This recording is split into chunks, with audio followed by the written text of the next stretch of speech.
All right. A little bit, second group is a little bit shorter, but I think we've got everything well in hand. So we're going to start back again with Dr. Jung. He's going to talk about the utility and outcomes of circumferential peripheral margins in head and neck melanoma excision.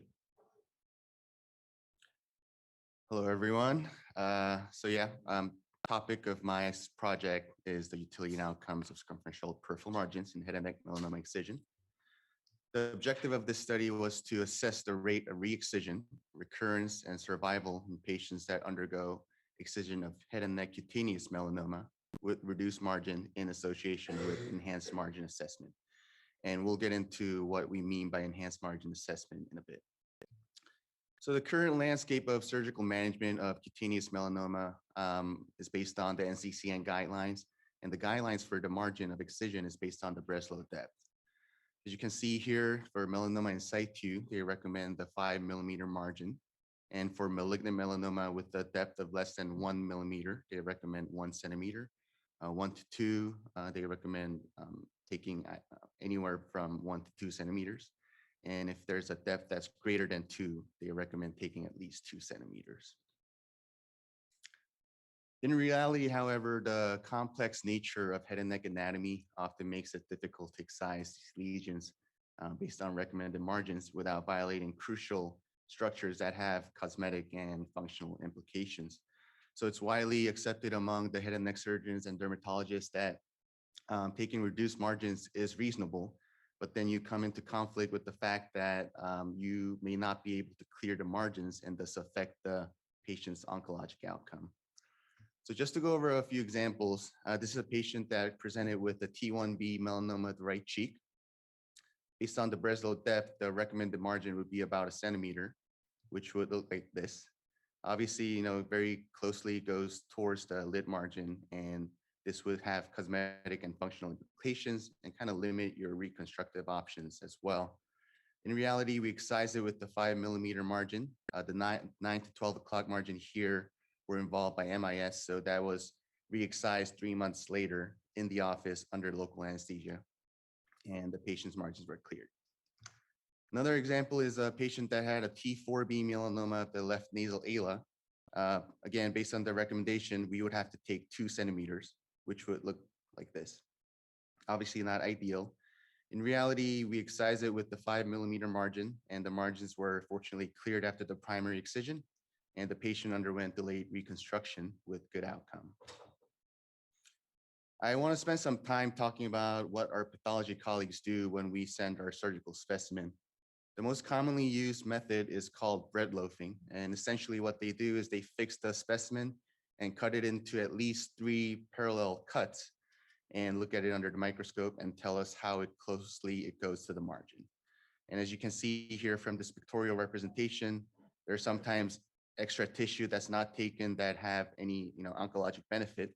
And there you can also have subclinical extension on the surface as well as the deep aspect of the tumor. And this is what really drives the historical approach to obtaining wide margins in a cutaneous lesion, especially melanoma. And that is to decrease the chance of positive margins, given that there is inherently incomplete assessment of the peripheral margins here. And as a prime example, a patient might show up and have a disease. And when you look at it under a microscope, it's only 2 millimeters from the closest margin. And the historical approach would have been to recommend re-excision based on that information to get the recommended amount of margin.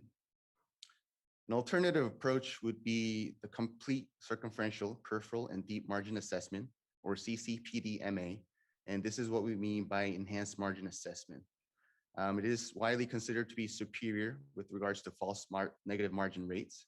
And examples of this would include Mohs micrographic surgery, as well as the surgical open wide excision with peripheral margin assessment. Now, how do we do it in the OR?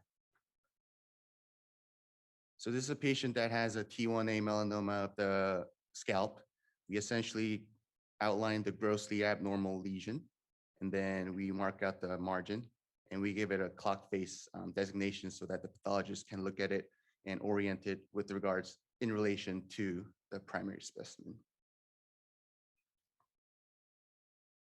So the question we sought out to answer is how effective is our method in terms of the patient's oncologic outcome? We did a retrospective cohort study looking into a database of 307 patients that Dr. Jameson operated on since 2007. And of those, we included 132 patients that met the criteria of having a cutaneous melanoma of the head and neck that underwent primary excision by Dr. Jameson and included peripheral margin assessment. And that's the intervention that we sought to look at as well. And the outcome we looked at was rate of re-excision, rate of recurrence, and survival outcome.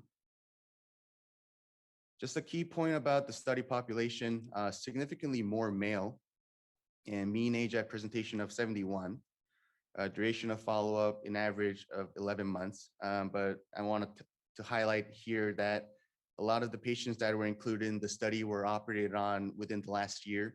So they were only followed up for a couple months, but that doesn't really reflect how long we followed these patients for, as you can see from the range here. And this is just a distribution of the surgical sites. Going into the results, this is the distribution of patients among the stages. And we first looked at the mean margin according to each stage. And as expected, there's an increasing trend. This bar graph kind of highlights how our margins compared to the standard margin, which is the yellow part. It's interesting to note that T1 and T4 specifically, we took notably less margin. And interestingly, for TIS, we took a little more than what the recommended margin was on average. And another important point to note is that with the exception of one case, each of the re-excisions that, before I mention that, this is the rate of negative margins that we had. And it's also important to note that it's with reduced amount of margins and using enhanced margin assessment. The total among all the patients was about 90% rate of negative margins. And a key point here to highlight was that among the 13 patients, only one patient had malignant melanoma involved in the margins after primary excision, and the rest were all MIS. So going into more results, this is the mean duration of follow-up and the rate of recurrence. Among the patients that we looked at, there were 12 total cases of recurrence. And the important point to note here is that of the 12, only 2 had local regional recurrence. So we're actually getting really good outcome in terms of local control when we do our primary excisions.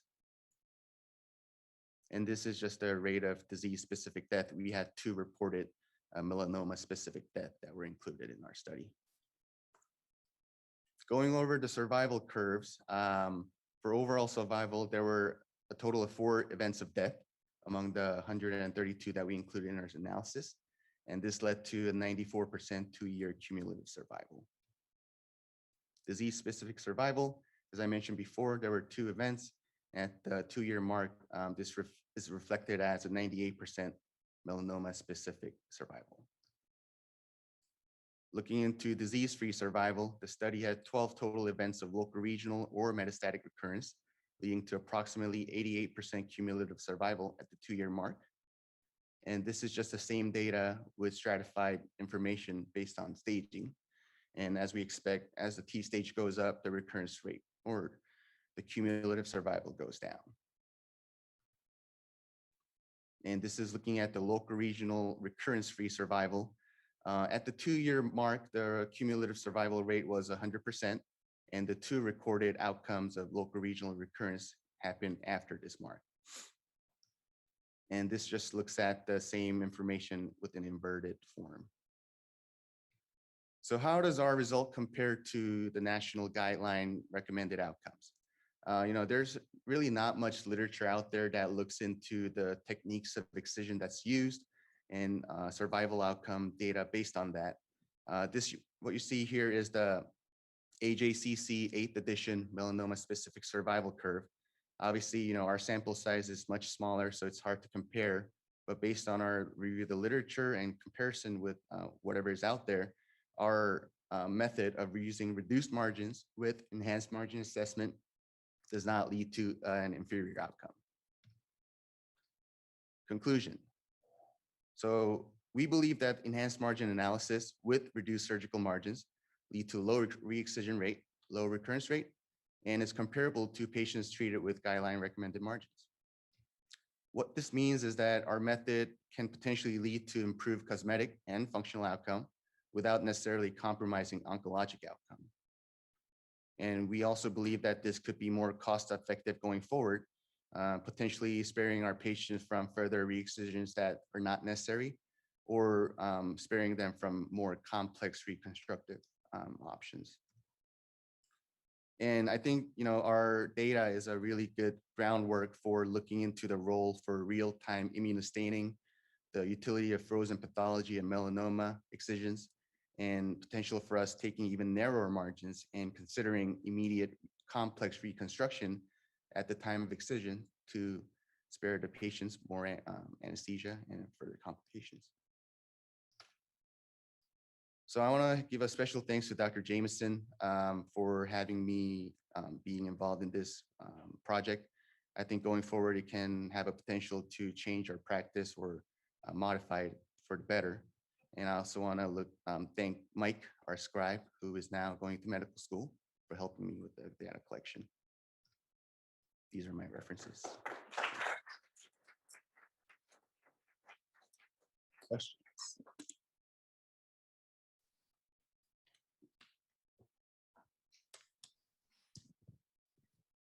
David, nice work.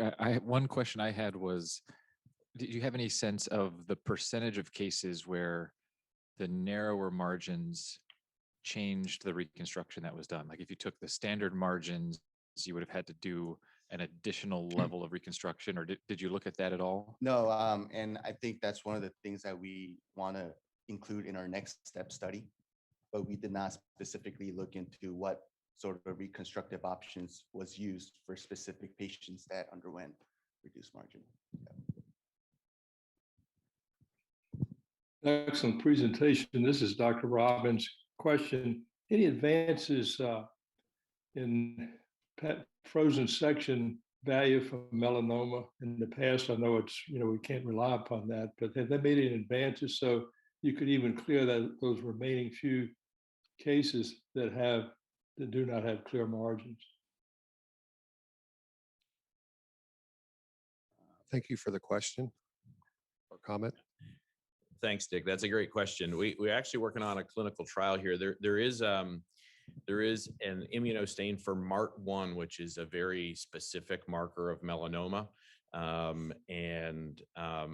It has been shown to be very effective in detecting melanoma in the Mohs setting.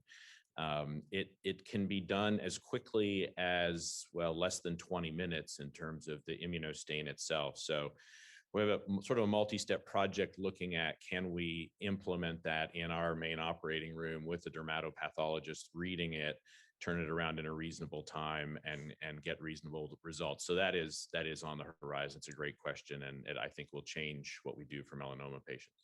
You guys should publish this. That's a great study. Any other questions? Yeah. By the way, thanks, Dick. Stephen Park here. So you had two patients with a local regional recurrence. Did I see that right? Yes, sir. So when did they recur? There were two. I believe one recurred at the 27 mark and 27 months mark. Yep, and the other one was 31.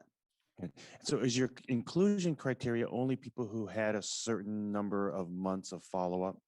No, I basically went through the database and included everyone that was managed with our enhanced margin assessment in the past, I think 3 years is where it starts. Okay, so someone who had it right relatively recently is baked in there in terms of recurrence rates. Sorry, what was your question? So someone who had 2 month, 3 month, an arbitrarily low follow-up, where it may be too early for us to determine whether or not they are indeed cured or they're baked in there. Yes. Right. I mean, it'd be very interesting, particularly in a study like this, because that's where the money is, right? I mean, what is the probability, particularly of smaller ones, for them recurring, to have some cutoff I don't know that people will tell you when that cutoff is. And then the other variable is if they're reconstructed with a big bulky flap, like let's say a forehead flap, that recurrence may, I mean, that recurrent melanoma cells may percolate there for years before it actually breaks through versus something that's healed by second intention or skin graft.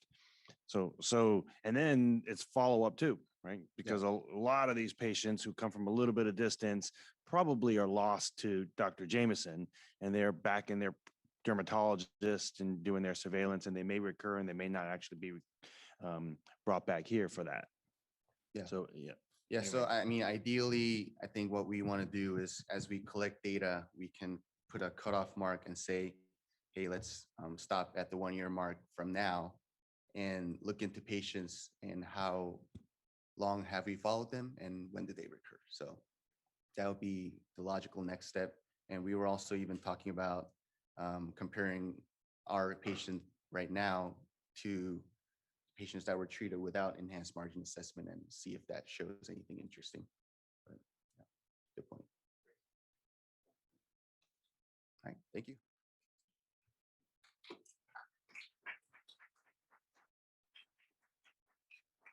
All right, thanks, David. Next up is Dr. Casal. The effect of vestibular schwannoma growth rate on audiometric performance. Great. Thank you, Dr. Jameson. Thank you to everyone for the opportunity to present. I'm speaking on the mic. So like Dr. Jameson suggested, I am presenting a project looking at the effects of vestibular schwannoma growth rate on the audiometric performance in our patients. So real briefly, vestibular schwannomas are benign, slow-growing tumors based on the vestibular nerve. They are, as I mentioned, inherently benign. However, they tend to inhabit a very anatomically complex and functionally important space occupied by several different structures, which are of great importance, including the facial nerve, the vestibular nerve, and the auditory nerve. And treatment for this very much is kind of the treatment algorithm for this very much takes into role or takes into account all of the structures and kind of what can we save, what can we not, and what is the benefit to the patient versus what is the risk to the patient. Ultimately, treatment for these tumors kind of falls into three different algorithms. One is observation, one's radiation therapy, conventional radiation therapy versus gamma knife, and the other is surgical excision. Lately, there has been a move towards observing more of these, also radiating more of these than there has been in the past. So a lot of research into this has been driven to kind of figure out, what patients can we tolerate to observe, what patients do we have to operate on, or what patients should get radiation therapy. And, the way we essentially follow these is via clinical exam, cranial nerve exam and assessing the patient, MRI and audiogram are kind of the two kind of objective pieces of data that we look at. And, these patients will often be followed with serial MRIs, and everyone's algorithm differs a little bit. But the question here is what actually is the algorithm and how many of these patients have to get MRIs, how many patients have to get MRIs with contrast. And so that's essentially the problem. Other than serial MRIs, is there another metric we can use to accurately predict tumor growth? In the advent of high resolution T2 sequences, the need for contrast repeatedly has certainly decreased, but these patients are still followed serially with MRIs. And the question is there, do we have to do that? Is there a metric that we can use that's easier and cheaper to obtain that can kind of serve as a marker for tumor growth and therefore kind of shunt these patients into you need an MRI or you don't need an MRI, and can be kind of followed at further intervals? So that's essentially the question. Can we identify an audiometric parameter that's consistently linked with tumor growth rate and could therefore potentially serve as a surrogate marker for growth rate, and may spare patients MRIs? So we essentially looked at tumors that we evaluated and followed serially between a number of years based on our EPIC data. We excluded a number of patients. Some had incomplete imaging. Some were seen by us once and then went and returned to where they came from.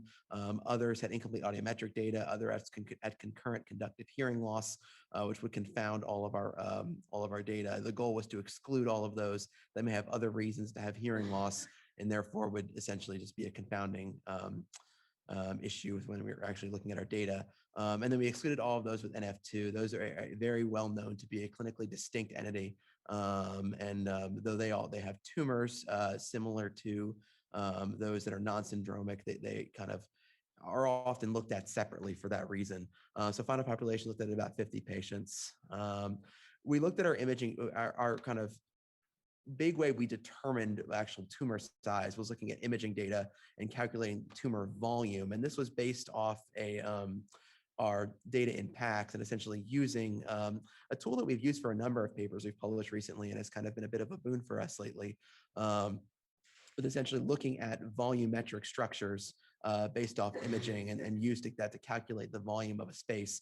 We published a paper recently on that, looking at mastoid mandibular volumes and TM perforations, and that was a fun paper. And so this is done very similar. Essentially, what you do is you take a look at different cuts of the image, and this image that I pulled here and made is kind of a representative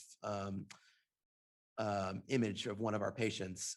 Ultimately, what it is, you look at axial cuts, you draw around the tumor, and you take a different number of cuts. And what the computer then does is take those area values, does an integral of that, and ultimately generates a volume. So that's how we got volume data for all of our patients. That's what we did for all of patients in our subset, for all of their MRIs and all of their patients. We then looked at audiometric data. We looked at pure tone average, speech reception threshold, and word recognition scores, and then ultimately looked at those over time for each patient and said, what is the change in decibels per month or change in percent correct per month for our audio data, and then what is the change in volume in the tumor over time as well. And that's essentially how we derive most of our raw data. We did a bunch of statistics. They were all done in a relatively similar manner, which is a lot of testing given the number of parameters and the number of patients. For each audiometric parameter, we performed a multivariate linear regression that ultimately looked at change in audiometric performance as our primary variable as is tumor growth rate, and then threw in a number of covariates, age, gender, tumor laterality, Coues classification, which I'll get into in the next slide, audiometric performance in the contralateral ear, so the non-diseased ear, audiometric performance in the ipsilateral ear, so the diseased ear at baseline. Initial tumor size was another thing that we included just to make sure that we were not confounding our data looking at tumors that were radically different in size out of the gate. So that was included in the model. And then we performed a correlation analysis using the same set of variables. So before I get into results and talking about our patient population, I do want to talk about this because it does kind of inform the discussion for the rest of the presentation. Coues classification. So this is just one way of that has been published in the literature of describing these tumors, kind of a provider to provider basis.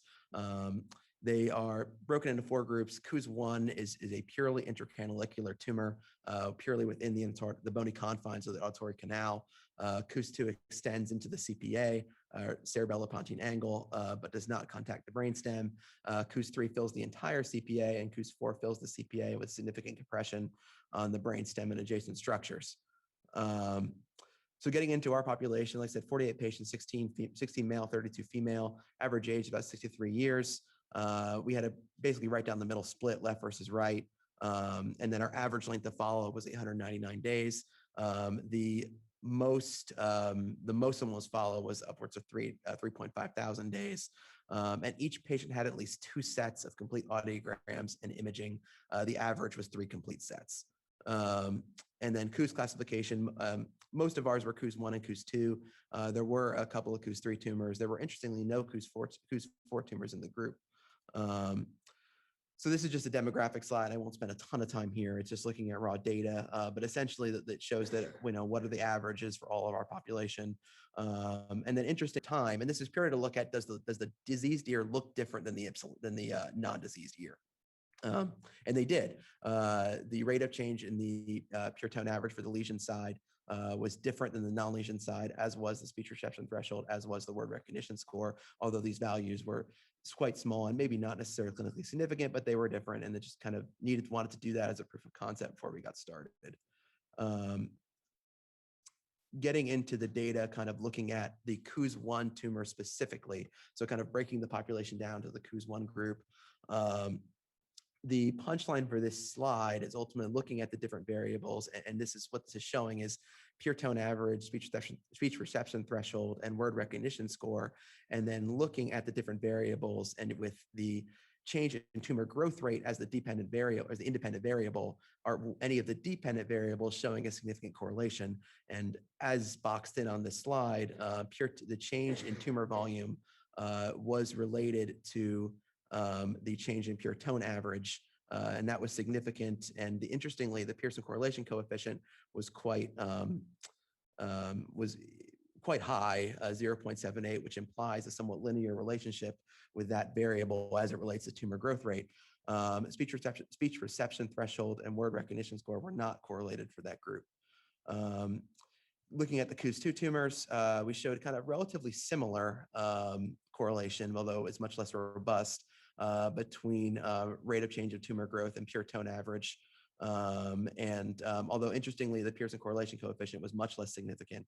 So this relationship was presumably much less linear than the one showed for the COOS1 group. For the COOS3 group, it's real simple. There were no statistically significant correlations between rate of tumor growth in any of the audiometric parameters tested. So that's kind of a relatively simple presentation for that slide. Looking at the total population, again, interestingly, there were no statistically significant associations, again, for any of the testing that was done.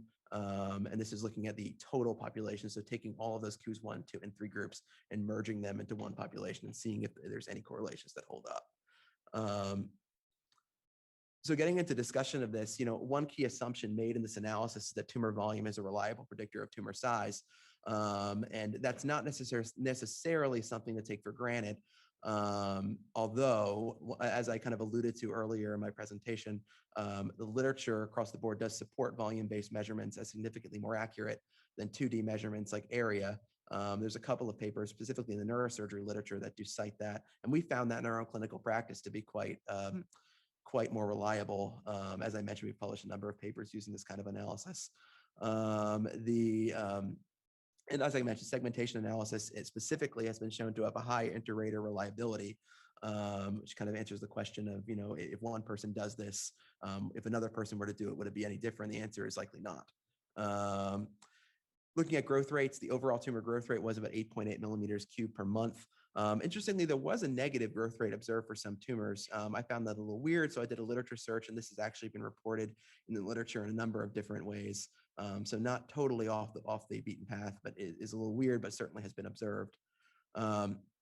So interesting, kind of getting into the point of this presentation and the point of the discussion, there was no statistically significant association between growth rate and audiometric data for the total population. The COOS2 cohort had some significance, but the correlation was very weak. There were no associations detected for the COOS3 cohort, which are the bigger tumors extending further into the CPA. However, like I mentioned earlier, the big punchline is that there was a statistically significant and highly linear relationship between tumor growth rate and change in pure tone average for the COOS1 tumors. And I think kind of thinking about this a little further and reflecting on this, that might make some sense. There are a number of ways that we have kind of assumed in the biology of these tumors that they ultimately cause decline in hearing function, and then, down the road, decline in facial nerve function. One of the leading theories is just tumor compression. We know that nerves are kind of finicky structures, and it doesn't take a whole lot to cause at least a neuropraxia, if not a permanent neurological injury. So the thought is that tumor compression does play a role in some of this. And interestingly, as we showed, that the intercanalicular tumors, the ones that live completely inside the bony confines of the IAC, seem to be affected in a relatively linear way by tumor growth. Kind of makes some sense. Places for that tumor to grow other than cause compression, the structures that live in the IAC. And the thought is, based on this data, is that once the tumor kind of grows into the CPA, it has a lot more room to grow, a lot more room to move without causing compression on those structures, which might explain why this relationship gets lost once the tumors get bigger. Other things play a role that have imposed, possible some kind of metabolic byproducts of the tumor may cause some kind of toxic effect on the nerves has also been proposed. So it may not be entirely compression. Admittedly, this may be simplifying too dramatically. There are some limitations to the study. We had some patients that had relatively short follow-up. We had a couple of patients that had very robust follow-up, and those were great to have in the data set, but some, were only followed once or twice. They were included because we could generate a rate from them. But again, like anytime, any generating a rate of anything, the more data points you have, the more accurate you are. We had about 50 tumors, no CUS4 tumors were included, or at least included in the data set. We did discuss that volumetric analysis does have a high inter-rater reliability, at least published in other papers. However, our paper did not specifically report inter-rater reliability. Some of these were done by me. Some between different institutions certainly can play a role and confound the data. So punchline for intracanalicular tumors, tumor growth rate is correlated with a change in pure tone average for the population studied. And this association is significantly weakened or not observed once the tumor expands out of the bony confines of the IAC. And to answer basically get back to my question and answer that very definitively, or answer that in a way that makes sense. Can we use pure tone average as a surrogate marker for tumor growth and kind of, say, if you've got a decline in your function, your auditory function, do you need an MRI? But if you don't, do you not need it? More specifically, I don't think we have the data to support that kind of clinical change in our practice yet. Although this data seems to imply that may be the case. I think that's kind of the punchline to my talk. But these are my references. Thank you to everybody, Dr. Kessler specifically, Dr. Ferrante, who helped with the early kind of data collection for this project, and Dr. Finberg, who helped me finish it up.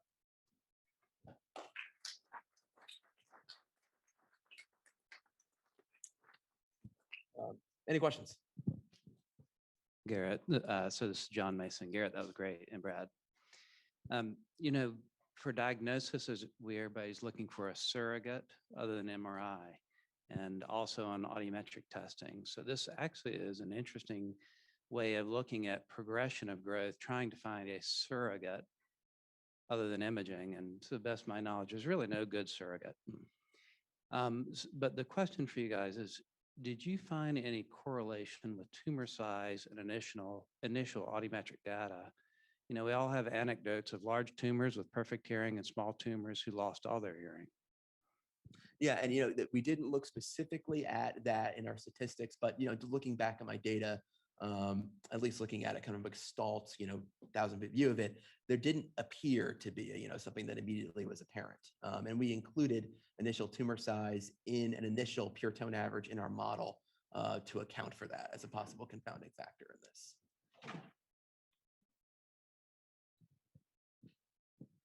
Hi, Andy Muir. Is there Quick question. On your slide, I thought I saw the data as 8.8 cubic millimeters per month correct? growth rate per month. Yes, sir. Okay. It seems like an extraordinarily high growth rate there. Yeah, and it's interesting that was the data, and I did think that too when I saw it. And again, some of that may be confounded by some tumors that grew a little rapidly than others. But I triple checked it myself.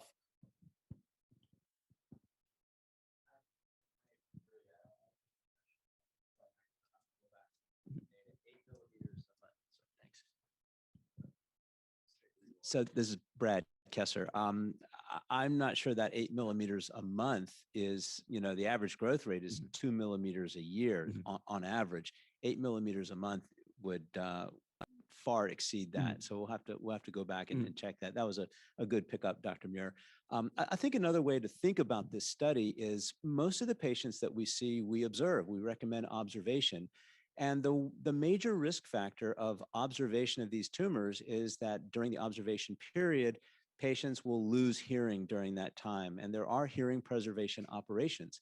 So can we predict who will lose hearing based on tumor size? And if you are at higher risk for losing your hearing because of the tumor, you may want to go forward with a hearing preservation operation. So another way to kind of think about this data and think about how to make sense of the intracanalicular tumors that do show a linear correlation with drop in pure tone average. And of course, there are no CUS4 tumors because they all go to surgery. Thanks. Okay, thank you. Dr. Kessler, one quick I question. Dr. agree Robbins, that number again. sounds high, but I do think there will be some need for us to mathematically recalibrate our brains because we're used to looking at a single dimension maximal growth. If you're looking at volume, there's that old pi r cubed thing. So, the cube of the change of the radius is going to potentially be a lot more significant than we perceive. So it'll be interesting to see whether that's reality or not. Up next is Dr. Barker, and she is going to talk about surgeon review of 4D CT. Thanks, Dr. Jameson. So like Dr. Jameson said, I'm going to be talking about surgeon review of 4D CT. My mentor was Dr. Shanka, and then thank you to Zoe, one of our fourth year medical students, and then Andrew for help with analyzing the data. So a brief background for primary hyperparathyroidism. It's significantly more common in women than men. For the incidence, 66 per 100,000 person years in females and 25 per 100,000 person years in males. The reason why we care about primary hyperparathyroidism is because it can result in long-term health consequences, particularly bone demineralization, fragility fractures, kidney stones, among other health consequences. 65 to 75% of primary hyperparathyroidism is due to a single gland adenoma, and the remainder are due to multiglandular disease. So primary hyperparathyroidism is managed surgically, and in order to undergo a minimally invasive technique for parathyroidectomy, you have to have localization imaging prior to proceeding to the operating room. There are multiple imaging modalities for this, including neck ultrasound, sestamibi scan, 4D CT, among others. So this is a nice chart that just shows you the sensitivity and specificity for various imaging techniques for parathyroid localization. And then this is a really good example of how 4D CT works. So this is non-contrast, and you're looking at the thyroid here. It's hyperdense on the scan. And then once you add contrast, you see this light up here, which is your parathyroid adenoma. But it clarifies that this section here is actually the thyroid tubercle and not a parathyroid adenoma because it's bright on both. And you only see the parathyroid adenoma light up with contrast.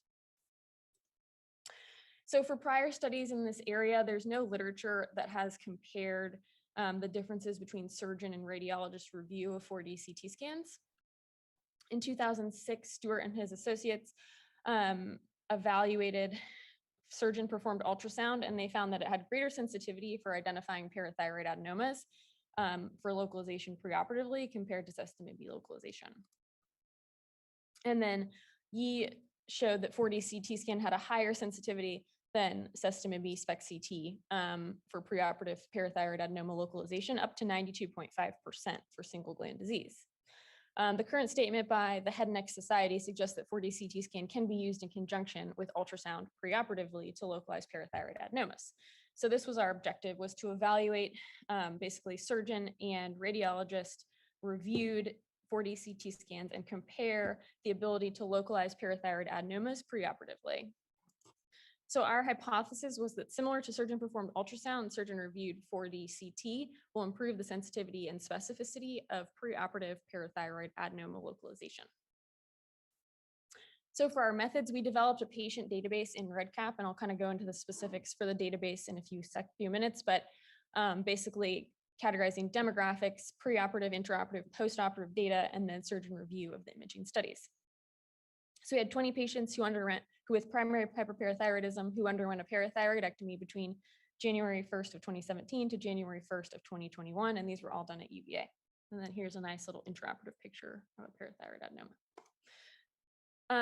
So we had a single surgeon review each of these 4D CT scans, and the surgeon was informed that each patient had primary hyperparathyroidism, underwent a parathyroidectomy, but they were blinded to the radiology interpretation of the imaging study, intraoperative anatomic and pathologic findings, and other localization imaging modalities.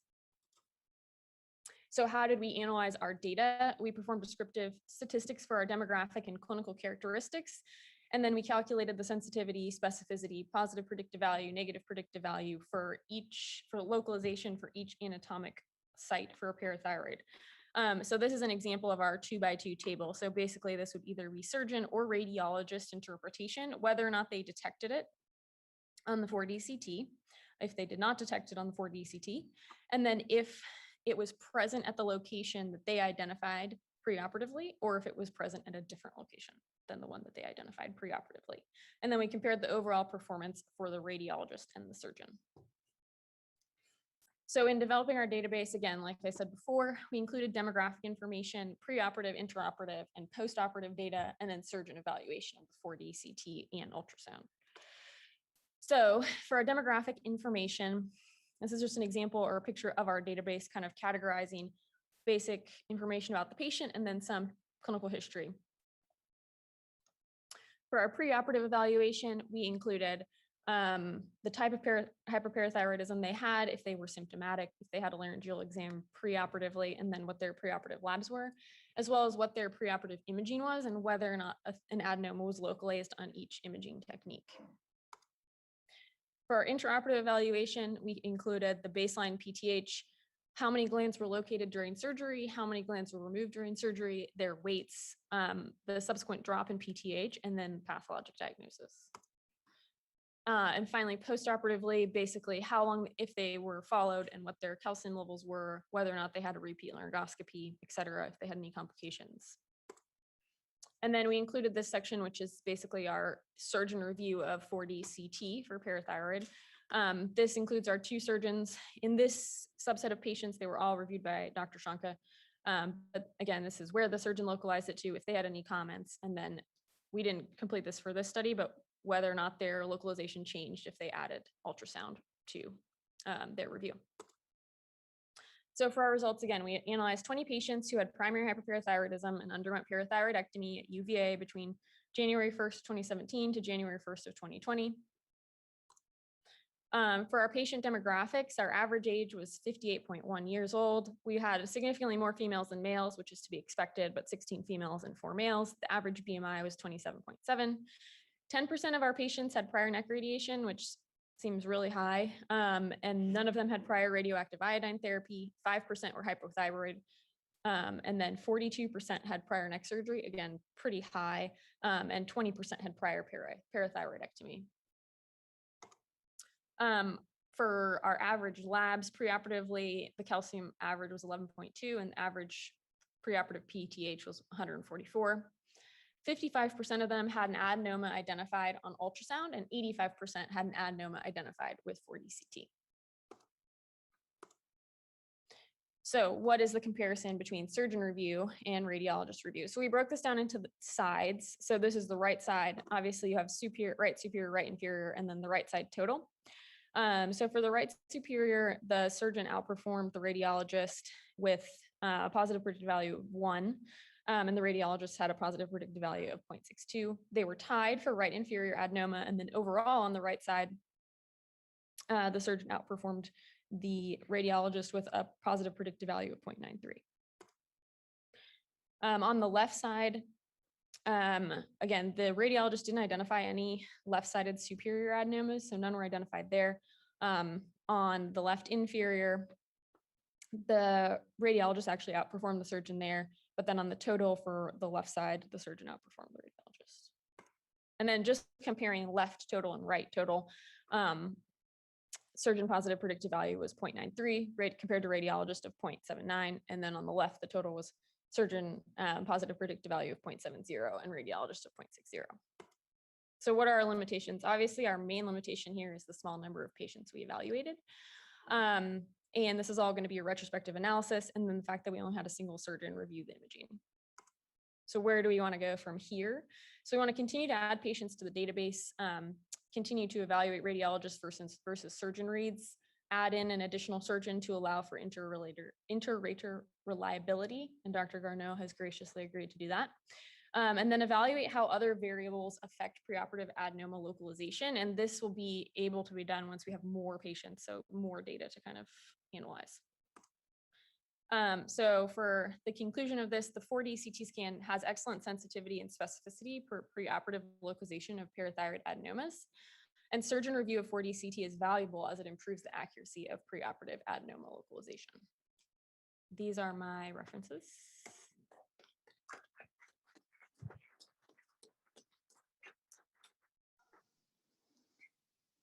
Simone, this is Dr. Fetter. Hopefully you can hear me. That was great.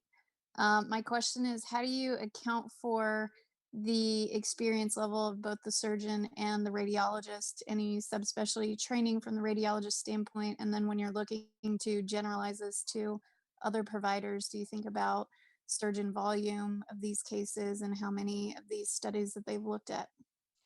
Yeah, so that was something that in this study, we didn't account for that, but that was something that I noticed just entering the data, that the ones that Dr. Mukherjee read were significantly more accurate than other radiologists. So I'm not sure how we account for that, or if we can kind of do it, break it down by radiologist, like actual radiologist who's reading them, or collect data on the radiologist who's reading them, whether or not they're subspecialty trained. I think that would be a valuable data point to collect, whether or not, or if they are subspecialty trained, and then even going to the radiology department and trying to understand how frequently different radiologists read these scans. Because again, I think you're right, it kind of does muddle the data to think about each radiologist has a different experience level reading these scans. We didn't account for it here, but that's definitely something that would be really good to account for in the future. Yeah, I think the surgeon standpoint too, because I think Dr. Shank is extremely good at this. And so when you try and generalize that, that's something to keep in mind too. Yeah, so definitely having a disclaimer on surgeon experience, and then also comparing the two surgeons. Well, I think that will be the most important point, is comparing the two surgeons if we're still seeing such an impressive improvement with surgeon reads.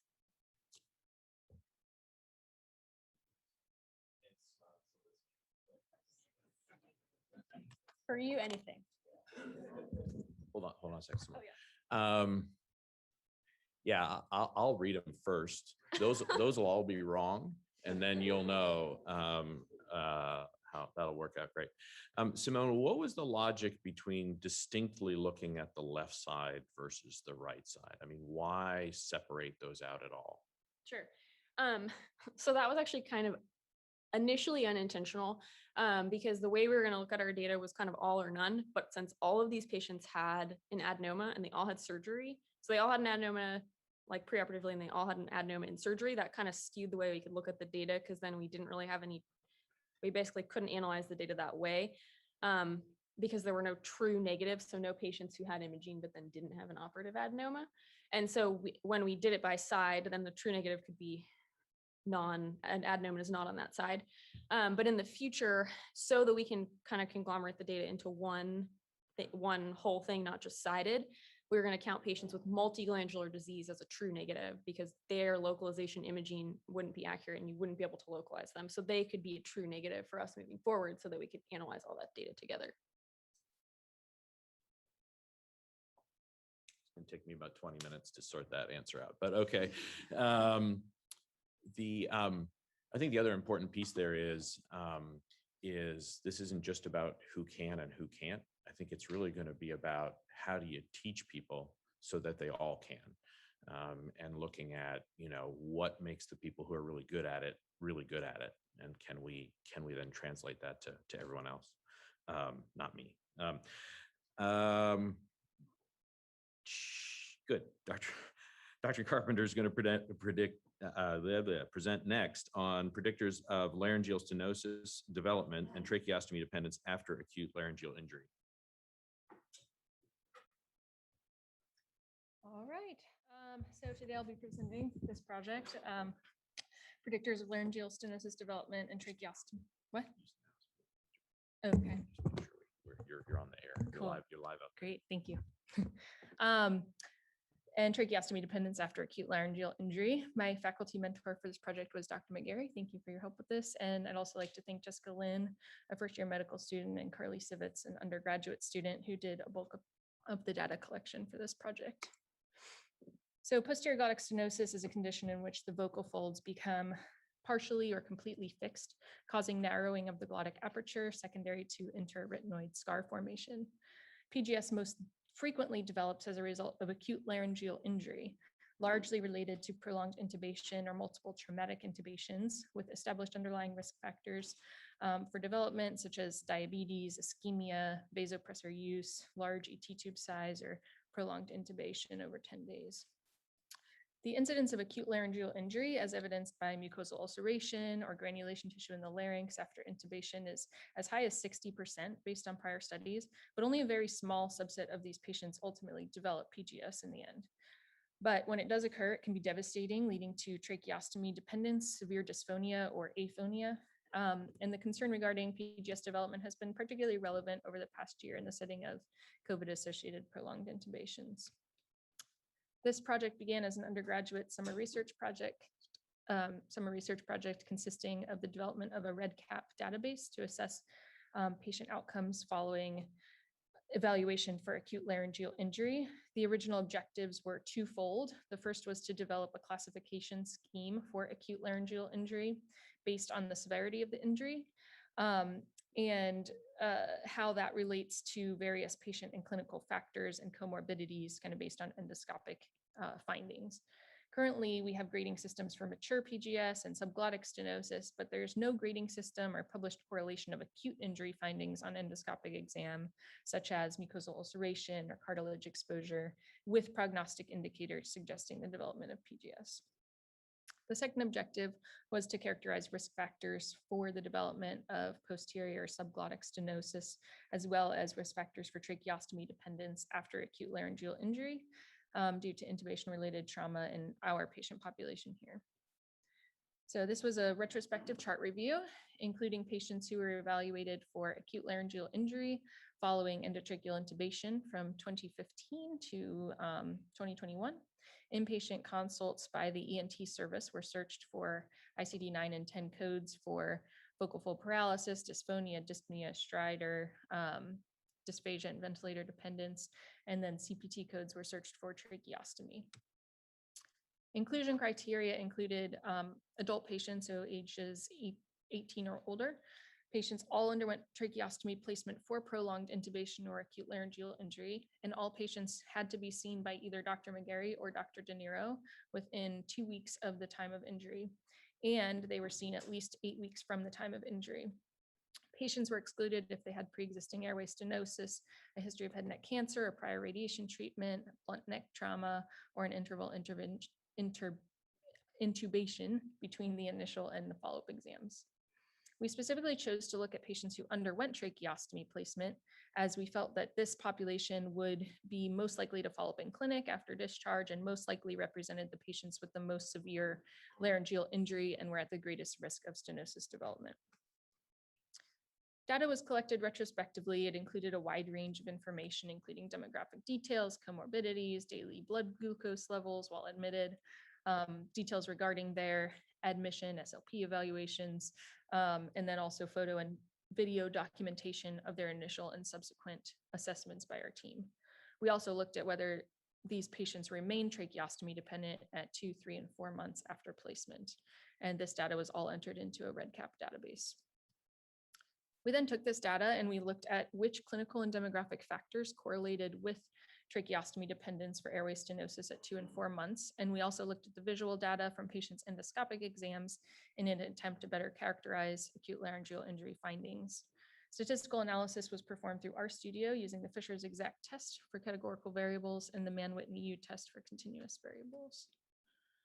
So that finally brings us to the results. So 823 patients underwent tracheostomy over 5 years, and these patients were assessed for eligibility, but only 18 actually met inclusion criteria. The primary reasons for exclusion were the presence of head and neck cancer or the lack of an evaluation by a laryngologist within 2 weeks, and this alone excluded 295 patients. Of these original 18, 5 were later excluded because they ultimately didn't undergo tracheostomy for acute laryngeal injury or mucosal injury, but instead for surgical vocal fold paralysis or VCD. So ultimately, we only had 13 patients included. This table shows some of the demographic information and baseline clinical characteristics of the patients that we included. The average age was 52 years and 85% of the patients were female. The patients tended to be overweight or obese with an average BMI of 36, and Charleston Comorbidity Index averaged 3, but ranged from 0 to 8. Patients were intubated for an average of 77 days, but there was a large range from 1 to 29 days total. The average ET tube size was 7.5, and there wasn't a huge range. All patients were intubated with either a 6.5, 7, or 7.5 tube. The next table shows the relationship between various demographic factors and clinical characteristics and whether the patients ultimately developed posterior or subglottic stenosis from their mucosal laryngeal injury. The factors we looked at along the left column included demographics, comorbidities, including OSA, diabetes, GERD, and the Charleston Comorbidity Index, and also average daily glucose levels during admission. And then we also looked at intubation length and tube size and whether or not they received adjuvant inhaled corticosteroids or PPIs after their injury, as we often recommend. With regards to the development of posterior glottic stenosis, only weight, BMI, the presence of OSA, and diabetes were found to be statistically significantly related. And none of these factors were found to be statistically significantly related to the development of subglottic stenosis in this small population. The next table shows how each of these factors, the same factors, relate to whether or not patients still had their trach in place at 2 and 4 months postoperatively. None of the factors we looked at showed a statistically significant relationship with tracheostomy dependence, though there was a trend towards significance regarding the relationship between OSA and tracheostomy dependence at 4 months. It just didn't quite meet the 0.05 threshold. Finally, circling back to one of our original stated goals of objectively studying the endoscopic appearance of traumatized larynges to develop a classification scheme for acute injury, we didn't quite have enough information to adequately assess this. This was largely due to a lack of a standardized data collection process. For some of these patients, all we had was still photos from the OR. Some only had a bedside laryngoscopy video. Others only had stroboscopy videos from months later in clinic.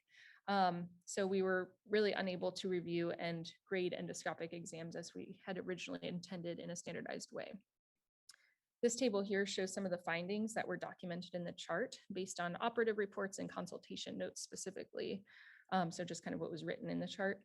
The 3 of these patients grayed out in the table do not have any of these findings mentioned as they did not have a direct laryngoscopy at the time of surgery.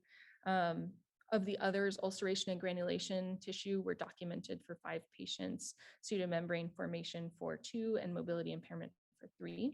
However, the operating surgeons in these cases, they were not prompted to record whether or not each of these findings was present or absent. So this likely accounts for absences in reporting of these factors and the accuracy of whether or not each of these was present is likely related to that, or at least impacted by it. So in this study, we found that posterior glottic stenosis development was found to correlate with elevated weight and BMI, as well as a history of OSA and diabetes. This is congruent with existing literature, which is encouraging that we were able to demonstrate this association despite a very small sample size. Secondly, we were unable to develop a classification scheme for acute laryngeal injury findings on endoscopy, largely due to the lack of available endoscopic imaging for our review, as kind of how and what we document during these consultations and surgeries is not standardized. Thirdly, about half of the patients in this study developed posterior glottic stenosis and about half remained tracheostomy dependent at 4 months. And I think that this demonstrates that, you know, while we only captured 13 patients in this study, we were able to kind of narrow it down to patients at the highest risk for developing the disease of interest. So there's several opportunities for improvement in this study. The first is the small sample size. If we want to study this population in a retrospective manner, we will probably need to reevaluate our inclusion and exclusion criteria to capture a larger proportion of this population. The most limiting factor was the requirement for subjects to be evaluated by a laryngologist within 2 weeks of the consultation. And this rarely happens. And this alone was responsible for the exclusion of almost 300 patients. So liberalizing this criterion could significantly improve our catchment. And secondly, we were unable to accomplish our goal of objectively studying the endoscopic appearance of traumatized larynges. This would be better studied in a prospective manner with a standardized data collection method so that we could have the same approach to endoscopic documentation for each patient enrolled in the study. So this brings me to our future directions, and this is my last slide. We had originally discussed doing this study with 2 other institutions, but we chose to go through this kind of very preliminary process just here first to see if we would really even be able to gather the data that we wanted to look at, which we have learned we might not be able to really do in an academically rigorous way. We therefore feel that studying this in a prospective manner with a standardized method of data collection and follow-up would provide us with much more information that could be more rigorously analyzed to truly define the disease course and develop a grading system for acute laryngeal injury with clinical usefulness. This is a hard population to study.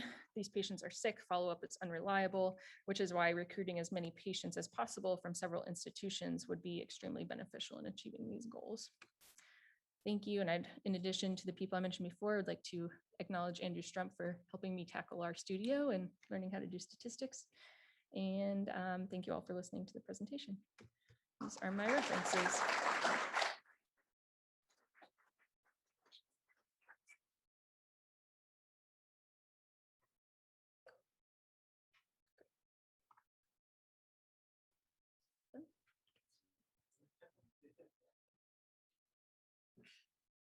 All right, final presentation is Dr. Bartle's predictors of false negative sentinel lymph node biopsy and clinically localized Merkel cell carcinoma.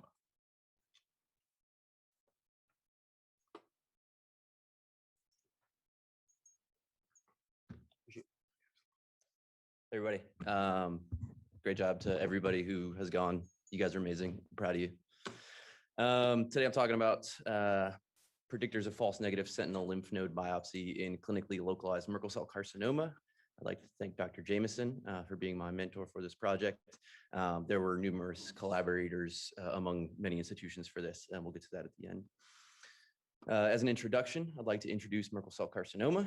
This is a rare aggressive cutaneous malignancy of neuroendocrine origin that has a high propensity for regional lymphatic spread, thought to be because of its tendency to develop lymphovascular invasion early in its disease course. There are multiple recognized risk factors for Merkel cell carcinoma, including male sex, older age, excessive ultraviolet sunlight exposure, and immunosuppression. A relationship with the Merkel cell polyomavirus has also been established.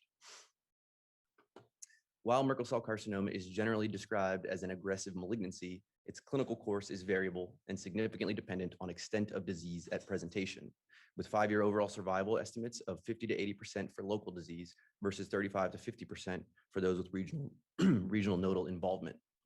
National Comprehensive Cancer Network recommendation is for all patients with newly diagnosed Merkel cell carcinoma to undergo sentinel lymph node biopsy at the time of resection of the primary lesion. Further assessment of the NCCN guidelines indicate that adjuvant radiation therapy to the nodal basin should be considered for patients who are at high risk for having a false negative sentinel lymph node biopsy. While evidence for false negative sentinel lymph node biopsy is largely extracted from melanoma studies, little data exists describing predictors and outcomes of patients with false negative sentinel lymph node biopsy. A history of primary tumor excision prior to the sentinel lymph node biopsy, head and neck primary tumor location, and profound immunosuppression are all thought to be associated with false negativity, but there are otherwise limited data describing which patients are at risk for having a false negative sentinel lymph node biopsy. Dr. Jameson and I were among many clinicians involved in this 6-site retrospective observational study. The goals of this study were to identify clinicopathologic predictors of false negative sentinel lymph node biopsy in patients with clinically localized Merkel cell carcinoma and to compare the regional nodal recurrence and survival outcomes between false negative and true negative patients. Between January 2005 and March 2020, patients with clinically localized Merkel cell carcinoma who underwent a wide local excision and sentinel lymph node biopsy at the included institutions were included in the study. If only the primary tumor site received post-op radiation, the patient was included, but if a patient with a negative sentinel lymph node biopsy received adjuvant radiation to the nodal basin, they were excluded. Additionally, if a patient developed synchronous regional and distant metastatic disease, they were not included as this was felt to be a separate disease entity. Patients were then identified who developed a regional nodal recurrence after a sentinel lymph node biopsy. A true negative was considered any patient, any negative sentinel lymph node biopsy without a regional nodal recurrence during the follow-up period. A true positive was any positive sentinel lymph node biopsy, obviously. A false negative, which is the focus of this study, was defined as any nodal recurrence in the same regional lymph node basin from which the sentinel lymph node biopsy was performed as the first site of recurrence. To briefly review staging, the included patients had either stage 1 or stage 2 disease, including 2A and 2B, which incorporate all T stages but are metastatic to neither regional lymph nodes nor distant sites. The variables that were evaluated include demographic factors, immunosuppression status, time of primary resection in relation to sentinel lymph node biopsy location, number of nodes removed, and whether the primary tumor site was irradiated. Tumor characteristics evaluated include primary tumor size, site, and whether or not lymphovascular invasion was present. To determine predictors and correlates of false negative sentinel lymph node biopsy, a univariate analysis was performed between the true negative and false negative groups using a log rank test for categorical variables and a Cox proportional hazard regression model for continuous variables. Multivariate analysis was performed among all sentinel lymph node biopsy negative patients using a Cox proportional hazard regression model. 3-year regional nodal recurrence-free survival and 3- and 5-year disease-specific survival and overall survival were estimated using Kaplan-Meier survival curves and the log rank test. Patients' tumor characteristics are listed here. 525 total patients were included in the study, with the median age being 73 years and the majority of patients being male. 15.6% of our patients were immunosuppressed and 29.7% with lymphovascular invasion. 62.7% of all sentinel lymph node biopsies were true negatives, while 5.3%, or 28 total patients, were considered to be false negatives. The false negative rate is defined as the rate of false negatives divided by the sum of the false negatives and true positives, and this was 14.4%. The negative predictive value is the number of false negatives divided by the sum of false negatives and true negatives, and this was 92.2%. On a univariate analysis, it can be seen here that male sex and increasing age as a continuous variable were significantly associated with false negativity of the sentinel lymph node biopsy. On a multivariate analysis, both male sex with a hazard ratio of 3.15 and lymphovascular invasion with a hazard ratio of 2.22 were significantly associated with regional lymph nodal recurrence after a sentinel lymph node biopsy. Of note, tumor size, anatomic site, immunosuppression status, sentinel lymph node location, number of nodes removed, and rate of performance of excision prior to the sentinel lymph node biopsy, i.e. on different days, did not impact the rates of regional nodal recurrence and the false negativity rate. These graphs chart the negative predictive value with different variables. Among male patients with lymphovascular invasion, the negative predictive value of a sentinel lymph node biopsy was 85.3%, compared with 98.7% for females without lymphovascular invasion. When age was additionally considered, females under 75 without lymphovascular invasion had a similar negative predictive value of 98%, while the male negative predictive value dropped to 81.5%. Moving on to survival data, the median follow-up for sentinel lymph node biopsy negative patients was 27 months. For false negative patients, the mean time to recurrence was 7.0 months. 78% of these patients recurred within the first year and 96% within the first 2 years. 11 of the false negative patients died during the follow-up period, which was 39.3%, and 10 of these 11 deaths were disease-specific. This chart represents a Kaplan-Meier survival curve charting 3-year recurrence-free survival curves among sentinel lymph node biopsy negative patients. The top line represents females 75 years of age or younger without lymphovascular invasion, and the lower line represents males over 75 with LVI. This represents a 97.4% versus a 78.5% statistically significant difference in 3-year recurrence-free survival in these populations. These charts again represent Kaplan-Meier survival curves comparing patients who had true negative versus false negative sentinel lymph node biopsies. The left graph represents disease-specific survival, and the right represents overall survival. 3-year disease-specific survival was 95.3% for true negative patients and 76% for false negative patients, significantly favoring the true negative cohort.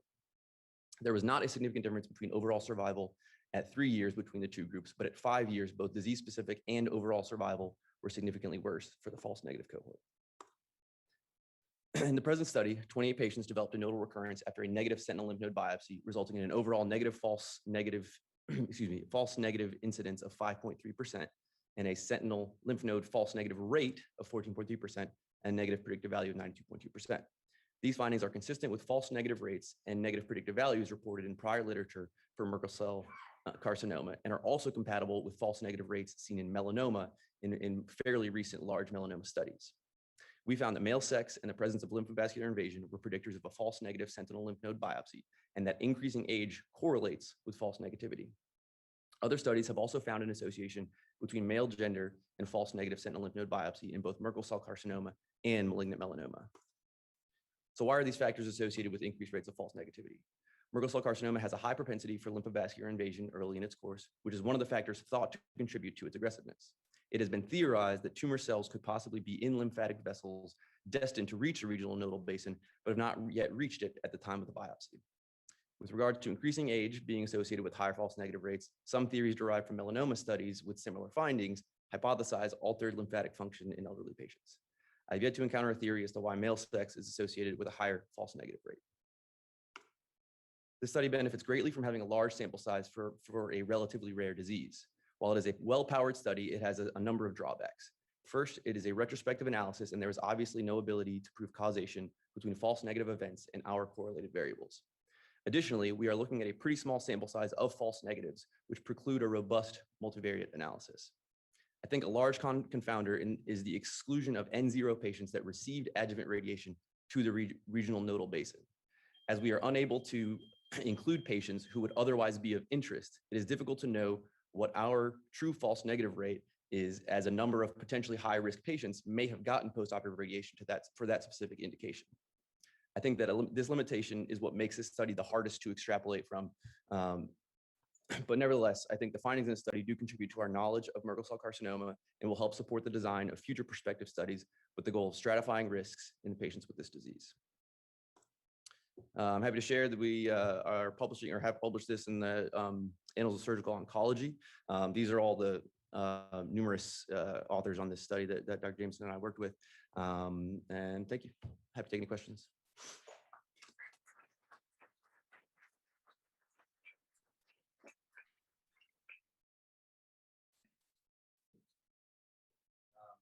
So it actually looks like the number of true negatives is actually relatively low. Sorry, sort of a comment and a question. It looks like the true negatives in the cohort are pretty low percentage, so it doesn't happen all that often. But when it happens and you have a patient that has LVI, taking this data, would you then suggest that maybe if they have high risk features, even though there's a negative sentinel node, we shouldn't trust it, and then they get elective radiation or to the basin? Yeah, I think it's dangerous to try to, in a retrospective study like this, and in which we did not include patients, in which we couldn't include patients who got that radiation that you're talking about. Right. I think it's dangerous to try to say that we should irradiate these, what we consider to be a potentially high risk patient based on this study. But I do think that this study is strong enough to suggest that a future prospective study stratifying that would be a very reasonable thing to do. Okay, because when you presented it, and I went back and realized that actually there's not many true negatives, which is good.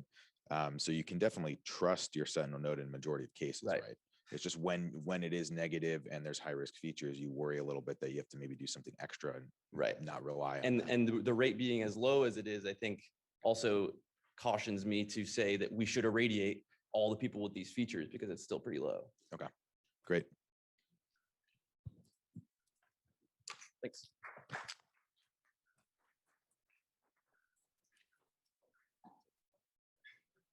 All right, thanks everyone. The one comment I would make there too, John, is that, and just for everyone, is that Merkel cell carcinoma, if there is a saving grace to that crazy disease, is that it's actually quite radiation sensitive. So the thought of saying, well, I got this negative, but this is a high risk patient. What if we just radiate the nodal basin? You're probably going to potentially rescue a lot of those patients. But it's obviously a challenging disease to study.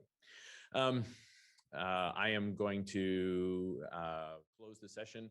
I want to thank, of course, all the residents. It's obvious from your presentations that you all did a lot of hard work on this. Again, I want to comment on almost every presentation having a medical student involved or Andrew. And so thank you to those folks as well for your hard work and your major contributions to these studies. Thank you also to all the faculty who mentored residents. I won't say that can be a trying experience, but you all know the truth. And so we also appreciate that investment in the residents, in the department, and in the scientific outcomes. This is a little bit of a competition. And so for those of you, for the faculty who are scoring, if you could get me your scoring sheets in addition to the scores on each presentation, if you want to mark on that front cover your favorites, I'm going to collect those up, kind of crunch the data, and then we can probably find a time to just kind of meet and run through the recommendations for awards sometime in the next 24 hours or so. The awards will be presented tomorrow evening. And that's Mark, all. Mark, if you got, Mark, you have a half a minute? Yeah, go ahead, Dick. Okay, thank you. All right, listen, educate me. What's the difference between postglottic stenosis, post-intubation, and subglottic stenosis? We fought tooth and nail always with the internists and the guys up in ICU. If the patient is still intubated in a week, it's a time to do a tracheotomy to help prevent the development of subglottic stenosis. Is this one and the same thing, different terminology? You may need to grab a laryngologist, Stefan. Dick, we're going to defer that to a highly qualified laryngologist to answer that. Center? Yeah. Okay. I mean, you can still use it. Remember, you were a generalist to begin with, Mark. Yeah, so Dr. Robbins, I think the distinction between the two is where that injury takes place. Subglottic stenosis just being within the cricoid, and then posterior glottic stenosis being the tethering between the vocal folds because of granulation tissue that happens at the level of the vocal process. And then cricoretinoid joint ankylosis. So the underlying risk factors and pathophysiology is very similar. But sometimes it gets misdiagnosed as bilateral vocal fold paralysis after intubation. And so, the just subtleties there. Also risk factor wise for subglottic stenosis, I think the risk factors sometimes are a high endotracheal tube with a cuff overinflated, where the cuff is actually the culprit. And a lot of times the posterior glottic stenosis is actually a large endotracheal tube in someone who's a little bit more short in stature, and then a diabetic and doesn't have a good wound healing. So that'd be the main differences there. Hopefully that answered the question. Yes, it does. Yes, it does. Thank you very much. Yeah, thank you. Okay, so that wraps up the morning. Before we depart, Mark was very kind and acknowledged many of the people who were involved, but obviously he's the quarterback of this session.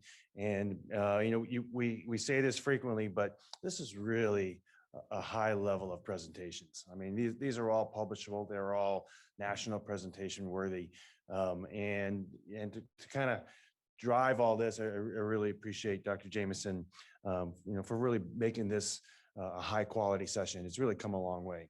And then lastly, I noticed that, I mean, this is just us. I mean, it looks like it's a big group, but it's just the residents and the faculty.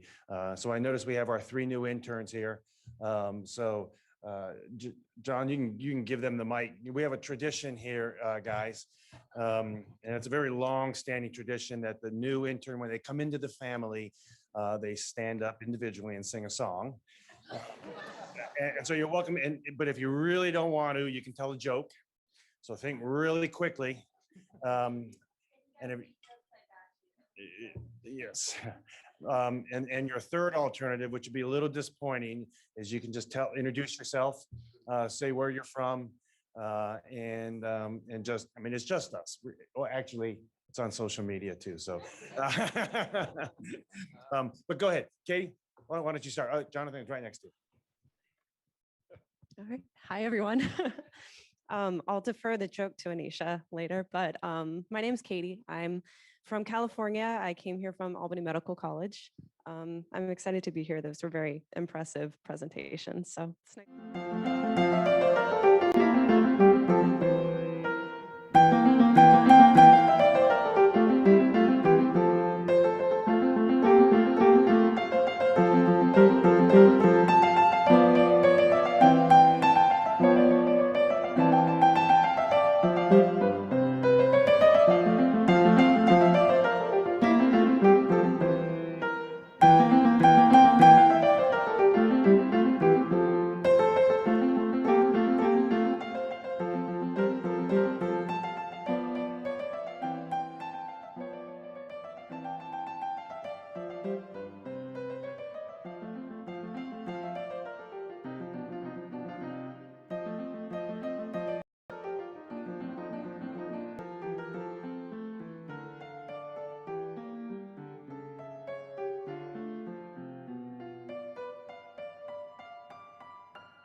Welcome back. We'll now start the main session. So it's pretty cool. I mean, Bacchus, if you want, you can turn your camera on. We'd love to see you. I know all the guys would love to, but if you're shy or you don't have a shirt on, we understand. But it's cool. Really appreciate you joining us, and then it continues on tomorrow morning. So before I turn the mic over, I just wanted to certainly publicly acknowledge Dr. Garneau. You know, sometimes you're lucky, sometimes you're good, and sometimes you're lucky and good. And when we got him, we were both.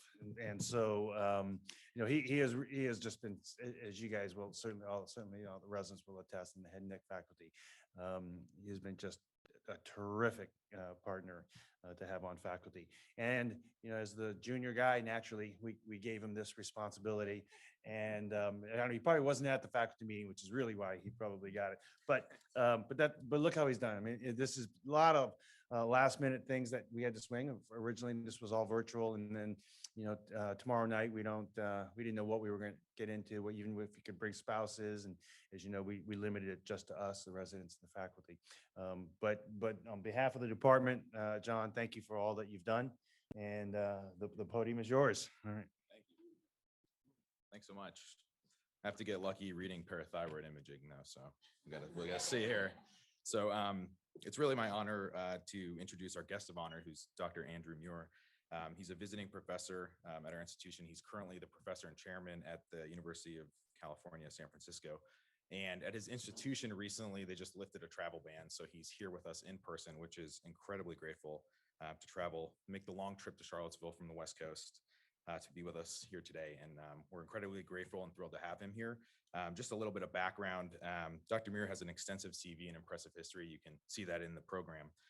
He got his MD degree at Drexel in Philadelphia, did his training at St. Louis University, then went on to join faculty at UCSF in 1993, and he's held almost every role you can within the health system and the department, and now he's the chairman.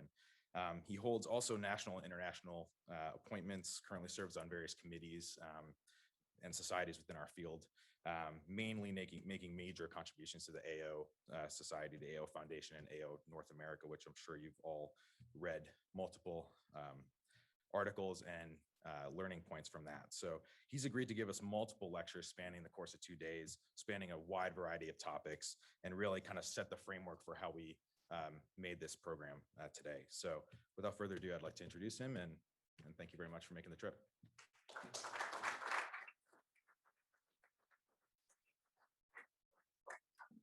Well, thank you very much, John, and thank you, Stefan, for inviting me. It's certainly my pleasure. Thanks for getting the slides up.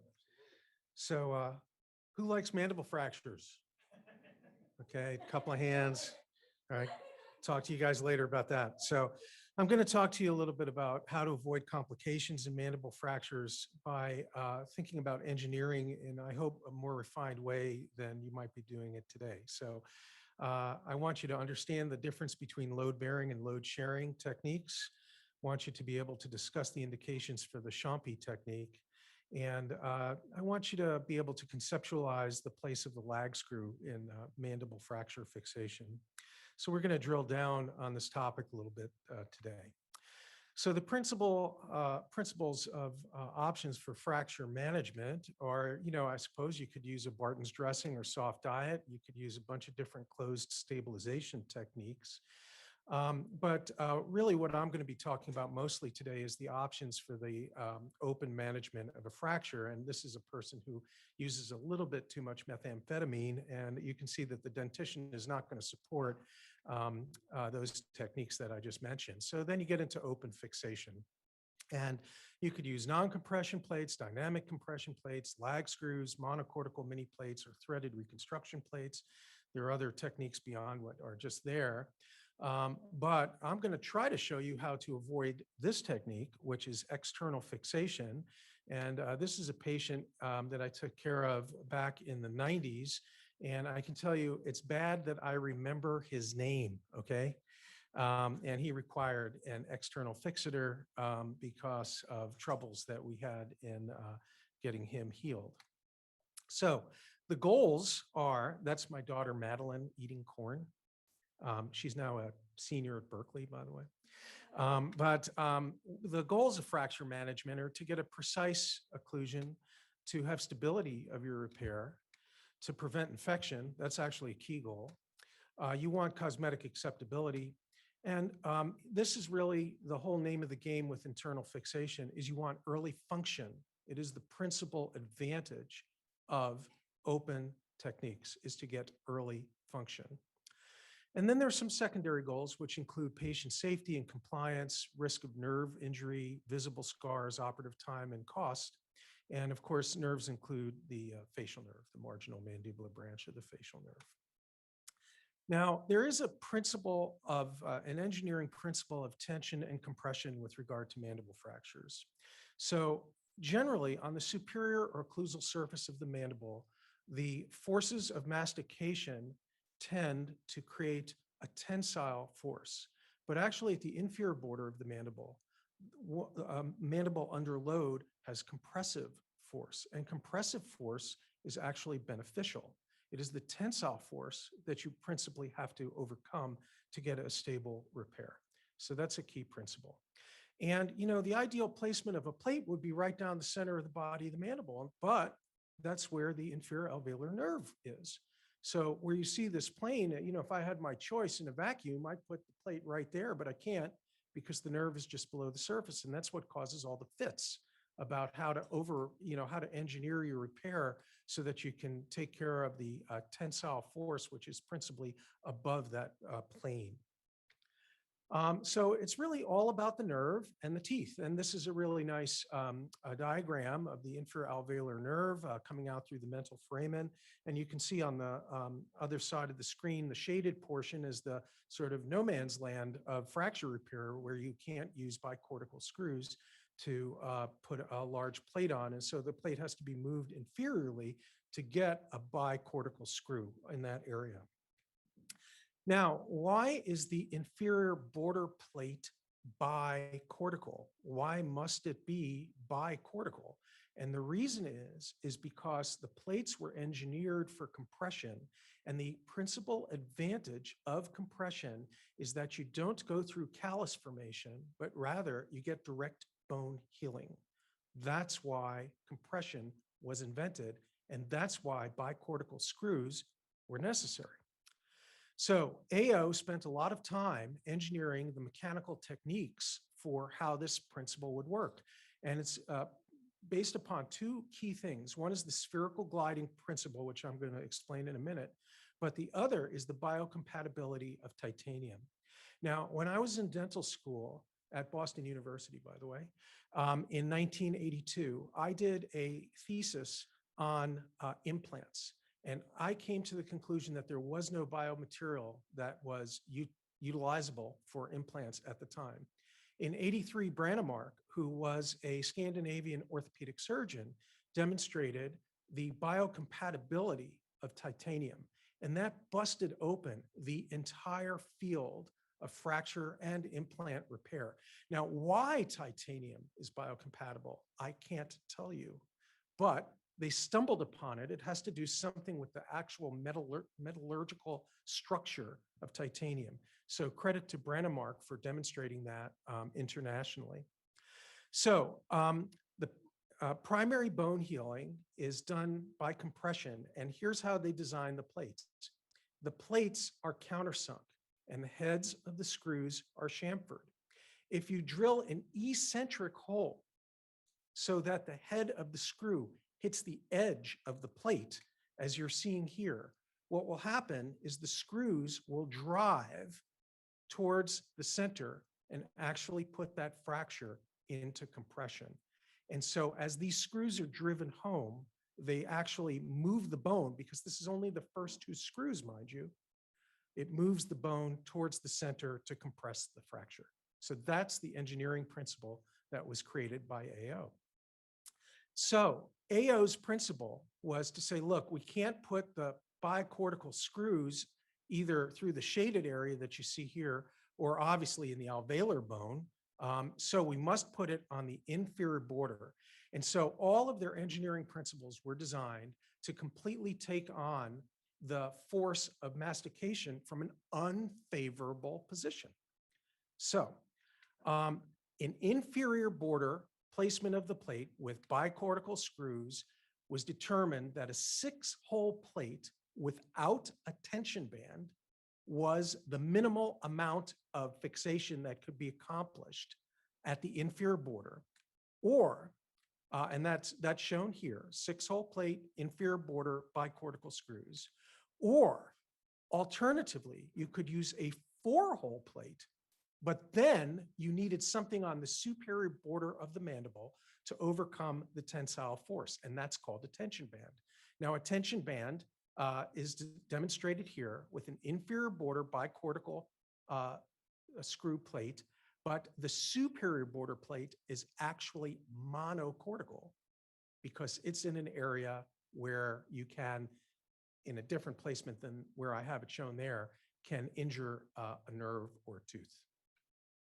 So load bearing, and this is, I'm sorry, I didn't have a Ferrari to show you, but load bearing is full load, brute force, absolute rigidity, placing a plate where it actually is not ideal to overcome tensile force at the other side of the mandible, basically. So this is like brute force American muscle car engineering. It's all about horsepower and, just overcoming all gravity to send the car at the highest possible speed.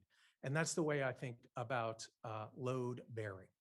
Overcome all the force. So this is an example of an AO standard approach. So, and an example of two different methods of tension band. One is the monocortical plate, and the other, which is shown there, and the other is an arch bar. So an arch bar also serves as obviating the tensile force at the superior border of the mandible by leveraging the presence of teeth. So that's an example of an AO standard approach. And this is an example of an AO standard approach. 6-hole plate, big plate, bicortical screws, inferior border, and that would be a standard AO technique. Now there's one other technique, and this technique is actually a compressive technique as well.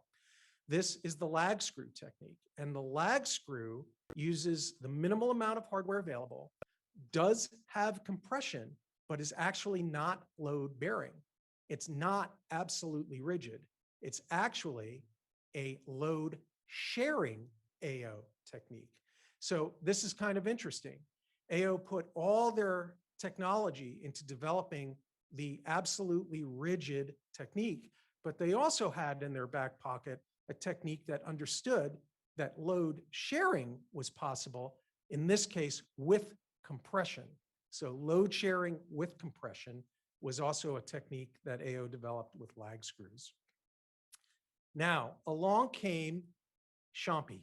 Champy was a French surgeon, and his concept was that load sharing was better using the most minimal hardware you can engineer in a repair, and he didn't care about compression at all. He said, we don't need absolutely primary bone healing. We can just overcome the tensile force, not compress the fracture, and use the least amount of hardware possible with monocortical screws. And so he developed this load sharing non-compressive technique. So he noted that monocortical screws would counteract masticatory force. He noted that tensile force was neutralized, but also realized that the compressive force at the inferior border was beneficial. And he did very interesting studies that you can look up using eraldite modeling that showed a favorable force distribution of this type of plate, because we all know from our cancer work that if you put a plate across a mandibular defect, you know what's going to happen over time, right? There's stress shielding through the plate. If you don't fill the bone segment, and the plate will fracture. So what happens is the force goes predominantly through the rigid plate.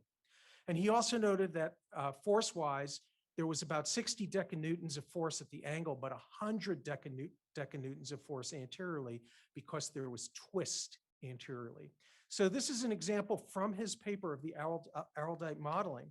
And here you can see when you have the inferior border placement of the plate, there's actually more force disruption compared to a superior placement of a monocortical plate where the force is actually less disrupted.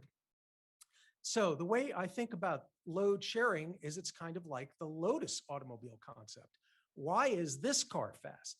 This car is fast because it actually has a modest amount of horsepower, but it's light and agile. So it's all about minimalist engineering, and that's the load sharing technique. So here's an example of the Champy technique at the angle. You can use two plates as shown here, superior border plates. This is for an angle fracture. You can also use just one plate on the superior border here. It's very quick. This case takes about an hour transorally. And you can also use this on a body fracture. There's a Champy technique, as you see, from a body fracture through the dentate segment, superiorly placed monocortical plate.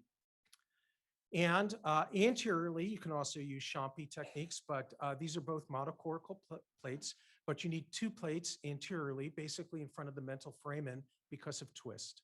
So two plates prevent twist in the Champy technique.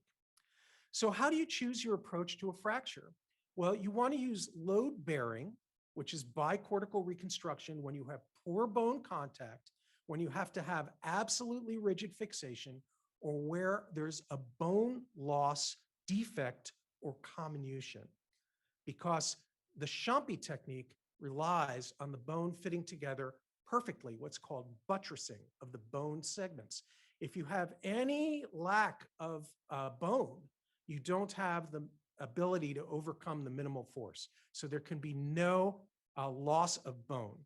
Lindquist did a very interesting paper that showed that tooth loss, like from a lost third molar, would actually tip your hand towards preferring a Champi technique over a load bearing technique as a general rule. So load bearing, big plates, absolute rigidity. Load sharing is where you have bone buttressing from good bone contact. It's a non-rigid fixation technique, but it can't really tolerate bone loss or tooth loss, and it's using the smallest possible plates. And that's the reference for Lindquist's paper in PRS February 93. So let's talk a little bit about specific complications. I'm going to talk in general about patient-related complications, technique-related, either planning or surgical, and then finally, infectious complications. So this is a patient-related complication. What am I talking about? This guy has devil horns tattooed on his head, okay? Do you think, admit the guy to a hospital, because do you think if you don't that you're going to see him again until it's too late, right? And obviously tips your hands towards open techniques. So not doing any of those things would be a patient-related complication, basically. Complications, the first principle of surgery is exposure. My boss in residency, Dr. Michael Maves, used to say, Andy, if I can't see, you can't operate. So that always stuck with me. So I wanted him to see. And of course, in doing your exposure, you're seeing V3, you're seeing the mental nerve coming out of the mental foramen. Obviously, that's at risk for complication, but the idea is to get the plates placed properly, you're going to have adequate exposure. In fact, I think the whole case in some ways, after you've thought about what you're going to do before you even get to the operating room, is all about exposure. Now, another technique planning complication is poor screw placement. What am I talking about here? I've made this mistake repetitively in my career. Do you see that fracture on the CT on the right? That's what I call an oblique or sagittally oriented fracture. So here's the thing. You're looking at the buccal portion of that fracture, but that fracture is actually sagittally oriented. So if you put a standard screw through the, in this case, the posterior part of where you're seeing the line of the fracture, when you drive that screw home, you're going to actually pop the fracture open. So the idea is you need to drill the holes on the posterior portion of that fracture as lag screws through a plate, because a lag screw will compress the fracture sagittally. If you don't drill it lag, you're going to pop the fracture open and induce either a malocclusion or a malunion. The idea is that that screw on the right is drilled as a standard screw to accept the threads, but this screw on the left is drilled where the lingual cortex is drilled to accept the threads, but the buccal cortex is drilled larger so the threads don't engage it. And if you forget about this, you're going to have all kinds of problems taking care of that, what looks to be a pretty simple fracture. Now, here's another technique planning complication, is using inadequate hardware.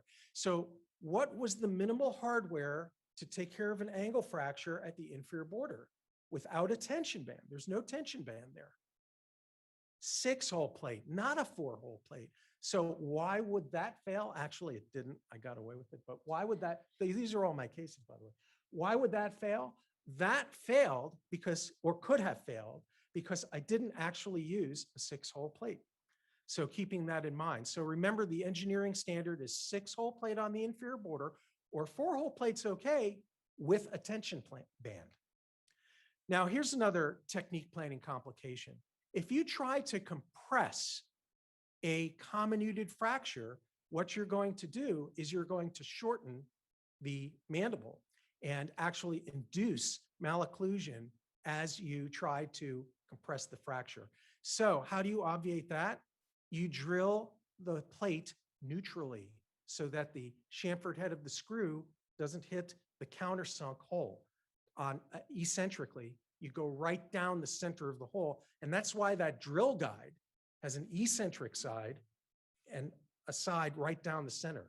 So you have to know which drill guide you choose from the set to do that. And then the other technique that you can use is to use a threaded locking screw, which is what you see in the plain X-ray that you see there. So technique planning complications can also be existing, determining at the outset whether you're going to use load sharing and load bearing. But a rule of thumb is that if you have more than one fracture, you really, as a standard, can only get away with using load sharing on one of them. Now, that's just a rule of thumb.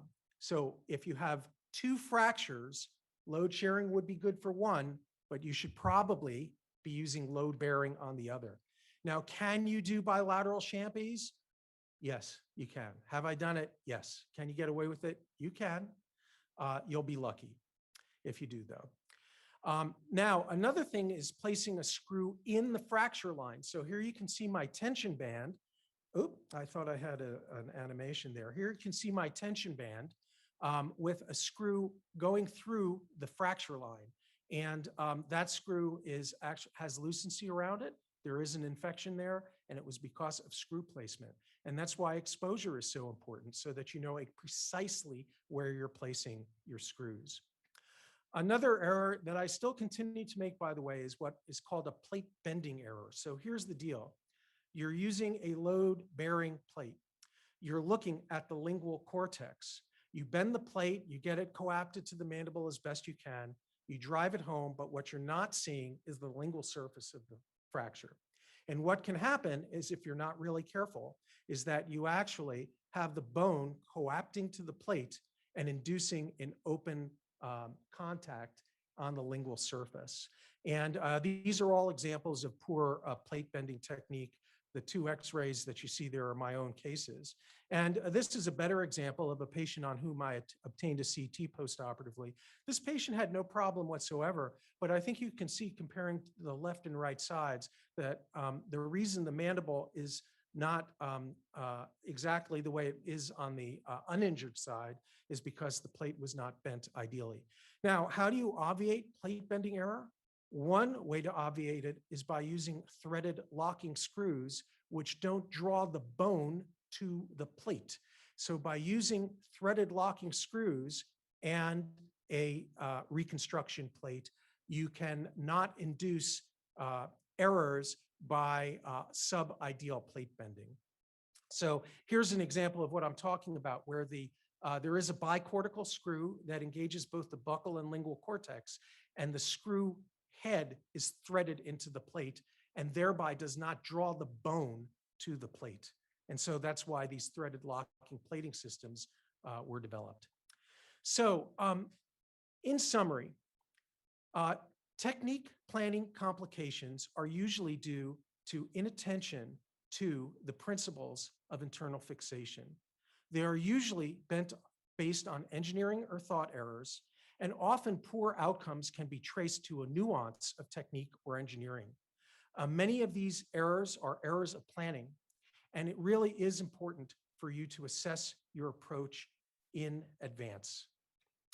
Now, I just want to talk to you also about surgical complications that include malocclusion, tooth injury, strip screws, nerve injury, TMJ ankylosis, non-union, and fibrous union. And finally, just a word on wound dehiscence. So I think that these are really not due to the planning necessarily, but they're due to things that happen to you in the OR with the way you're approaching the surgery itself. So one is insufficient reduction. And this is a patient, I won't go into it, but you can see there are a lot of plates there. And he had insufficient reduction in the operating room, and he had insufficient reduction afterwards.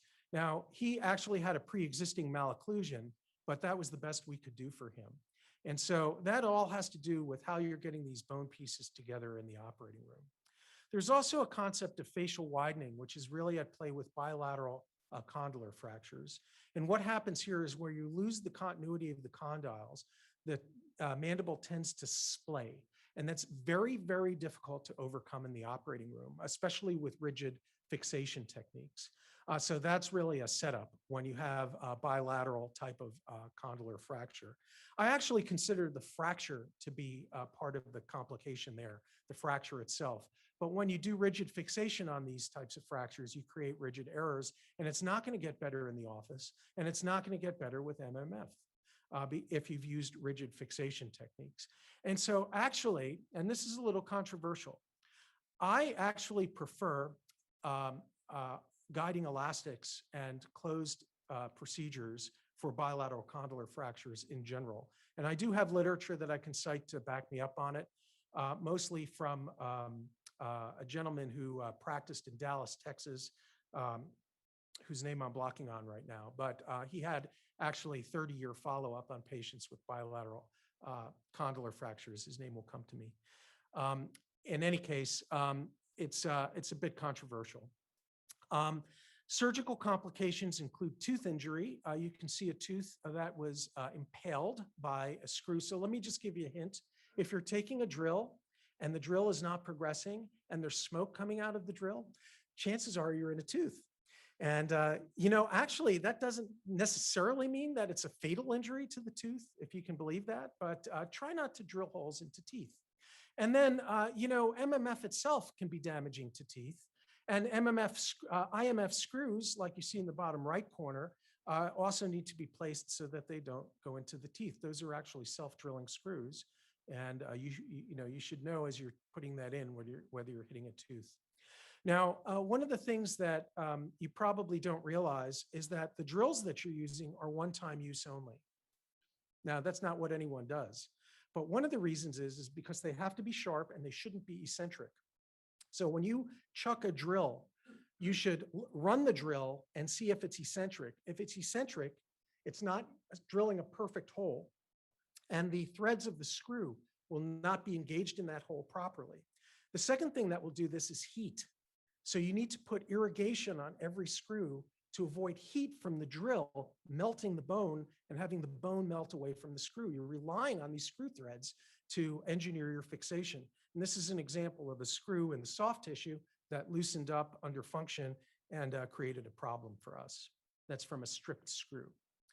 Of course, you can get nerve injury. This is the marginal mandibular branch, and part of your open techniques would be to preserve that. And I know you're all familiar with techniques of that preservation. But V3 can be injured as well. It can be injured through stretch injury, as you can see through the green arrow, or it can be impaled. And here's a screw that I put in that I didn't realize through poor exposure that was going into the canal and actually pithed the nerve.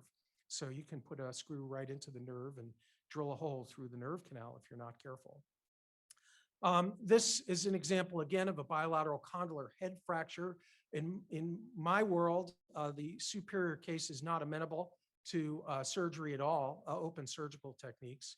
And the lower picture could be if you were of a mind to do so. But I think that both of these cases would be amenable to this technique, which is guiding elastics for about 2 to 3 weeks, and followed by intensive rehabilitation. And this is a Therabyte appliance. I have no stock in the company. It's used to treat TMJ ankylosis. And we actually have this on formulary at our city hospital because the best treatment for a patient with that type of fracture is actually intensive rehabilitation therapy. And so we use that quite routinely. This is an example of a patient who came in with a delayed presentation, but I used it to illustrate malunion or fibrous union. And the treatment for malunion and fibrous union is revision. And in my world, a revision in this type of case, it's not, a Champi technique is not even on the table. You're going to have to use a rigid fixation technique if you want to guarantee yourself the best results with one surgical procedure, because you're no longer dealing with good bone contact. So the principles of load sharing wouldn't be applied to a delayed presentation. And by the way, this was about a month delay or areas where you might have poor bone contact.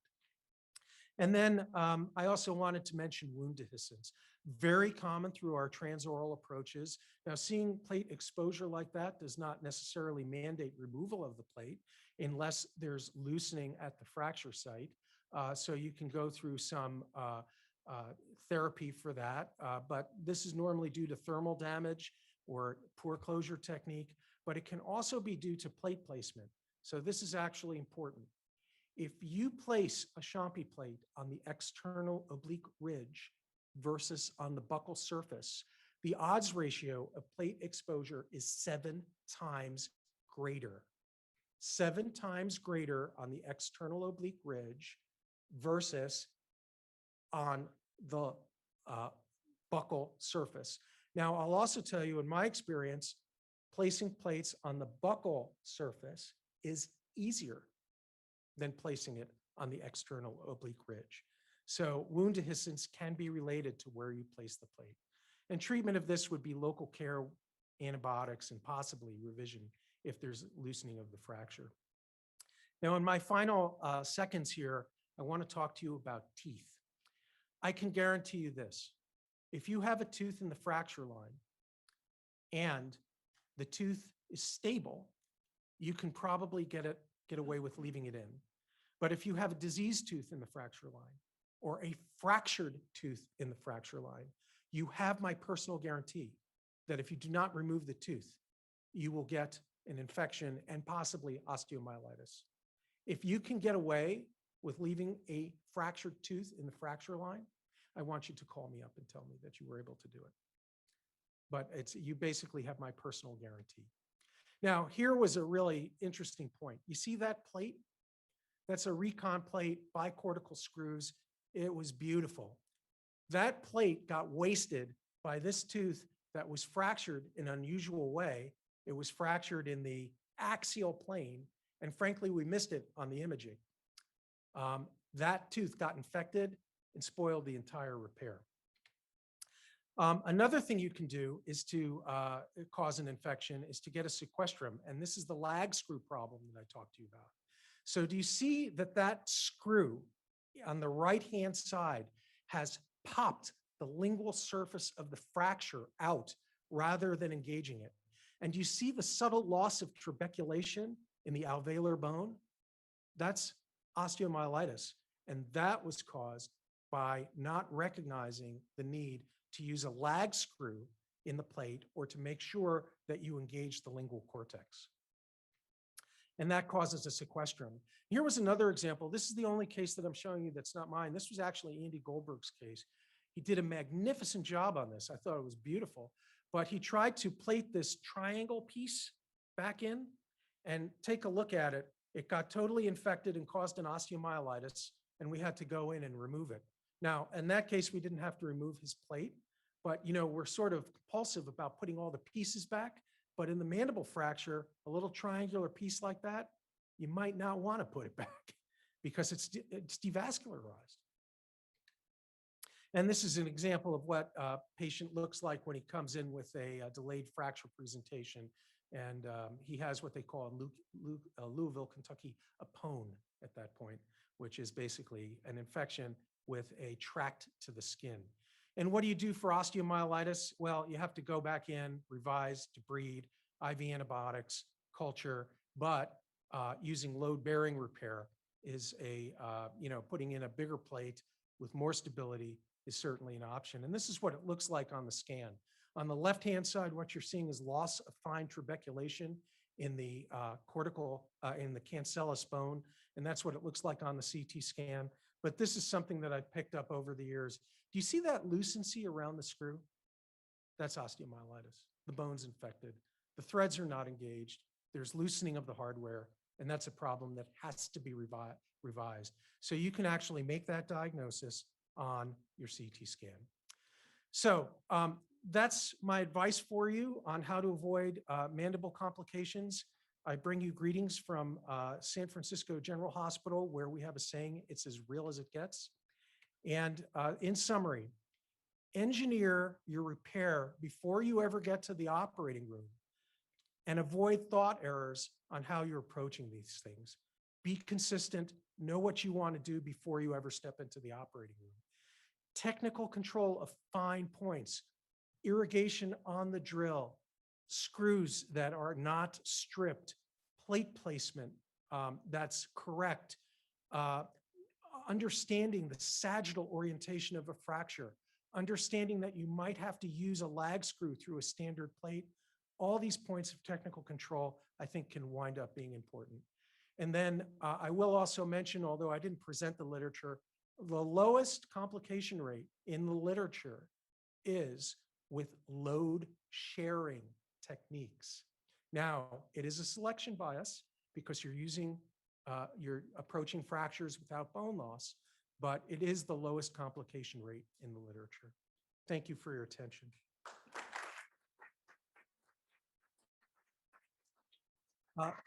Should I take questions or turn it over? Yeah. Okay. Since I have one. Yeah. And this, we're so casual. We're not really bound to that schedule. And thank you. That was terrific. And you know, to the residents, I will tell you that there's probably a half dozen really powerful pearls that he just said that will come up again multiple times in the next several years. Just a contraindication to a compression plate, comminuted fracture, lag screw indicate. I mean, there are these one-liners that were really loaded that are worth noting. Question for you, Andy, is two questions actually. One is, I think there's a lot of school of thought that actually a little bit of micro motion with mini plates, load sharing is actually better than trying to do the Mustang. And what's your thought on that? Yes, so I think when you're not dealing with a comminuted fracture or bone loss, I think that the superior technique winds up being the load sharing technique, which does allow micro movement. Now, the other issue is, you know, one of the reasons that I like closed techniques for condylar fractures is because I have no real hope that I'm ever going to get that reduced absolutely properly anyway. And the approach to a condyle is actually disruptive to the joint capsule and every other part of the functioning of that joint anyway. So I do believe that the concept of rigidity and the goal of primary bone healing, which does require absolute rigidity, falls away in favor of using minimal hardware and allowing some micro movement and basically not being wed to the concept of trying to go for primary bone healing. Yeah, I mean, I think in all my years, you know, whatever it is now, I'm struggling a little bit to think of my non-union. And I think what has happened therefore over the years is I've gotten simpler and simpler and simpler and doing less and less and less. And it just seems like it's kind of like a forward flap. You keep pushing that envelope and it just keeps on surviving.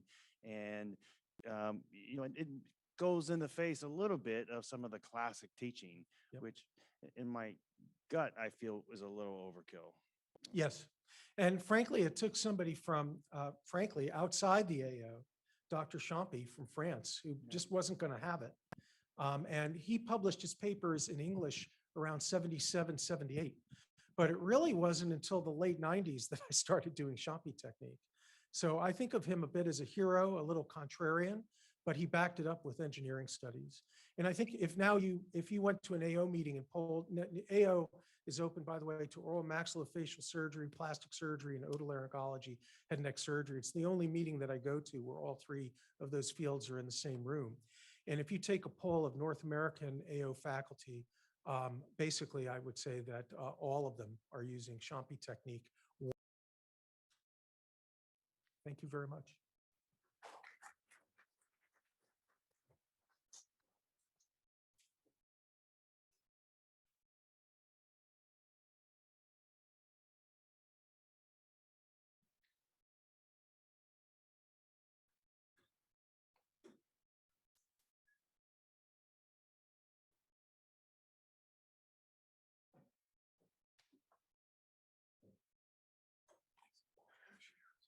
That's fine.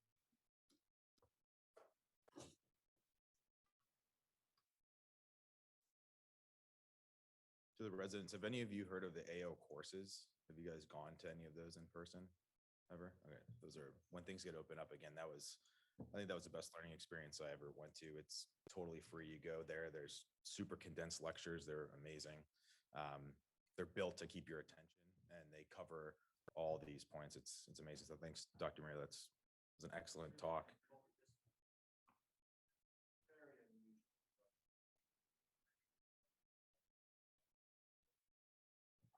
Yeah, that was the best, one of the best, most high yield learning weekends I ever had in residency. So it was great. So I'm going to switch gears a little bit, but focus on mandibular reconstruction, primarily in the oncologic setting.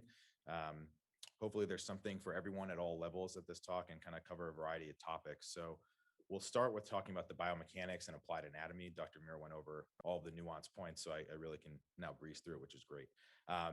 We'll talk about indications and options for advanced reconstruction, and then specifically within mandibular reconstruction, talking about free flaps and non-free flaps, also some technical points and pearls related to osteotomies and how we get the bone to shape the native mandible as best we can. And then I'll cover innovation of virtual surgical planning, which I use a lot in my early practice and got experience during residency, but really has revolutionized how we can precisely reconstruct a mandible, how we can come up with designs in our head before the game time decision is made in the LWAR, and also saves a lot of time and efficiency. And then we'll run through some cases with all of these concepts. So to just really briefly go over the biomechanics of the mandible, as Dr. Muir alluded to, the mandible is a very complex structure. It's a very unique design.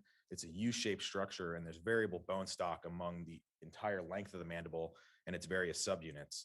The other thing to add the layer of complexity, it's not just the bone, there's also muscular attachments. There's variable competitive forces, vector forces that all influence the mandible differently among its various subunits. And this can pose a challenge to a reconstructive surgeon, because a lot of times if you think of seeing mandibulectomy resections, the muscles along the mandible are divided to gain exposure to the tumor. And then if a tumor is removed, those muscular attachments are also removed, typically with the margin, and those muscles are not necessarily available to be resuspended. So when we think of reconstruction, we think of all the muscle attachments to the mandible can be fairly complex, and then they're typically divided and not necessarily recreated in the same exact way in reconstruction. And in terms of the mandible, our main goals of reconstruction are to reapproximate the bone stock that was missing from the resection and reestablish this rigid continuity. So we don't necessarily want excessive force on the areas that have been removed, because we're creating a more rigid construct, a little bit different than the trauma literature. And if we can resuspend muscles to the hardware or to the bone, we can try to do that, but that's an infrequent scenario. And also we're looking at reestablishing cosmetic outcome and facial contour and symmetry, which plays a large role in the healing process.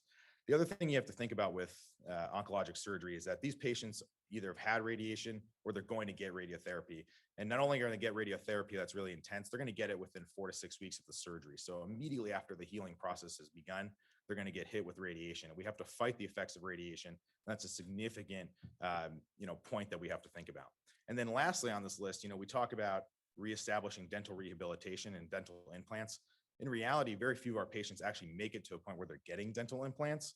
So although theoretically we want to have enough bone to replace or accept an implant, usually plays lesser of a role in reality and in general practice. And Dr. Muir alerted to a point, the TMJ is a very complex structure. If we can avoid going into the joint capsule, it's advisable. Rarely do we have to go into the joint and remove it for oncologic purposes, but the TMJ is very complex. We think of it as a single joint, but in reality, it's really 2 joints.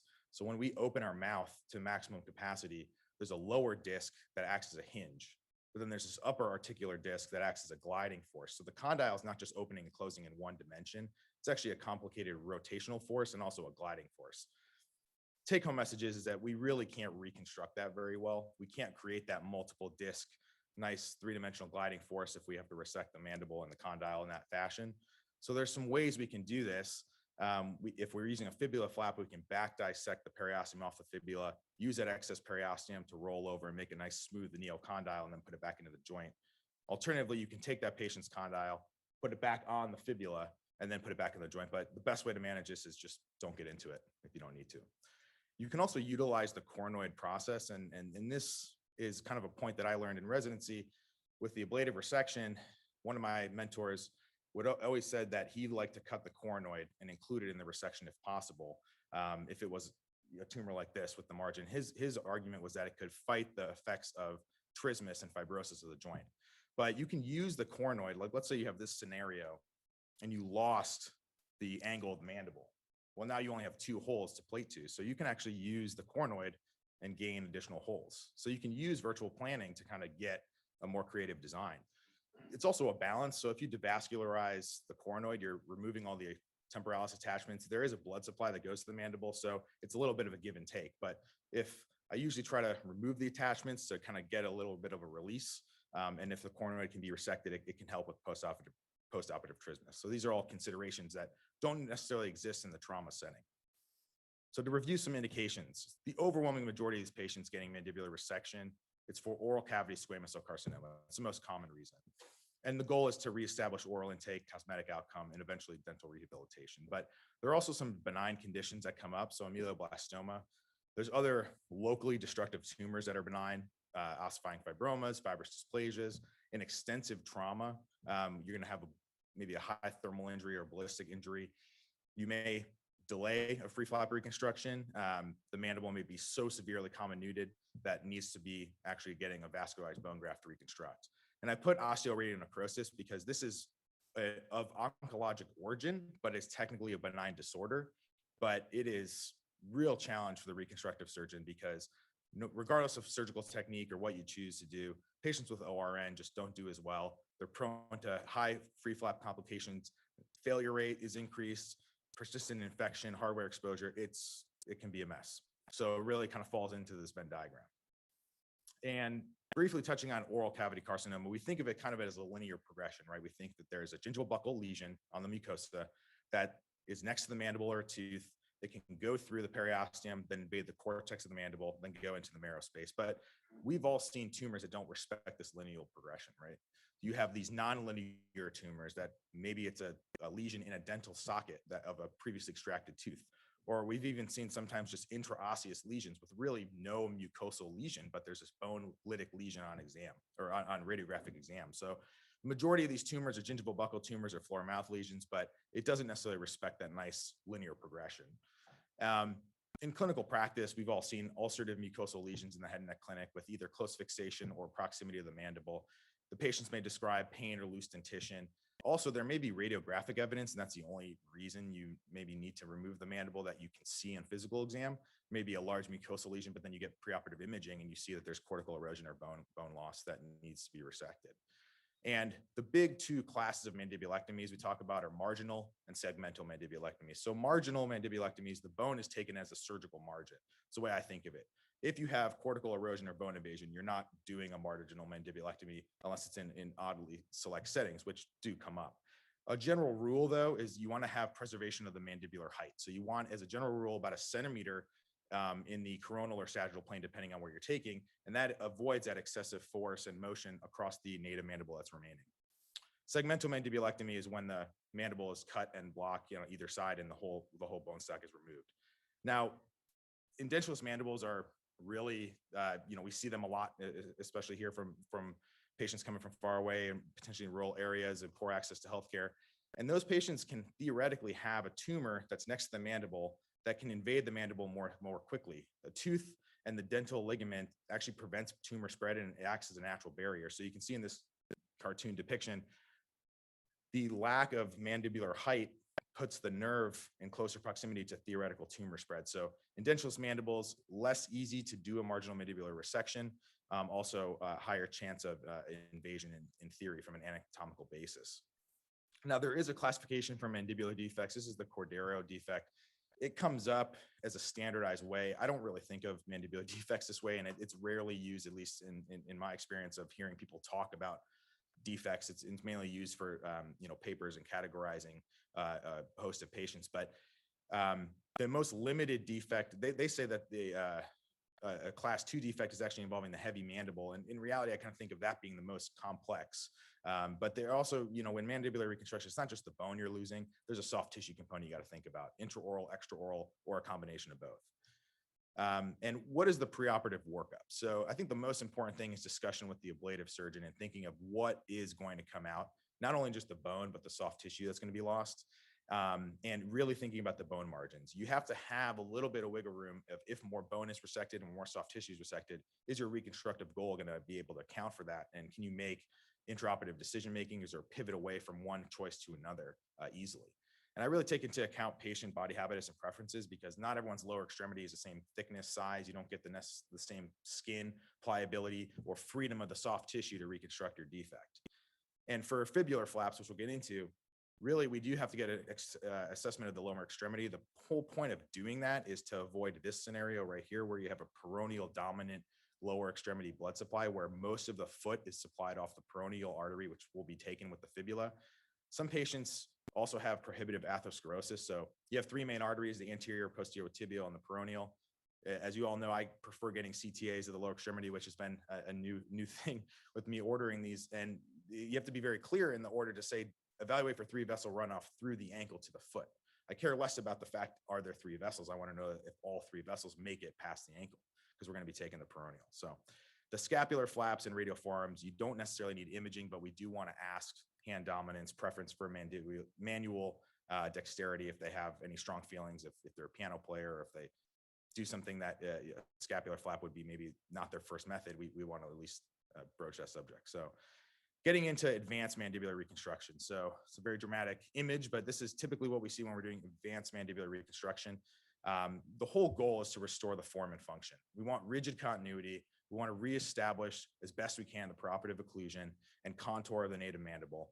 And then, as Dr. Muir was talking about, if we have excessive motion, excessive force, or dehiscence of the wound, that can lead to excessive motion on the plate. The plate could fracture. The plate could also extrude over time. And these patients are going to get radiotherapy. We have to account for that, and that's going to be damaging right away. Eventually, we want to really establish an oral diet and good speech outcomes, and the potential for osseointegrated implants. Again, an ultimate goal, but not necessarily a preeminent thought, at least in the primary setting. Now, this comes up a lot. Why don't we just put a free bone graft in there? And this dovetails well to multiple points. Is if you have a free devascularized bone graft, why can't you just put it back? Or why, if you only have a 2-centimeter mandibular defect, why can't we just put a free bone graft in there? And in theory, there are papers you can look up, and also in the long bone literature, especially in orthopedic reconstruction, they cite that up to about 6 centimeters, you can get away with a free bone graft, non-vascularized. And if you think about some of the mandibular defects we've done fibulas for recently, it's 6-7 centimeters, not that much bigger. So why can't you do it in the head and neck setting? And kind of my general thought and what's been taught to me is that these patients aren't your general patient who has a limited area with a lot of vascularization in the area as well. They're going to get radiotherapy. They may have already had radiotherapy. There's a different vector force on their mandible, and the soft tissue effects they're going to suffer from radiotherapy. That bone graft is maybe not going to make it. You can maybe get away with it in certain cases, or have general success for long term. But the way I kind of think of it is that if it's nice to get free bone grafts for revision cases or touch-up cases, if you have areas of non-union touch-ups you want to do, if you have an area of an exposed plate that you're going to remove and you want to augment the bone, iliac crest, tibial bone graft, or costal cartilage is good. But if you have benign cases or select settings, like let's say you took a rib and you needed to reconstruct just the condyle for a benign chondroma or something that was in the joint, and you didn't want to necessarily put all this hardware and a free flap in there, you could potentially get away with a free bone graft. So it's not out of the question. It's just typically not done in the oncologic setting for multiple reasons. And that's the history behind that. So our free flap options, what are they? We've all kind of seen fibular free flaps, scapular free flaps in select settings, also the osteocutaneous forearm. And then a more historical relevance is the iliac crest free flap, which was in vogue at one point in head and neck history and kind of fallen out of favor as these other options have been modified and done in more higher volume. Now, during the pandemic, I don't know how many of you watched The Last Dance, which was, obviously nostalgic for the Chicago 90s Bulls, and sorry for the NBA references, but this is how you have to think about mandibular reconstruction. You have your big three, the same way you have your big three with the Chicago Bulls. So if you don't know anything about basketball, if someone asked you who's the best basketball player, everyone would say Michael Jordan. They wouldn't even hesitate. And that's kind of how I think about the fibula for mandibular reconstruction. What's the best way to reconstruct a mandible? People just fibula. It's like no one even thinks. And it's the naturally gifted, most natural way to reconstruct a mandible that we have with a free flap. And that's kind of how we think of it. But in reality, you have other options. The scapula, in a lot of ways, it's kind of like a Scottie Pippen. So Scottie Pippen's behind Michael Jordan. You don't realize he's really good until you really analyze Scottie Pippen on his own. You say he's a Hall of Famer. He can actually do it all. And in a lot of ways, more of a complete team player and also more well-rounded. And that's kind of how the scapula is for mandibular reconstruction. You can get bone, soft tissue, muscle. You have extreme freedom of the skin paddles and the soft tissue. You can pretty much reconstruct any defect. It's just a little bit of a pain to harvest. They're labor-intensive cases, and the donor site and the anatomy can be a challenge depending on how many of these you're doing all the time. And then you have your osteocutaneous forearm, and that's your Dennis Rodman. So Dennis Rodman is nicknamed the Worm. He's a little weird, but he serves a very specific role, and that's the osteocutaneous forearm. So in very select situations, the osteocutaneous forearm is amazing, and you do it, and you're like, this is a great choice, but you can't really generalize it to everything. So if you want Dennis Rodman to get 30 rebounds, he can do it, but he can't shoot free throws. So that's kind of the osteocutaneous forearm. So looking into the fibular flap, so there's advantages: long segment of bone, excellent bone stock, and a consistent pedicle throughout its length. And you can get a very lengthy pedicle, and you could really do a total mandibular reconstruction if you wanted. There's also potential for osseointegrated implants because of its bone stock. The major disadvantages: the skin paddle is said to have limitations, and you see that in practice. Some people have a really thin fibula, but other people have really thick subcutaneous tissue, not as much freedom from the bone. So if you're asked to do a lot with that skin paddle, it's difficult. It used to be cited in the literature that the skin paddle was unreliable. It still can be at times, but there was modifications made in the harvest technique. So typically, when we're following the fibula around the lateral surface, we go and we see the posterior tibialis muscle, we find the pedicle, and we take a cuff of this FHL and soleus muscle. The reason we do that is to protect this theoretical concept that a skin perforator, typically in a septum, intermuscular septum, is coursing to the skin, and we find that in the beginning of the harvest. But we don't know on the back side of the fibula what it's doing. Is it going through two muscles? Is it coming through a muscle and going through the septum? And that modified the understanding of the perforator anatomy from the advent of harvesting the fibula really allowed us to be more consistent. So typically we're accounting for scenario C, where we're taking a cuff of that soleus and FHL muscle, in theory, protecting a possibly indirect course of that perforator going to the skin. And from doing that, we've had, it's been in the literature for years now that is more consistent. And even in a lot of ways, people have gotten more creative, taking multiple perforators, finding a perforator through the soleus muscle and creating an external skin paddle and having double, triple chimeric flaps. So people have gotten really creative after this, but it's not as nicely consistent as some of the other options, and can be variable in patients. As a general rule, how do we think of which leg do we use for the defect? As a general rule, the convention is if you want an intraoral skin paddle and you want your pedicle coming posteriorly out of the mandible into the neck, you use the contralateral leg. And if you want to modify any of those aspects, let's say you want the pedicle to come anteriorly instead of posteriorly, you switch sides of the leg. So it's a mental exercise. If you have a left mandibular defect and you want the skin paddle to be inside and you want your pedicle coming out posteriorly, which is general convention, you would pick the right leg.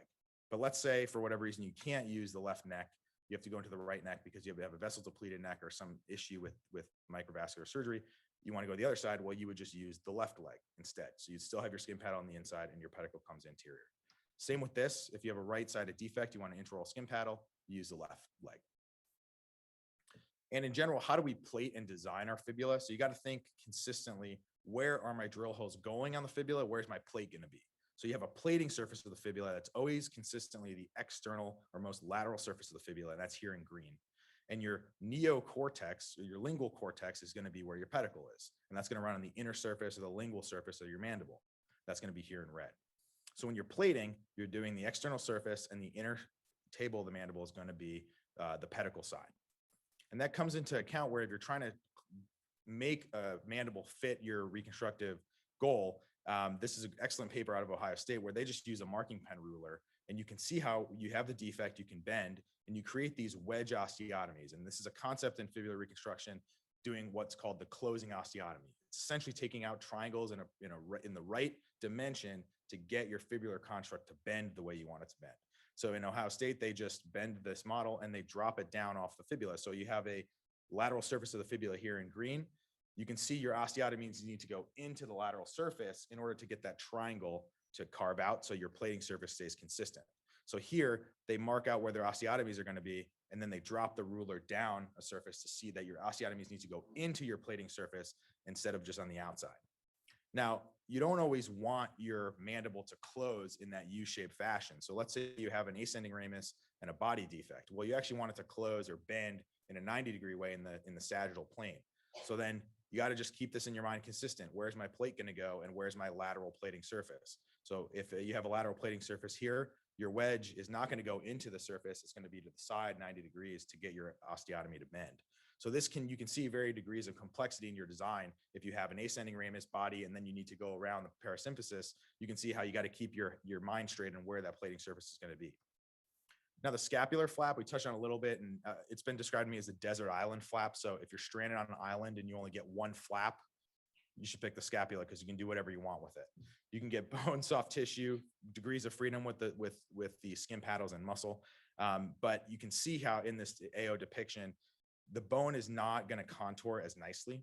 And it's going to be a little bit difficult to get excessive bone length and also get complex designs the same way as the fibula can normally be.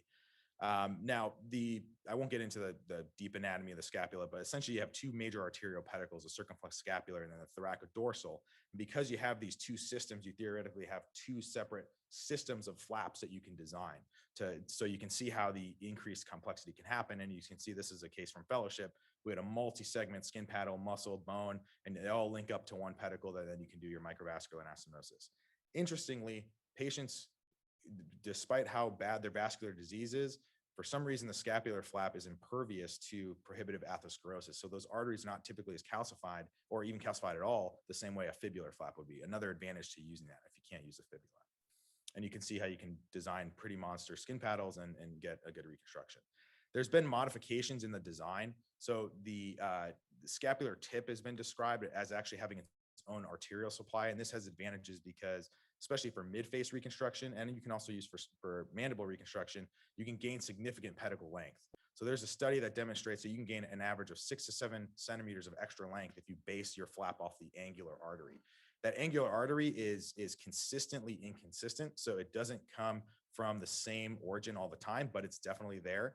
And as long as you hug and preserve a cuff of muscle to that scapular tip, the artery, once it enters the muscle, fans out in kind of an arborization pattern and can give supply to the scapular tip. The reason this is powerful is you can take a small piece of bone and base everything off the thoracodorsal system instead of having to go from the lateral border and having a short pedicle. A little bit about the osteocutaneous forearm here. So really chosen if you either can't use a fibular flap or you have an extensive soft tissue defect or mucosal defect that would be perfect for a radial forearm, but you happen to have a small limited bone defect associated with it. The cited advantages to use in an edentulous mandible, the patient doesn't have teeth, so the bone stock is not relatively smaller compared to their native mandible. Also early ambulation, you don't have a donor site on the fibula, you don't have a cast, and you can get these patients out of bed right away. The considerations you have to have is that you need an orthopedic surgeon to prophylactically plate the radius at the time of the harvest. You can only really harvest 40–50% of the radius, and some patients maybe don't want their forearm used for flaps. But over the years, also multiple modifications have been made. So this is at a high volume osteocutaneous radial forearm center. It seems that Kansas, they use a lot of these for their mandibular reconstruction. They've cited anywhere from 7 to 14 centimeters bone length. And it was a general teaching that you couldn't make an osteotomy on that radius to contour to the mandible. You try to keep it straight. But they cite that even as you increase the amount of osteotomies, 1 or 2 osteotomies, even 3, that they only did 1 case with that the complication rate, the standard complications of hardware infection, exposure of the plate, osteonecrosis, malunion, really stay the same despite the amount of osteotomies you make. So it's highly feasible, and there's not necessarily a statistically significant difference. It just not going to look as good. It's not going to make you feel as good when you look at your osteotomies and how the bone is coapted to itself. Mark Wax developed a double barrel osteocutaneous forearm for really limited defects, 4 to 5 centimeters in length. But this whole concept was that although the bone looks good on the plate, the actual depth of the bone is about 4 to 5 millimeters, and that kind of couldn't theoretically accept a dental implant in the future. So he just double barrels the osteotomy on the radial forearm, and now you have kind of a thicker piece of bone that approximates the missing mandible. So again, multiple modifications to get this to work. So a major innovation in surgical planning is using virtual surgical plans. We have 3D models that can be made for our patients. Here is a screenshot of a case I recently did where You see, we sit down for about 15, 20 minutes, and computer programmers work with us at Stryker, and they can measure out exact bone margins that we're planning from the tumor. We see the tumor in 3D. We know kind of get a sense for where it exactly is. You can see they outline the dentition, the inferior alveolar nerve. So we get a lot of information, and we basically design and play through the surgery in our head before we're actually doing it. That saves a lot of guesswork in the OR and a lot of time, but also really allows us to make multiple plans if we need to. We then get a pre-bent plate or an idea of how a plate could fit. We get a plastic 3D model contoured exactly to the patient's mandible, and we've made these fibular segments. No problem. So we make these fibular segments or bone segments to be exactly where we want them to be, and then we can get a pre-bent plate, or we can get a model that we bend the plate to in flash ahead of time to eliminate that time in the OR. And so this is pretty much what you get. You get a 3D reconstruction, you get fibular segments, you actually get a model of these fibular segments, and it really eliminates having to think of this construct in your mind. So when I order CTAs on patients, they get their exact fibula put into the system, and we get an idea of what these wedge osteotomies are going to be on the patient's fibula. I generally like to keep these fibular segments well over 2 centimeters, but we try to keep them about 2.5 centimeters to not cause significant devascularization to those segments. And then we get a cutting guide, and then the cutting guide has an area for the sagittal saw that can kind of precisely design our osteotomies. And you can see how when we have this ahead of time, we can get more complex about how we can three-dimensionally construct our fibula. And the most complex version of this is actually a case in fellowship where we had an amelioblastoma, where we did this concept of making a jaw in a day, where we not only get the fibula construct, but we also get the areas for dental implants. And actually at the time of the surgery, have an oral surgeon come in and put the dental implants in. And this was really cool because you can see how you can almost see the patient's teeth in the future of what it's going to look like. And that's all done at the same time. This is a case example of where virtual surgical planning really helped me. So this is a patient that came to Dr. Jamison's office with a facial artery rupture, a very dramatic setting, and had a large mucosal defect and associated mandibular defect. But you can see on this scan, look how close that tumor comes to the skin. So we're looking at a big mucosal tumor, but also I know that the skin's going to be involved. So thinking about this in my head is, what's the best option? Am I going to use the Michael Jordan of reconstruction, the fibular flap, or should I go with the scapula and get extra soft tissue to reconstruct this potentially intraoral and extraoral defect?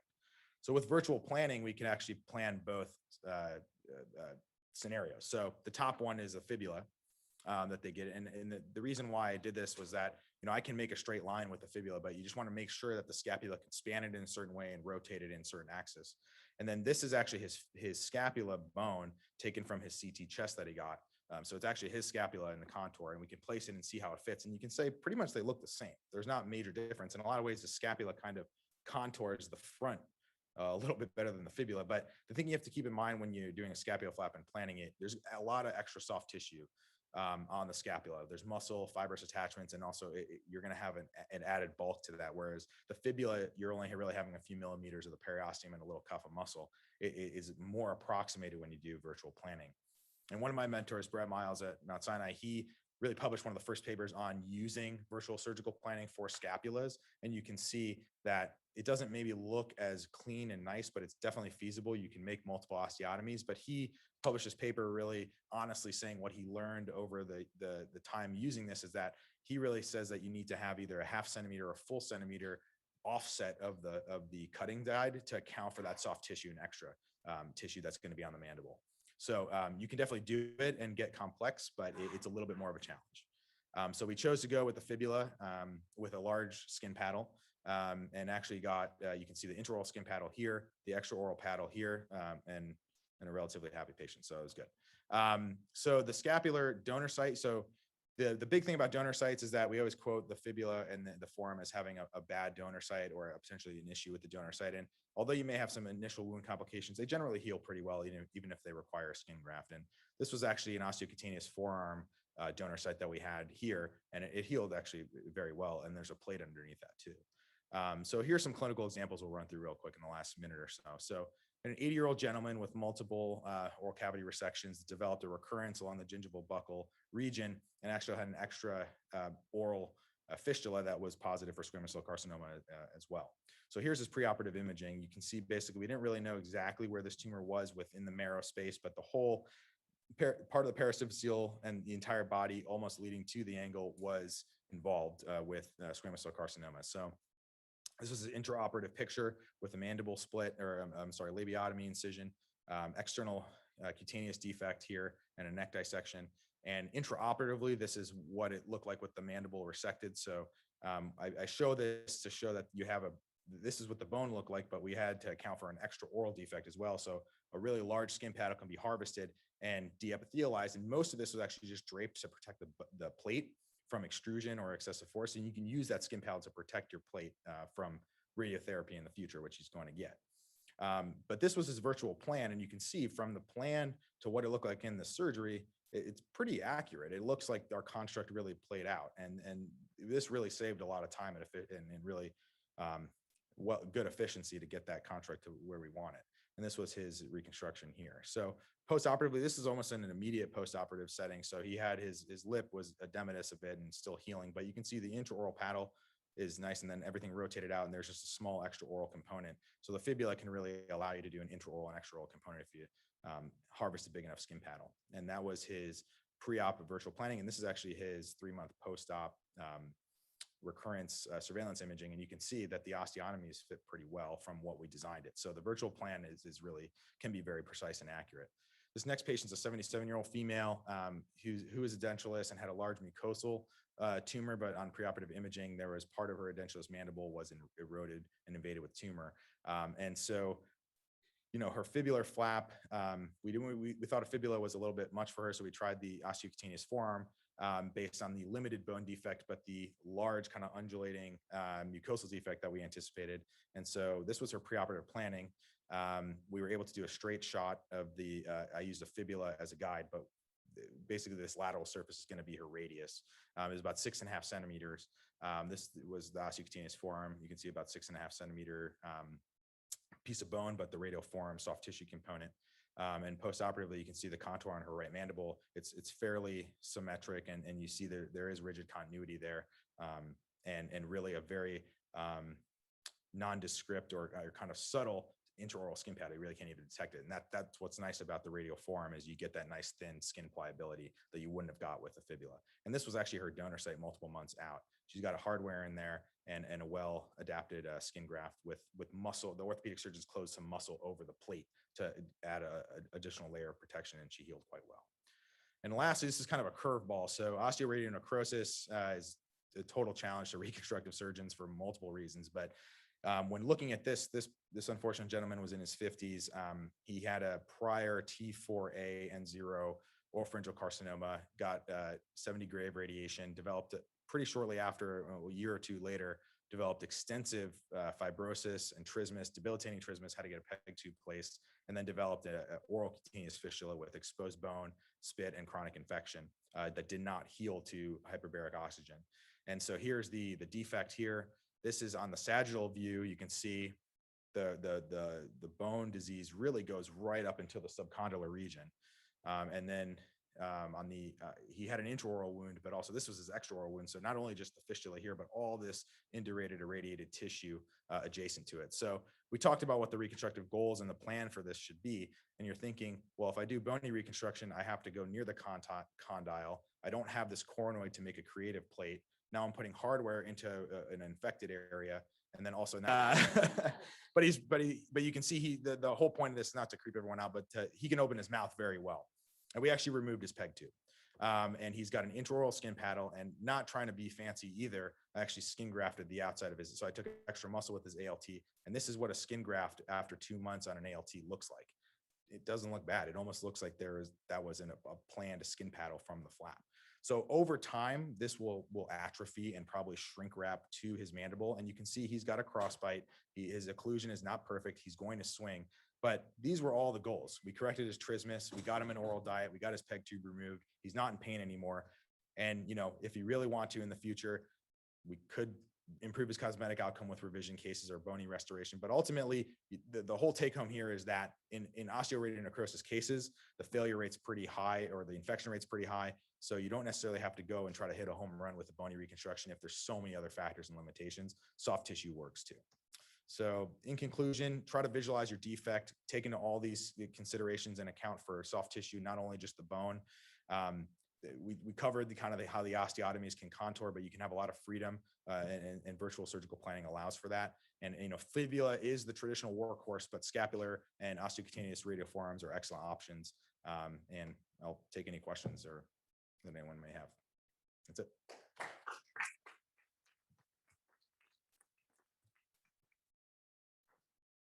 This is kind of a question tying in Dr. Muir's talk. Do we have any tools with surgical planning to look at the forces that are exerted when we do the plating on the actual fibula, or is there any chance of moving in that direction? That's a great question. We don't, but what's interesting, what I didn't cover is this is a good example. When they design the plate, they actually add, you can see this bar is a little bit thick. It's pretty subtle, but this is a little bit thicker than the rest of the plate.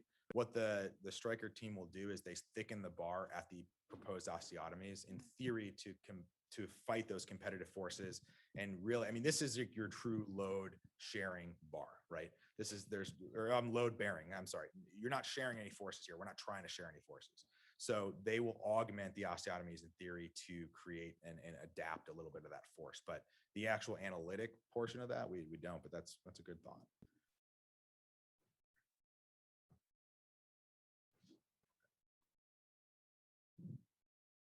Yeah.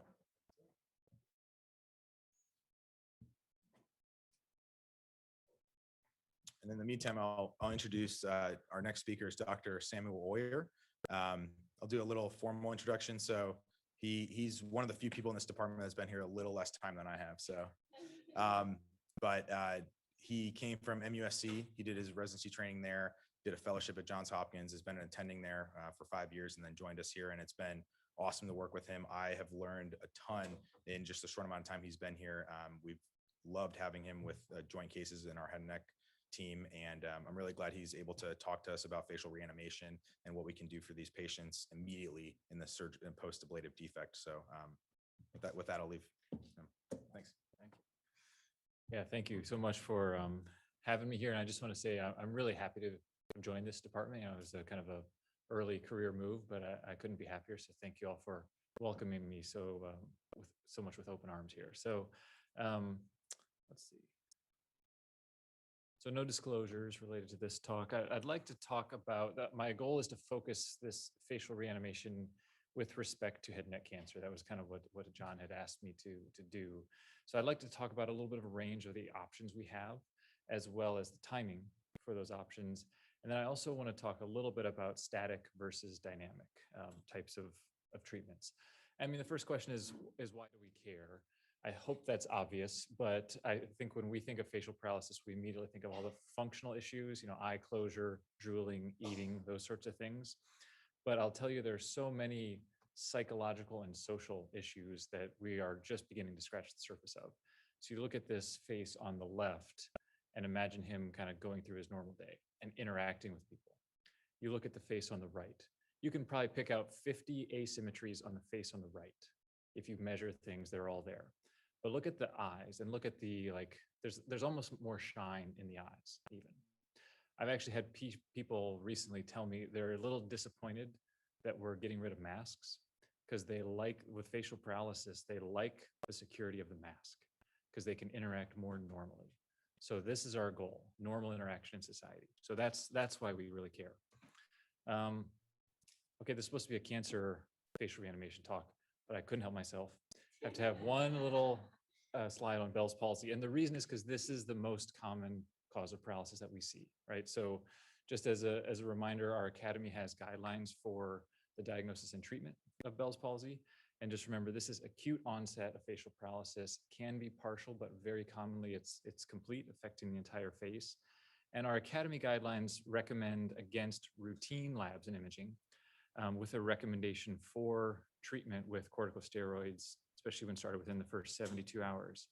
There is also some additional evidence that wasn't included in the academy guidelines since they're over 10 years old now, but the evidence for antiviral treatment when added to steroid treatment can help improve the outcomes of Bell's palsy in terms of reducing incomplete recovery and reducing synkinesis. So really the best outcomes we see are when recovery starts early. when people start to get recovery in the first few weeks, very high chance they're going to get very close to normal, if not normal recovery. Later onset of recovery, lower those chances.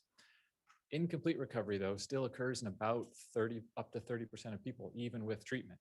And some of these people are the ones that are being told, well, you got most of your recovery. There's nothing else we can really do. And we'd like to change that paradigm a little bit. We do know that older age and the more severe the onset of paralysis or associated symptoms, the worse recovery will be. So why do I talk about Bell's palsy in a talk that's supposed to be directed towards cancer-related facial nerve? Because not every paralysis is Bell's palsy.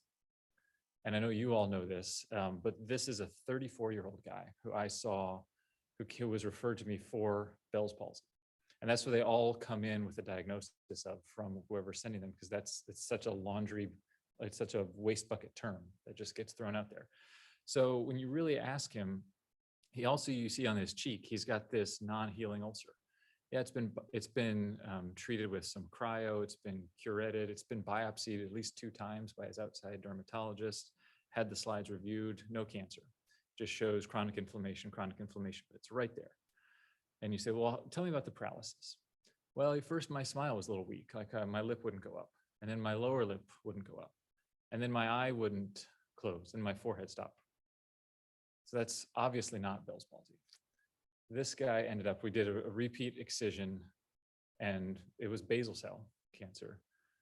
And the facial nerve biopsy showed basal cell cancer in the nerve, extending up to the skull base. So he ended up getting a massive resection, followed by free flap reconstruction, radiation therapy. He's still, living with some residual disease, but this could have been kind of stopped much earlier in the process. So take a history, right? And listen to the patient, because you see them when they're all the way paralyzed. Ask them how they got there. Because if it doesn't happen in the first 2-3 days, it's not Bell's palsy. If it's the slow sequential, then start thinking your antenna should be up for some cancer. Different end of the spectrum. So 82-year-old guy, he was referred, he said, oh, this is Ramsey Hunt. At onset, he had pain, he had a little bit of blistering, facial paralysis. He's now 4 months out and he hasn't had any recovery. You're looking at him here, you say, well, okay, it actually sounds like this sounded very convincing to me when I took his history. Ramsey Hunt seems to be fitting along the timeline, not recovering as well, but he's in the older age group. Ramsey Hunt is more severe than Bell's palsy. So I kind of watched him a little bit for recovery. And then when he came in later, I felt his jaw, his masseter nerve or his masseter function was weak. I couldn't feel jaw clench there. And he had a lot of pain still around the jaw. So in facial paralysis, watch for cranial nerve 5 involvement. There's this little connection with the auriculotemporal nerve that will help communicate between facial nerve and cranial nerve 5. So that's a little pathway where this guy also ended up having a remote history. You can see a healed bilobe flap on his nose. So squamous cell on his nose 20 years ago. And this ended up being squamous cell in his nerve. He wasn't treated with big resection, just kind of due to medical comorbidities. He was treated with chemoradiation, again, kind of still living with disease, but now he's got facial nerve is out and fifth nerve is out. So he's got some corneal anesthesia. He has very limited dynamic reconstructive options. So with some static things, we can only really get him back to this from an aesthetic standpoint. So really keep your eye out for that as well. So just a plug, obviously you guys know this, but not everything is Bell's palsy. Ask the patient about the timing, how it started, look for additional cranial nerve involvement. And then if they don't recover, if it's been a year and there's nothing recovery, it's also not Bell's palsy. So I just say this because we talk a lot about our academy guidelines in terms of not doing routine labs and imaging, which is great. But if your antenna are up for something else, then take your work up to the next step. So don't, we all are at risk of missing this. So just kind of keep a close eye. So let's shift back to kind of the more typical patient you may see. So this lady actually had a little delay in diagnosis. Again, thinking it was Bell's palsy with a little more acute onset paralysis, lots of jaw pain on the left side, and workup revealed, pretty large parotid tumor. So she has complete nerve paralysis with a parotid tumor. So she's in our office for kind of preoperative planning along with the head and neck surgeon. So what are our options? How can we dynamically reanimate this face in the setting of a parotid cancer. So we have nerve grafts as an option. You can either do a cable nerve graft and span the distance of the nerve that's resected, cross-facial nerve graft from the opposite side, potentially, or a nerve transfer where you use a different donor nerve. Both of these options have the requirement that you need to have distal facial nerve branches intact, and you need to have a donor nerve available, which you may not always have. Temporalis tendon transfer, that's a different way to get some dynamic motion. But again, you need a functional V3 motor nerve. So when you check the patient's temporalis and masseter function, if there's no palpable movement, they're not a temporalis tendon or masseter nerve candidate. And then free muscle transfer. So multiple free muscle flaps have been used. Gracilis is kind of the most common in the non-oncologic patient group. Others, like an innervated ALT or some of these other options have been used in oncologic settings as well. Again, here you need intact donor nerve and vessels, and you also need a suitable free flap candidate. So there's a little bit more that goes into those decision-making processes. So let's start at the top. Nerve graft. So really, you can never get better than hooking up ipsilateral facial nerve to ipsilateral facial muscles. Like that, if you can restore that, that should always kind of be your first option. So this just shows an example of a total parotid defect. You can see the mandible exposed here. Only the middle facial nerve branches were resected. There was still a frontal branch here and a marginal that were preserved. And this is a sural nerve graft that is kind of spanning into a couple different distal nerve recipients. And so really 6 months out, you see she's getting some improvement, and a year out, she is looking fairly good. And I'm not trying to take credit for that entire facial nerve, because again, I think there's a lot of collateral that's coming in from those preserved branches, but you can't get better than that. I mean, so if you get a chance at the time, you should restore facial nerve to facial nerve whenever possible. Now, if you have a facial nerve defect that's more proximal, so if you lose the main trunk, your outcomes go down. You can't get quite as good of outcomes. So here, the mastoid is drilled away. So the main trunk was finally cleared and the margins were negative right here, kind of at the second genu. And then you have nerve again distally near the pes. So when you're spanning this with a nerve graft shown here, there's no tonotopic organization. So you can't really separate out forehead movement from eye closure from mouth movement. When you replace a nerve graft, there's no way to really organize where those nerves end up. So, sorry, I thought I muted that one. So you get more synkinesis. So this is a lady who had a parotid tumor, and we have a nerve graft and she has motion, she has tone, but you see a lot of kind of competing motion, a lot of synkinesis. So really a lot of times people will say your best outcome would be a House-Brackman grade 3. And if you look closely at the House-Brackman scale, if you have synkinesis, you're automatically a 3. We can work with this, and there are things we can do to help with the synkinesis, but this shows the limitations when you have a non-specific graft. I think it's still a better option than some of our other options when you can't. So one question that always comes up, well, this patient's going to get radiation. So if you put a nerve graft, if it's a free nerve graft in a radiated field, how does that affect the results? And from what I can glean, it seems like I haven't seen a very convincing study that says it makes much of a difference. And if someone else knows, please, I would love to. I'm kind of interested in this idea, but multiple studies I've just put a few of them here. Reinnervation of recovery from a facial nerve graft doesn't seem to necessarily be significantly influenced in a negative way by postoperative radiation. So it may delay the onset of recovery a little bit, but really in some of these studies, what makes your nerve graft recovery decrease is usually paralysis that was there before the tumor was resected, advanced age, and then there's some animal models that suggest if you do a vascularized nerve graft, it'll actually have better outcomes, which makes some sense. But radiation by itself doesn't seem to doom your nerve graft to failure. So even in patients who are going to need postoperative radiation, which a lot of these will with this kind of a defect, I think it can still be beneficial if you have that access at the time. So it's really hard to go back in later if you try to find those nerve ends and do a graft. So while it's exposed, I think that's kind of your best option. Well, what if your proximal facial nerve doesn't exist? They've traced it all the way up, it's positive at the proximal margin. Then you have to use an alternate power source. So if you can't use the facial nerve, what neighboring nerve can we use to power the face? Again, you need distal nerve branches to do this, but you can use either opposite facial nerve, masseter, or hypoglossal.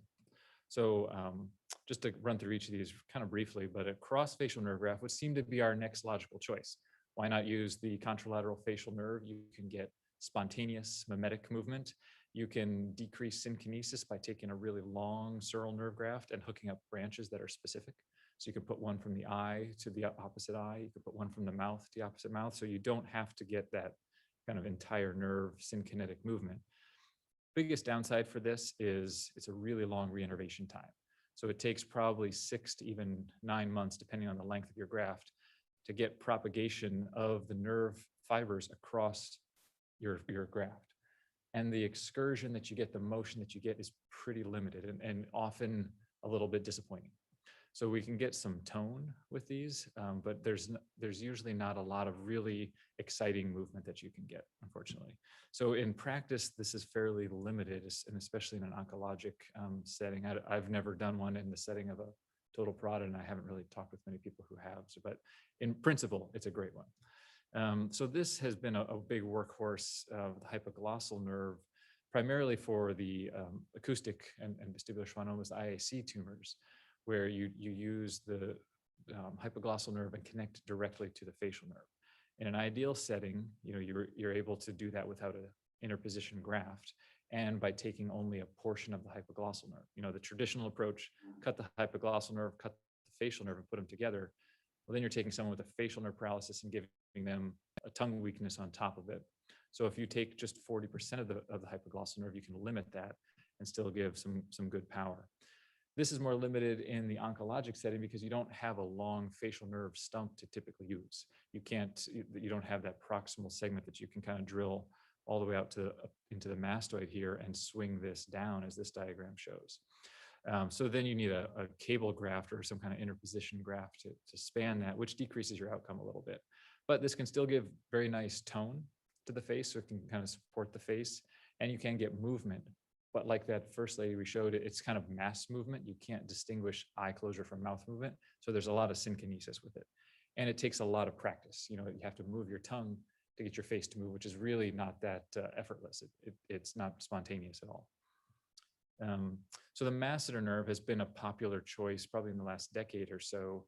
And this is often used to power branch-specific facial nerves, specifically looking at the smile. So the masseter nerve is the motor nerve of V3, and that can be directly connected to a distal branch of typically the buccal or zygomatic branch, depending on your goals, of the facial nerve. This helps reduce synkinesis because you're not innervating the entire face at once, but it also limits the amount of improvement, especially in tone. So masseter nerve doesn't really give you good resting tone, but it can give some better smile production with a jaw clench. Not totally spontaneous, but a little less difficult than having to move your tongue to get your face to smile.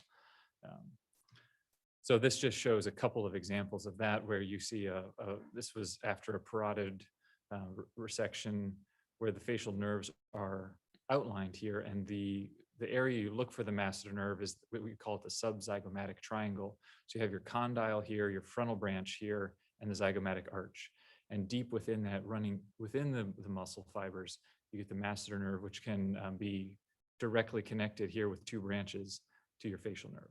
Now, obviously, it depends how much facial nerve you have left. This is an example in a oncologic case where they actually split the mandible to get to the pterygomaxillary fossa, the retromandibular space, and you can see the muscle. This is on the back side of the masseter that's been lifted up. You can see the nerve. Actually, this is probably the best I've ever seen it. So that gives you great access if it's preserved, and you can hook that directly up. So back to this patient, this is what she ended up getting. She didn't have a good proximal nerve. So I did a supportive sling and then a masseteric nerve transfer. So at rest, she has a little better symmetry. And then with jaw clench, it's not a tremendous smile, but you see a little more ability to give a smile. And there's something so social about seeing someone and you give a social smile. It's different than the full spontaneous laughing at a funny movie smile, but that quality of life bump that you get with this compared to this, I think it's worth pursuing. So there's a lot of talk as well about, well, let's combine some of these nerve reconstructions. So let's try to get the best of both worlds. And this is citing a paper that was done in Michigan where some of these parotid defects that actually use a cable graft for the facial nerve defect and swing a masseter to buccal branch. So you're getting independent smile production when they clench, but you're reconstructing the entire facial nerve with the cable graft. So this reduces your synkinesis a bit and also improves the strength of the smile a bit over just a cable graft alone. So we're still trying to find ways to take this up a level here. Well, what about this patient? What if you have no distal facial branches? So she came in to the office with an aborted Mohs surgery and facial paralysis and residual cancer and a wound like this. This was not here, this was a Charleston patient. Once the head and neck folks got done with it, she had a defect like this. Well, some of the muscles are gone, so you can't reinnervate the nerves because you don't have those distal branches. So your options become a little more limited. To get dynamic motion, temporalis tendon or gracilis free muscle. So it's a little bit less of motion, but this was with the temporalis tendon transfer and then a big giant cervicofacial flap. So we still try to reach that goal. So temporalis tendon transfer, this is commonly done through an incision right in the nasolabial fold. There is a way to do it through an intraoral incision if someone doesn't have a very pronounced nasolabial fold, but this ties in somewhat to the mandible talks and what Dr. Garneau was just talking about, where you take the coronoid muscle here, or the coronoid bone with the temporalis tendon, and you overdo it too much. But this provides both a little static support, which is often beneficial, and with a jaw clench, you get shortening of the temporalis in the vector of a smile. So you're not able to really adjust that vector because it's fixed here in the temple. And again, this requires an intact and functional temporalis muscle, but this can be a quicker procedure that doesn't rely on any nerves to be connected to actually get some dynamic motion. So here's an example kind of on the table where you see the temporalis is inset, and I use the anesthesia twitch monitor on the muscle. You can actually directly stimulate the muscle. This helps set your resting tension, the amount of tension that you want. Your excursion will vary based on how hard you pull on that temporalis tendon. So, after they're healed up, this guy actually I saw him 3-4 years out after a total parotid with a sling, and he wanted to get some additional movement. So, it takes some effort and it takes some clenching and it takes a lot of practice for them, but you can get a little bit of dynamic motion. Is it as good as a nerve graft? By no means, but it is one of the options for these folks. So, and it's a nice, quick, it's an outpatient procedure. So you're able to kind of go home that same day. Then we move on to free muscle. So gracilis is kind of the most commonly used, but least commonly maybe in oncologic settings because of a few limitations I'll talk about. So gracilis, the nice advantage of that is you have a muscle flap where the neurovascular pedicle enters at a very tight hilum. So you have a very kind of nice orientation there, and you can adjust the muscle thickness. You can make more than one muscle belly. You can kind of extend the vascular perforators in between muscle slips. So you have a lot more flexibility with it. The nerve input can either be through a cross-facial nerve graft to the opposite side, or to the masseter nerve on the same side, or potentially both. And sometimes we'll tweak that to get a little spontaneity versus a stronger masseter movement. The biggest downside for this in an oncologic type paralysis is the vascular pedicle is short. Usually it's 6 centimeters, maybe 7. And the overlying skin paddle is notoriously unreliable. So if you have a skin defect and a parotid defect, the skin of a gracilis is terrible. So that's why it's less commonly used there, and you need a really long facial vessels to really do your microvascular anastomosis. So others have been used. ALT with an innervated muscle has been used for skin and facial reanimation. So there's a lot of people kind of getting creative with this as well. So just one example of a gracilis kind of before the inset here, you can really adjust this vector, and sometimes we will do one vector for the commissure and a separate slip of innervated muscle that helps lift the upper lip to give that nasolabial fold. But you can see your nerves running through here, coming back to the masseter nerve, and here's the vessels. So it's a fairly short pedicle. That's the biggest limitation in the head and neck population. but it can help it restore a smile and help improve some of the static as well. So just a couple words on static support. You know, it's not as popular. We like to talk about dynamic. We like to talk about the multi-vector gracilis and some of the more fun topics. But I think you can get a lot of improvement and a lot of functional improvement with static support as well. So we use these together. So working on the upper, the brow, the eyelid to help improve eye function. Lower lid is a big area that needs improvement a lot, as well as the nose, to help improve nasal function, and then the lower face. So the nasal valve is commonly affected by facial paralysis and commonly overlooked. Someone comes in with a totally ptotic face. The last thing that they usually bring up is, hey, I can't breathe out of this nostril. So you have to kind of ask them for that. And you can see all of this kind of external valve collapse that someone with flaccid paralysis will get. These types of nasal valve issues don't respond as well to our typical rhinoplasty maneuvers. Like putting a batten graft in there is not going to get you quite as much of a result. So I tend to like to do a suspension of the nasal valve where you're actually physically lifting that. There's multiple ways to do it. I'm a fan of fascia lata. So you just harvest a little fascia lata graft from the patient, and then you can make either an endonasal marginal incision like shown here, or an external incision right in the crease. This looks kind of gruesome, but you can pretty easily bluntly dissect with this little tendon passer and connect it to the temple. So underneath the cheek, you can just make this little tunnel, pass your strip of fascia lata through there, and fix it into the lower lateral cartilage and the alar base. And then you can tighten it up and secure it down to the temporalis fascia. The nice thing with this is it just provides a really strong support. So, you know, I kind of harp in the office when we talk about functional rhinoplasty, you know, the modified coddle is a much more specific test for nasal valve function. The coddle maneuver, when we pull the nostril up, this is the only surgery that really replicates the coddle maneuver. I mean, you're basically doing that, just forcibly lifting the nostril. The nice thing with hooking it into the temple as well, if they get any relapse or if it falls back, you can just, under local anesthesia, just kind of tighten that back up in the temple. And it's a very simple procedure that can make a big quality of life improvement for these folks. Similarly with kind of the lower facial suspension.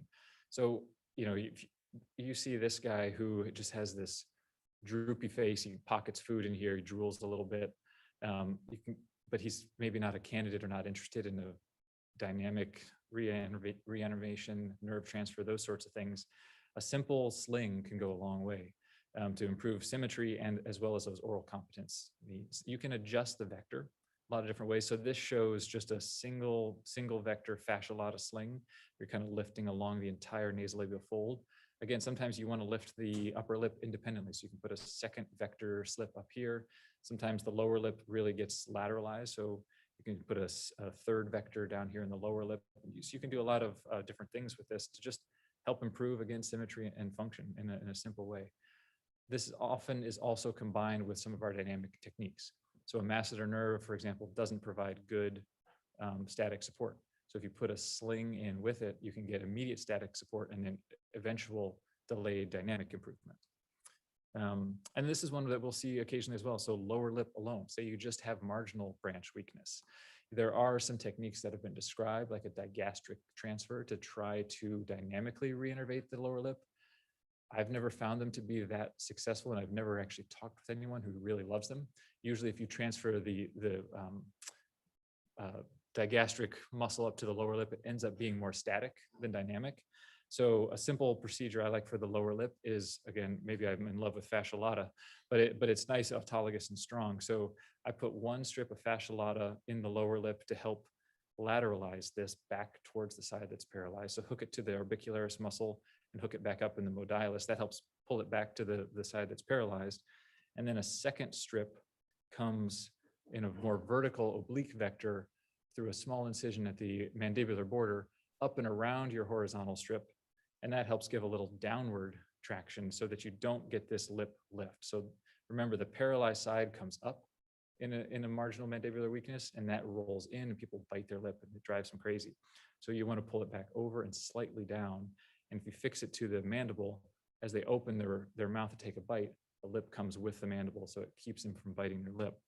And a simple procedure can kind of make a big improvement for, you know, this guy doesn't need a big, you know, microvascular flap or anything like that. just a simple procedure can make a big difference. So one final case example of kind of putting this together. This was a patient from here that I shared with Dr. Shanka, big parotid mass, almost growing through the skin, has some lower facial weakness at the onset before his surgery. Surgery is kind of a total parotid with facial nerve sacrifice.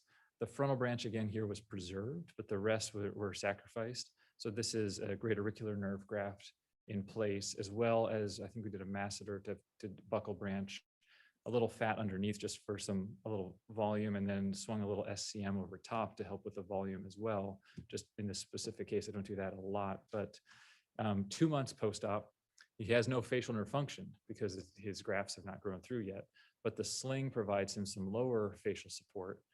But you can see his eye is now a problem. So I like to try to rehabilitate that before they're going to get radiation whenever possible. But it can be a hard moving target to do at the time of that big surgery. So in the office, we did a simple brow lift, eyelid weight, and kind of tucked up his lower eyelid a little bit for functional improvement. And then now he's 6 months out after radiation therapy, and his nerve grafts and his masseter nerve are starting to kick in, getting a little more motion. And he's happy. He's ready to go on a camping trip. He's like, get me out of here. I don't want to do any more. So I think if we didn't do some of that stuff early on, we would now be doing that. We would now be trying to put in a sling, trying to tweak these things, as opposed to saying, yeah, enjoy your camping trip. So just a couple take home points. I think our best outcomes for whenever possible is for immediate facial nerve reconstruction grafting, or if your facial nerve is not available, a nerve transfer with a neighboring nerve can be beneficial. And then we shouldn't overlook static support. You know, it's not as sexy per se as some of these kind of dynamic options, but it plays a critical role both in symmetry and in function. So thank you all for your time and allowing me to speak here. Appreciate it.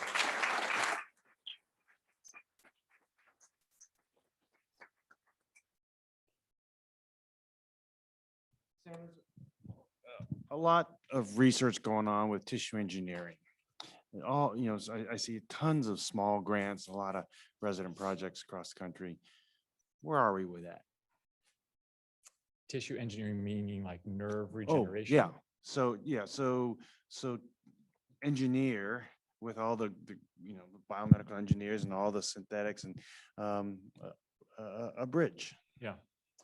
Yeah, I think the thing that's probably not close on the horizon, but one of the closest could be a facial nerve implant or a facial nerve kind of electrode system that in an acute paralysis phase would somehow provide the correct amount of electrical stimulation to maybe keep those muscles active as you're waiting for healing. So in a Bell's palsy or an acoustic neuroma or something like that, where you can link the contralateral facial nerve, and that can be your gate and your trigger, onto little nerve electrodes that wrap around your distal branches and can kind of try to keep that functioning. Or, I mean, even a more permanent implant that can trigger smile motion on one side when your opposite side smiles.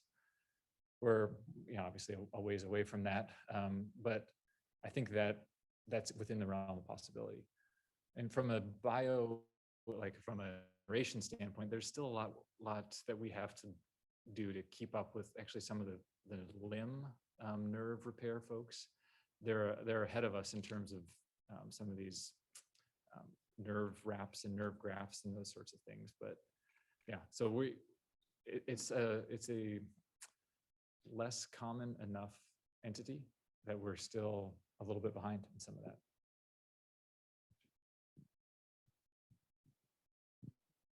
Dr. Oyer, this is Dr. Robbins. Couple of comments. Number one, I was going to ask you about use of the great auricular nerve, but you threw that in on the last case. It's just a tremendous advances in facial reanimation and really neat use of tendons and so forth. And one of the questions, and this would have to be for the older guys, I guess, but maybe we need an otologist to answer this.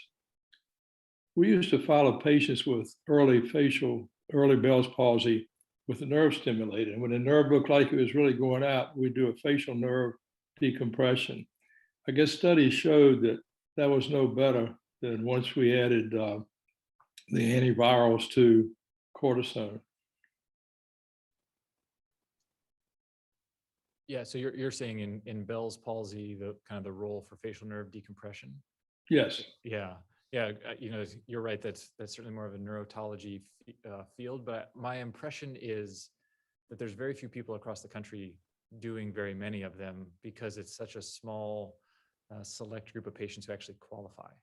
The timing is critical to get the facial nerve testing in an appropriate time within the first 2 weeks, and then to get the patient to surgery for a nerve decompression to show benefit. It just, a lot of the otologists I've talked to, and I'll defer to Dr. Kessler or Dr. Hashisaki here, but it seems like most centers would do maybe one a year, maybe two in certain areas, but it's just a tough patient selection, I think, to get the patients in and selected in a timely fashion. Thanks. Good presentation. Thank you, sir.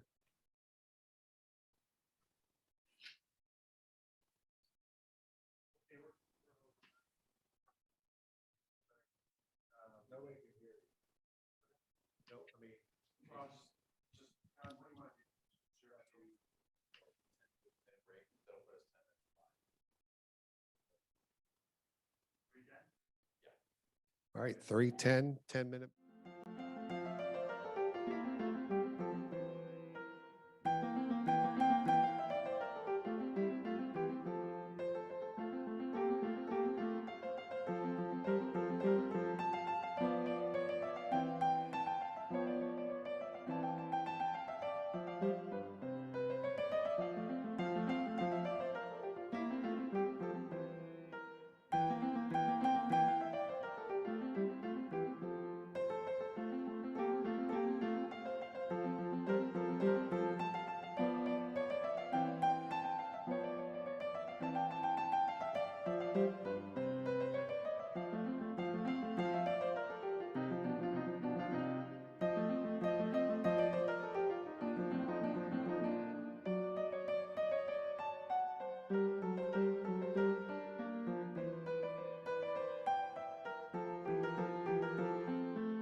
Getting you guys out during daylight, I'm going to go ahead and get started with my second talk. This is a new talk for me, and it's about confusion during a new pandemic, some lessons that I learned over the past 18 months or so. This isn't the first pandemic, right? But it's the first pandemic that affected the world and affected us like this. Even just recently, there was the SARS-CoV-1 pandemic in 2003. It really didn't hit North America substantially. There was the Middle Eastern respiratory virus in 2012, and then Ebola in 2014, but it really didn't come ashore in North America in any great numbers. But I'm from the era, and I think Stefan is too, where we dealt with a pandemic, when I was in your shoes, when I was a resident and a medical student, and the pandemic was HIV, was AIDS. In the early days of AIDS, back in the early 80s, the name was called gay bowel disease. And then there was a known association between pneumocystis carni pneumonia and Kaposi sarcoma. There was a term for it called GRID at one point, which I think was gay-related immunodeficiency disease. And then they called it 4-H, which stood for Haitian, homosexual, hemophiliac, and heroin, because those were the populations that it was in. We didn't know what caused it. We thought it was infectious, but we weren't sure. I was a medical student at this point in my career at Boston University, and I remember there was a question on our micro exam. It was a true false question, just to show you what people were thinking. And it said, the only cases of gay-related immunodeficient disease that's been reported have been in New York, California, and New Jersey. And the true false answer was true. That was back in 1982. So it just tells you how crazy we were thinking about it. And then, of course, the term that stuck was AIDS, which you're all familiar with. It was really first reported in 1981, but there is some literature that shows, doctors remember their patients, and there are a couple of doctors who remembered a patient back in 1968, young male patient who came in emaciated and rapidly declined to death. And they got some of the pathologic tissue that was still in the pathology, and it was AIDS, 1968. I think it goes back to the 20s, actually, back to the mid 20s. They were able to identify patients who had that. So it just became a pandemic, in the 80s. There was even controversy about the name of the virus. It was originally called HTLV3 by Gallo at the NIH, but in France, they were calling it the LAV virus. And that was Barré, Sanusi, and Montagnier. And a guy in UCSF, Dr. Levy, Jay Levy, called it AIDS-related virus. And so there were 3 different names at 3 different institutions, and then it consolidated around calling it HIV in 1986. So it was by that time that we knew for sure that we were dealing with the virus as they raced to identify what it was. So the characteristics of HIV that it was animal to human transmission was the origin. In this case, it was the primate. It seemed to have originated in West Africa, and the infection route was body fluids, but especially blood. But interestingly about HIV, the infectivity was actually dramatically low. I mean, you had to be very intimate to get HIV infection, but the mortality rate was high. So the mortality rate was near 100% when I was an intern. If you had AIDS, you were going to be dead in about 18 months, pretty much. Maybe a little bit longer, but not much. So infectivity low, mortality high. And there was a controversy at the time. There was controversy about universal testing because there was fear that healthcare workers and others, family members, kids in school or whatever, could get AIDS through because the transmission wasn't understood. So there was controversy about the method of HIV transmission, and aerosol transmission of HIV was postulated. You didn't know whether you could get it off a doorknob. I noticed the doors in the restrooms now have something you can use your foot to open the door because they don't want you touching surfaces, for SARS-CoV-2. So aerosol transmission was thought about for AIDS, and personal protective equipment was hotly debated at the time. And so the problem with a testing protocol to determine what your safety measures would be was that testing had latency. Actually, AIDS can be latent for even 9 months, even a year in extreme cases. There's the false positive, false negative thing that we all deal with. There were variants of AIDS that perhaps the test wouldn't cover, then time, cost, and patient cooperation. So we were dealing with much the same things. But what was determined was that universal testing was not going to be the way forward in the HIV epidemic. And this was actually highly controversial. You can Google this person, Dr. Lorraine Day.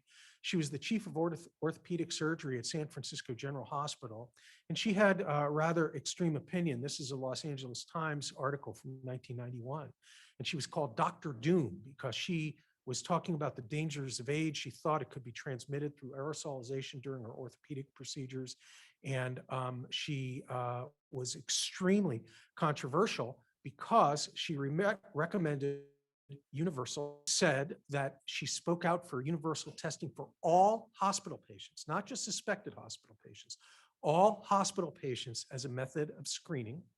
And she also took on extreme PPE in the operating room setting, wearing, the PAPRs, what we know are PAPRs, because she wanted to protect the surgical team.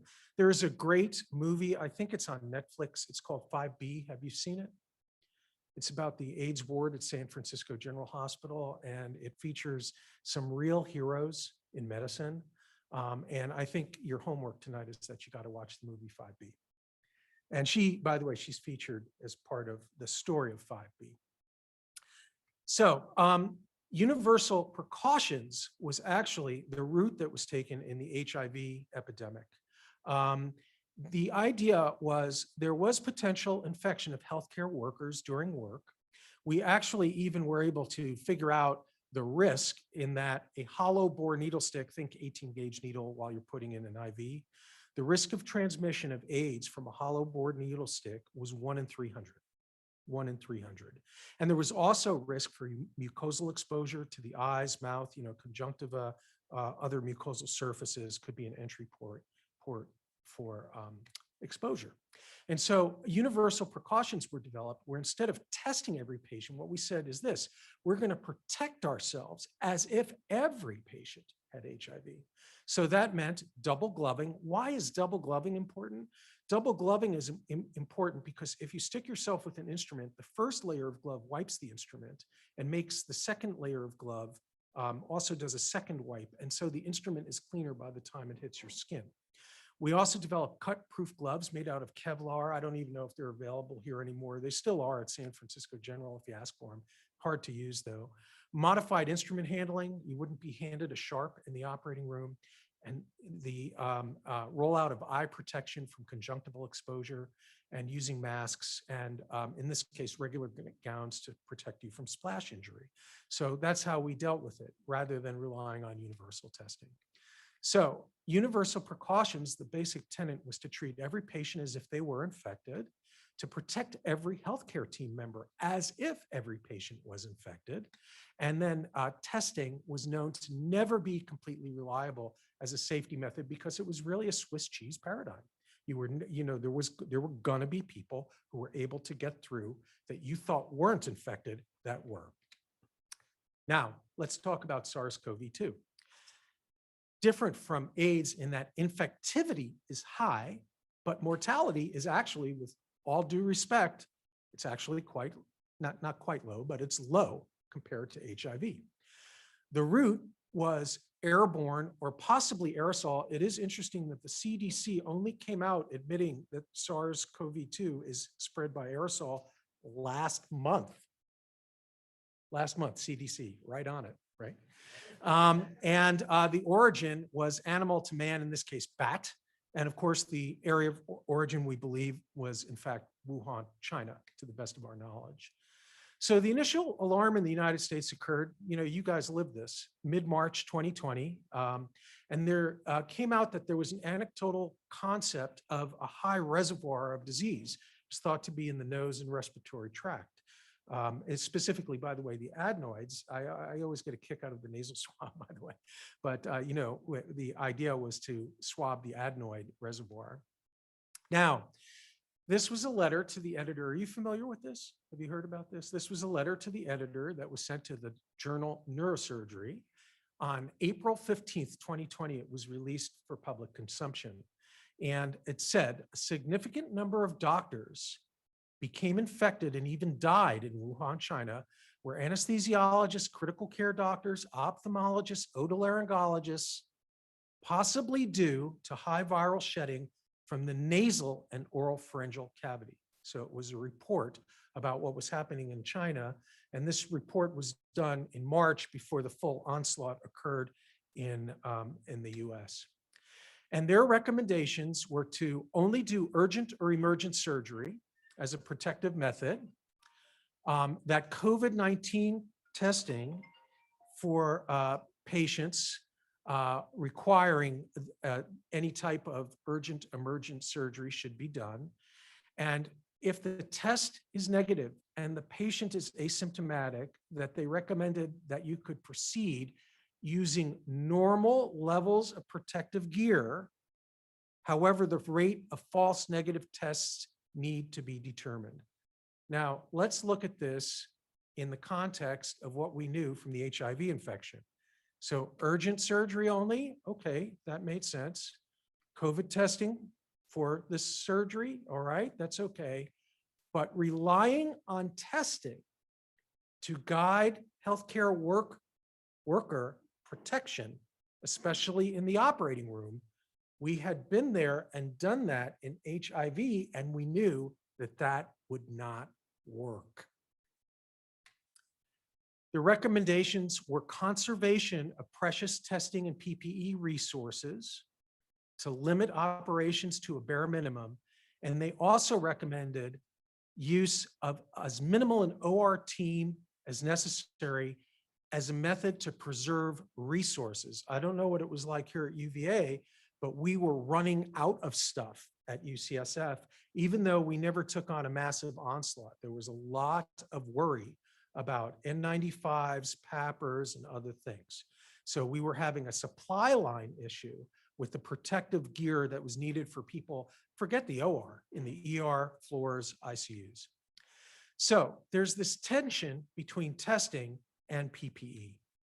Now, 2 days later, April 17th, the team in Wuhan, China, that supposedly had all these exposures wrote to the journal Neurosurgery.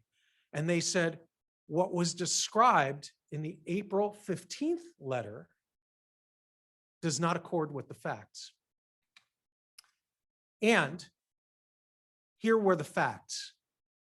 There was a patient who came in for transsphenoidal surgery who was diagnosed with COVID 13 days after the surgery. That 14 healthcare workers had been infected that were involved in the care of the patient, but only 4 had direct contact with that patient. And the 4 people with direct contact with the patient were nurses who were not in the operating room. That the date of the diagnosis of the rest of the medical staff members were as much as 2 months later, when we know that there's about a 4-day latency period. And that, in fact, there was a neurosurgeon who was infected, but was infected outside of work 2.5 months after the surgery. That was the fact of what actually was started that first report. So the Chinese team was right on the advice. It is amazing how accurate I think their advice was in this reply to a report that came out of, information that ostensibly came out of their hospital. One, is they said, reduce medical team interaction to the extent possible. 2, reduce contact amongst people. 3, contact transmission was actually more worrisome than droplet transmission. And they thought that surface cleaning in the rooms, like you would do with a C. diff, was actually the more important protection with regard to patient rooms. They did recommend respiratory isolation for the patients. And they recommended PPE to prevent aerosol transmission during surgery. Aspirators, eye protection, N95s, and protective clothing. They said, in summary, as for the medical staff, proper protective measures, universal precautions, including N95 masks, face shields, protective clothing, and reduced contact are what's necessary, and that there was no convincing evidence to show that there is an increased possibility of infection from endoscopic transsphenoidal surgery under the above protective measures. Well, this reminds me of the movie Blue Velvet. Have you ever seen that one? So in the opening scene, there's a swimming pool and kids playing in the yard and some grass. And then underneath the grass, there's somebody's severed ear with ants crawling on it. And the idea was there was this alarm that went up about the type of surgery that we do that was actually not only not based in fact, but didn't actually come to the correct conclusion about what to do about it. And this spread virally through the otolaryngology community. So a second thing that developed chaos was there was a communication portal from the Association of Academic Departments of Otolaryngology, and the listserv was actually bootlegged and became a sounding board. I know Stefan probably received these emails for department chairs, because people were saying, how do we protect the faculty? What's going on? What should we do? And there was all kinds of advice flying all over the place about screening, testing, PPE, cohorting doctors on teams, triage, capacity, staffing. And there were people all over the country, about 110 academic otolaryngology departments. All the chairs were talking about what they were doing and what they thought was happening and what was going on in their institution. And frankly, the communication portal became a chaotic stream of recommendations. Now, you know, there are a lot of local factors at play. This man is Joe DeRisi. Joe DeRisi is an elite research scientist at UCSF. He built a COVID lab at UCSF in 8 days. We had no trouble with COVID testing, okay? It was allocated, but we could get it done. And it's due to this guy. He turned his lab around and made it into a COVID lab. And here's another one. PPE was a problem. Mark Benioff is a benefactor at UCSF. He spent $25 million to fill a 747 from China to Germany to San Francisco with $25 million worth of PPE and delivered it to the University of California, San Francisco. So, you know, our local condition was we actually got saved with PPE from, you know, a generous billionaire. And then we but how did we determine the risk? And the idea was for COVID patients or people who were PUI, the residents weren't going to be involved, but for low risk, non-COVID, non-PUI, and stratifying by risk, there was a triage algorithm about basically when to have the faculty step in. So these were all little local nuanced things that we just happened to have at UCSF. The other thing that we had was multiple locations. We have Mission Bay, we have Parnassus, we have San Francisco General Hospital, we have Mount Zion Health Center, and we have Oakland Children's Hospital. And so we had to determine how to split up our teams. It was pretty unique to us, could take advice from other people, but nobody was going to solve this problem except for us. We had the intimate knowledge about what to do.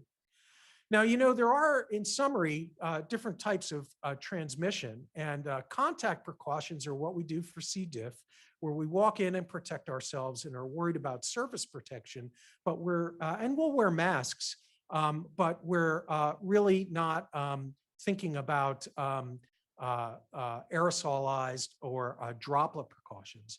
The second level is droplet precautions, which is the classic sneeze picture. And the last and most significant protection is airborne. So you know about this, the different levels. And what I want to concentrate on is the difference between droplet precautions, which we use for instance, for pertussis and seasonal flu, and where we use airborne aerosol protection, which is really what we do for tuberculosis. And what we use there is all the things you know to do: eye protection, masks, gloves, gowns, and negative pressure isolation rooms. Well, I don't know how many negative pressure isolation rooms your hospital has, but we didn't have a lot of them. And so what we actually did is we took this older hospital, which is Mount Zion Hospital, and the red arrow is pointing to 58 new negative pressure rooms that were built in 4 weeks so that we could have capacity to take care of patients with SARS-CoV-2 in a negative pressure isolation room. So that was aerosol precautions, but it was controversial whether droplet precautions or aerosol precautions was what we needed to do. And the difference, by the way, is aerosol precautions requires an N95 and higher filtration, but droplet precautions, actually a standard surgical mask, is considered adequate. And so this had effects on your supply line in the hospital and what equipment that you would bring in. And then finally, of course, there's the particulate, the powered air purifying respirator, which, you know, we were severely constrained on. We had very few of them. But interestingly, for $100 online, you could buy this thing. And this is basically a HEPA filter that filters the air that the individual is going to breathe, that is powered by a battery. And is it as good as a PAPR? I don't know, but it's $100. So I actually bought one, although never used it. But I know that a lot of the dentists, dental practices in San Francisco just went out and got these rather than worrying about PAPRs. So there were a lot of different local things that you could get around. So the idea was that there was this tension between whether you needed to accomplish droplet precautions or aerosol. And as I mentioned, aerosol precautions were just admitted to be a valid method of transmission by the CDC, ironically, all this time later. Now, you got to hand it to the group at Mass Eye and Ear and Ben Blyer and his group. And they did a really, yeah, I'm sure you've seen this paper. I hope you have, but this is a paper that was out of IFAR. And they basically created an experimental model to determine whether this nasal surgery that was reported in that first paper in neurosurgery, whether that really was a risk. And if so, what components of the paper, of the procedure were going to be at problem. So basically they looked at us, if the patient wore a surgical mask, that was highly protective. If the patient didn't have a surgical mask, this is in the outpatient top row, you could see that there was quite a lot of spread of particulate matter. If the patient wore a mask that was perforated for instrumentation, think about endoscopy in the office setting, there was curtailed but not completely eliminated dissemination of particles. And if you used a special vent mask that they kind of bootlegged and just made up, you could prevent aerosol transmission quite nicely. And here's the cadaver experiment that they did. And you can see in the section D that they took a mask, created a hole, put like a glove over it, and used that to kind of wipe the scope, create a little seal around the scope, much like the double gloving, right? And it prevented dissemination of particulate matter. So a nice paper. And here they show how they manufactured, they created a little cottage industry to manufacture this. And they also showed that there was instrumentation and using this mask, and they looked at the droplet diameter and the surface area of dissemination. And then finally, I thought I had one more in here. I guess I didn't. Finally, they showed the different procedures. Here it is. I'm sorry, on this slide. Microdebrider, because it had suction associated with it, actually didn't allow particulate dissemination. But if you were taking out a drill, it did disseminate particulate matter, and it depended where you were drilling as to how much dissemination there was. So it wasn't just the do a transsphenoidal, get infected from the patient. There were a lot of different nuances about how you were doing it and what instruments you were using. So this sort of, I think around the Christmas holidays at Kaiser and Santa Clara, they had this, how they have at the car dealerships, the funny little inflatable thing that somehow strangely draws your attention. I don't know why. And they had one of these things. It was like a little Santa or Christmas tree thing in the ER running around the holidays that was actually thought to be responsible for infecting a lot of the different staff with SARS-CoV-2 in their ER setting. So I think that they did a nice job of really showing on a clinical level that you actually can disseminate the virus on an aerosol basis way before the CDC admitted to the fact that that was the case. And then there was this idea of which surgeries or procedures were going to be high risk. And this was the definition at UCSF: any procedure on the airway, throat, mouth, or sinuses. And this had tremendous impact on both supply line and case flow and everything else. But also other types of endoscopy, and look at that, ECT, and surgery under regional anesthetics with a high likelihood of requiring general anesthetic, because intubation was thought to be an aerosolizing procedure. And then finally, active CPR and thoracic surgery procedures were also thought to be in the high risk group. So we just made this ourselves. And this is a sheet from our hospital that showed what you would do if you had a patient who was undergoing a procedure who was either COVID positive, or whether they were asymptomatic with or without testing, and how many days before the testing.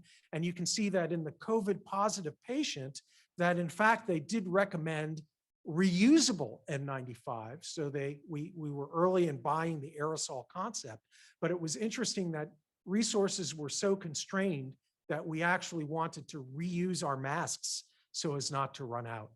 And they did recommend gowning and double gloving.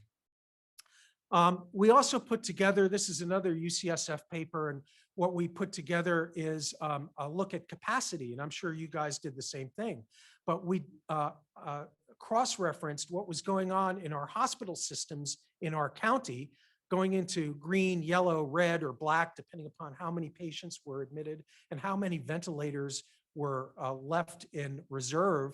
And then we looked at tiers of different types of cases, whether they were urgent or emergent or elective, to determine how many cases we could safely do in a constrained environment where we might have a call on the ventilators in our operating room, in addition to the ventilators in our intensive care unit, to very finely tune ourselves to our capacity while remaining of service to our community. And we developed this point system, which basically looked at how we should protect ourselves with regard to PPE. So a lot of local work to determine what should be done. In addition, there were dashboards created, and this was a fairly recent dashboard, and you can see that in the whole pandemic, we had only 189 patients ventilated, 6 on ECMO, but we had more than 1,000 patients discharged and 78 deaths in our hospital.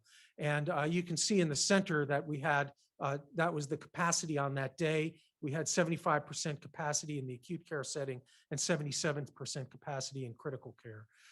And so it showed us what was going on in San Francisco. This was, I think, I put together in early June or May. And this was an outside website that looked at the distribution of cases in the city and county of San Francisco. And you can see that we were actually really fortunate to escape the brunt of it. Here's just a different way of reporting data. This was from San Francisco General Hospital, and you can see on this day, there were 0 people in the ICU and only 2 on the floor. So we kept very astute track of what was going on with patients. So our group decided that we were going to look at that communication list from the AADO and cross-reference it from what we could find online to see if what people said they were doing in this listserv, this chat basically, if what they said they were doing matched what the institution said they were doing. And here's what we found out. We looked at 114 institutions in OHS. 94 did not have publicly available guidelines, or it was perhaps behind a firewall. So 20 institutions had publicly available guidelines.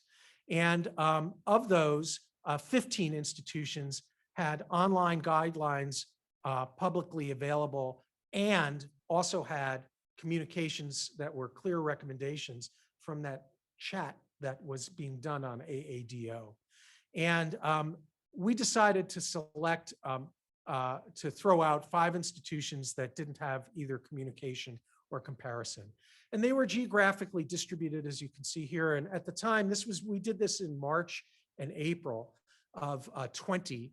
You can see that there was a variable dissemination of the pandemic in the different regions at the time. And there was also differences in testing availability.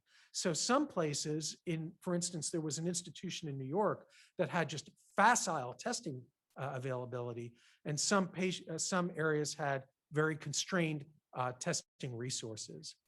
And at the end of the day, we looked at the difference between concordance between the recommendations that the chair said and what the institution said. And we found out that 1/3 of the advice on the chat was not consistent with what was actually being placed online about what the institution said that it was doing. So these are the different types of policies that were available online. And it was very, very interesting, by the way, about how different departments at this point were talking about high risk.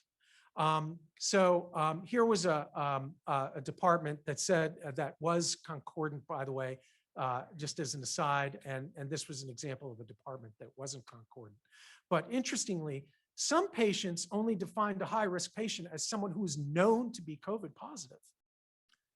And you can see these 2 particular institutions, that was the high risk. And the question was, what about all the people coming into the environment who were either under investigation or asymptomatic? So it was really quite chaotic about how different institutions were going towards protecting their staff. Also, interestingly, in all the discordance that we found, 33% of the programs that we could look at, always the department was more stringent than the institution. So the department was recommending a higher degree of protection than what the institution was recommending on their website. Now, it's not just otolaryngology that was discordant. This shows that the CDC and the World Health Organization were also discordant. Here you can see that for direct patient care of COVID-19 patients, the CDC said that N95s were preferred, but the World Health Organization said that you could get away with just a regular medical mask. Again, the difference between aerosol and droplet. So even on an international basis, there was discordance about exactly what to do. So what we were able to conclude is that a paper went out that made it seem like we were at significantly more risk than other fields. Think about all the people in the ER, all the people in the ICU, all the anesthesiologists intubating patients. Think about the risk that they all took. But we were standing up and saying that the surgery that we were doing was actually more dangerous than anything that they were doing. And guess what? It wasn't true. It was not true. And so otolaryngology departments at the end of the day were lobbying for more stringent PPE guidance than their institutions thought were necessary in a constrained environment. And there were major discrepancies in communicating what actually was being done compared to what was being said that was being done. And this is just a pie chart that shows the percentage of otolaryngology faculty at the University of California, San Francisco, compared to the rest of the faculty at the University of California, San Francisco. And we're about 3%, okay? So we're a very small group of people, and it's very important to be able to advocate properly about what you actually need. Now, I have a caution, and this caution, this is really my takeaway from this. Do you guys, have you ever heard of Johannes Fagan? So Johannes Fagan is a head and neck surgeon in South Africa, in Cape Town, South Africa. And he's a very articulate individual. If you ever get the chance to invite him to University of Virginia, you should do so. So he trained mostly at University of Pittsburgh. He's a very facile surgeon. But what he noted is that there is a mismatch between the infrastructure and things that are available in South Africa to take care of head and neck cancer patients compared to what's recommended in all our literature. And so this is just a quote from this one paper about staging.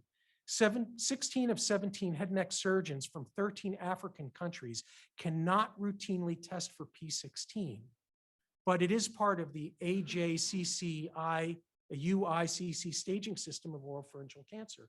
So what you're doing is you're taking all the South Africans and making it so they can't possibly practice, what we're saying is the standard method of taking care of cancer patients. Is that the right thing to do? And also, I'll tell you that he also looked at the American Head and Neck Society's thyroid guidance and found that this is a chart showing what can and can be done in different areas. And the bottom line is many thyroid surgeons, for just thyroid stuff, can't really follow the American, generated advice about how to properly care for people.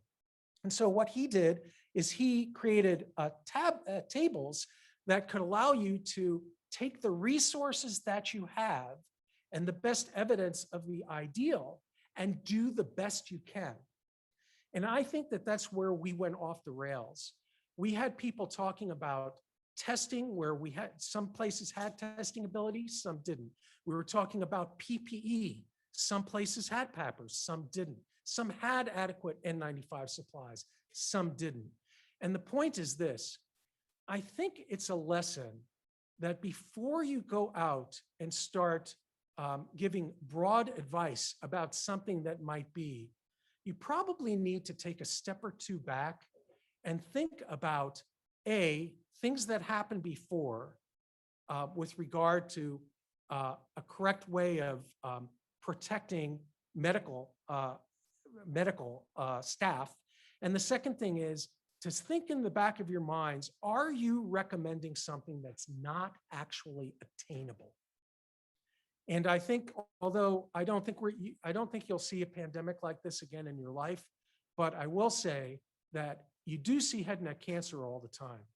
And you should think about ways of mitigating different strategies for doing a workup that don't necessarily always involve elite technology as long as it's reasonable. So that's what I really learned from that. So in summary, testing is primarily to guide patients with regard to elective surgery, but it's not protective of the care team. Staff is protected with PPE, and people say things sometimes that are aspirational. Thanks. I'll be happy to take questions.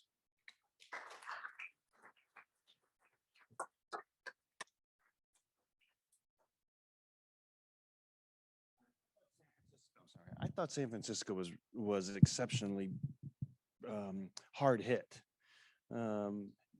Is it the numbers that you showed is pretty representative of all the hospitals in that area? Yeah. Stanford and UC Davis. Yeah, I think the Peninsula, Stanford was hit a little harder in Santa Clara County. But we were really fortunate.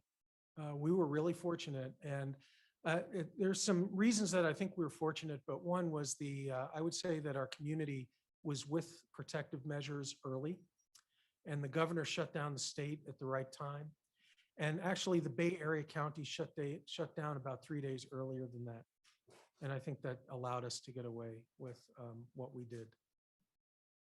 Yeah, I think we really dodged a bullet here as well. Thank you very much.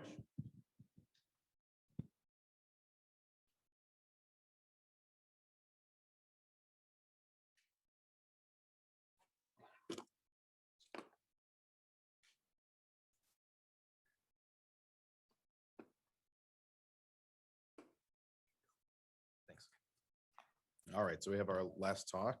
Thank you, Dr. Muir. That was excellent. So I'd like to introduce our last speaker is Dr. Anton Kornek. He's a professor of economics at the Department of Economics here at University of Virginia and also part of the Darden School of Business. And he's graciously agreed to talk to us on a Friday afternoon, gaining a different perspective that we don't commonly hear as clinicians and healthcare providers. So just a little bit of background as an introduction. So Professor Kornek studied economics, math, and law at the University of Vienna, worked in the IT sector in the late 1990s, got his PhD in economics from Columbia University in 2007. And then he conducted research on designing policy measures, preventing financial crises, and developed an influential framework for capital flow regulation in emerging economies. So he's been in multiple famous institutions. Just to name a few, you've worked at Johns Hopkins University, University of Maryland. You're a visiting scholar at Harvard University, the Bank of International Settlements, and the World Bank. And you've lectured and held courses and lectures throughout the country, nationally and internationally. So we are very thankful to have him here and speak on his perspective. He's gained recent publicity for this work, so we're lucky to have him. So thank you very much for joining us. Thank you, and thank you very much for the kind introduction, John. So yeah, I'm an economist. I'm not in the medical field, although in case that buys me any goodie points, my father was an orthopedic surgeon. My mother was an anesthesiologist. My older sister is a medical doctor and was actually the public health official in the county in my home country of Austria that was first affected by COVID. I think she aged about 10 years over the past year. My younger sister is the Undersecretary of Infectious Diseases in Austria and had to design the vaccination strategy there. So I heard a bit about COVID. And that's why I thought as an economist, I should also write a paper about it. Now, how many of you have taken economics classes in college? You were probably all hoping that when you entered medical school, it's all behind you, but well, here we are. So I thought I'll tell you a little bit about how we economists think about this question of, that I want to put starkly here on the slides, trading off lives versus livelihoods. And we know that this has been a question that has been debated very heatedly over the past 15 months. And it's a question when you talk about livelihoods that you naturally need to involve economics in if you want to come up with an answer that is basically scientifically grounded, right? And I thought I'll start with a kind of broader introduction that tells you a little bit about the thinking of economists and how economists would approach this question of infectious diseases. And my introduction, it almost goes a little bit into the direction of political philosophy, but you will see, oops, I need to use a different clicker, how that feeds into our ultimate question of trading off lives and livelihoods. So what is economics all about? In some sense, the fundamental question in economics is about allocating scarce resources. That means goods or services, or sometimes goods and bads, because we also have to allocate bad things in the economy, like where we build a polluting factory or something like that, and how we allocate that to people. And of course, one of the prime questions in that is to study human behavior, to study how human behavior contributes or does not contribute to maximizing human well-being. And one of the crowning achievements in economics, and you probably all remember that fondly or maybe less fondly from when you took economics classes, is the first fundamental welfare theorem of economics. It's also called the invisible hand theorem. So what does the invisible hand theorem tell us? It tells us essentially that a market is really good at allocating regular goods and services. So if, for example, John has an apple tree in his yard, and I have, let's say, a peach tree, and John doesn't like to eat only apples, but also likes some peaches, and I also like some apples, then we trade with each other and we both become better off. Multiply that by 330 million, let everybody trade as they wish, and that's the first fundamental welfare theorem of economics. If you let people trade in whichever way they find personally optimal, you also get a socially desirable allocation at maybe the expense of a little bit of simplification. Now, this notion of the first fundamental welfare theorem was also really influential as an intellectual foundation of liberalism, as I used to call it in Europe, or libertarianism, as we would call it here in the US. Now, the problem is that infectious diseases don't quite behave the same way as regular private goods like the apples and peaches that John and I were trading. They thrive in human interactions. They somehow suddenly multiply. Our apples and peaches don't do that. They are, in fact, not a private good, but they are a public bad. And that's why we can't quite apply this fundamental welfare theorem, why the invisible hand doesn't work, and why maybe libertarianism is good for some questions of resource allocation, but not necessarily the question of how to deal with infectious diseases. So that brings us to another branch of economics, which is the economics of public goods and externalities. What are public goods? Public goods are things that are not priced by the market, such as clean air, public health. The problem is that self-interested, rational actors don't always have the right incentives to provide them. So, for example, the owner of a polluting factory may find it pretty appealing to cut some corners and release some of that pollution into the air or our rivers. Well, a person who thinks, I'm fine, I'm not infected with anything, I don't want to wear masks, may find it individually rational to not do that, but that may not be the best thing for the community as a whole.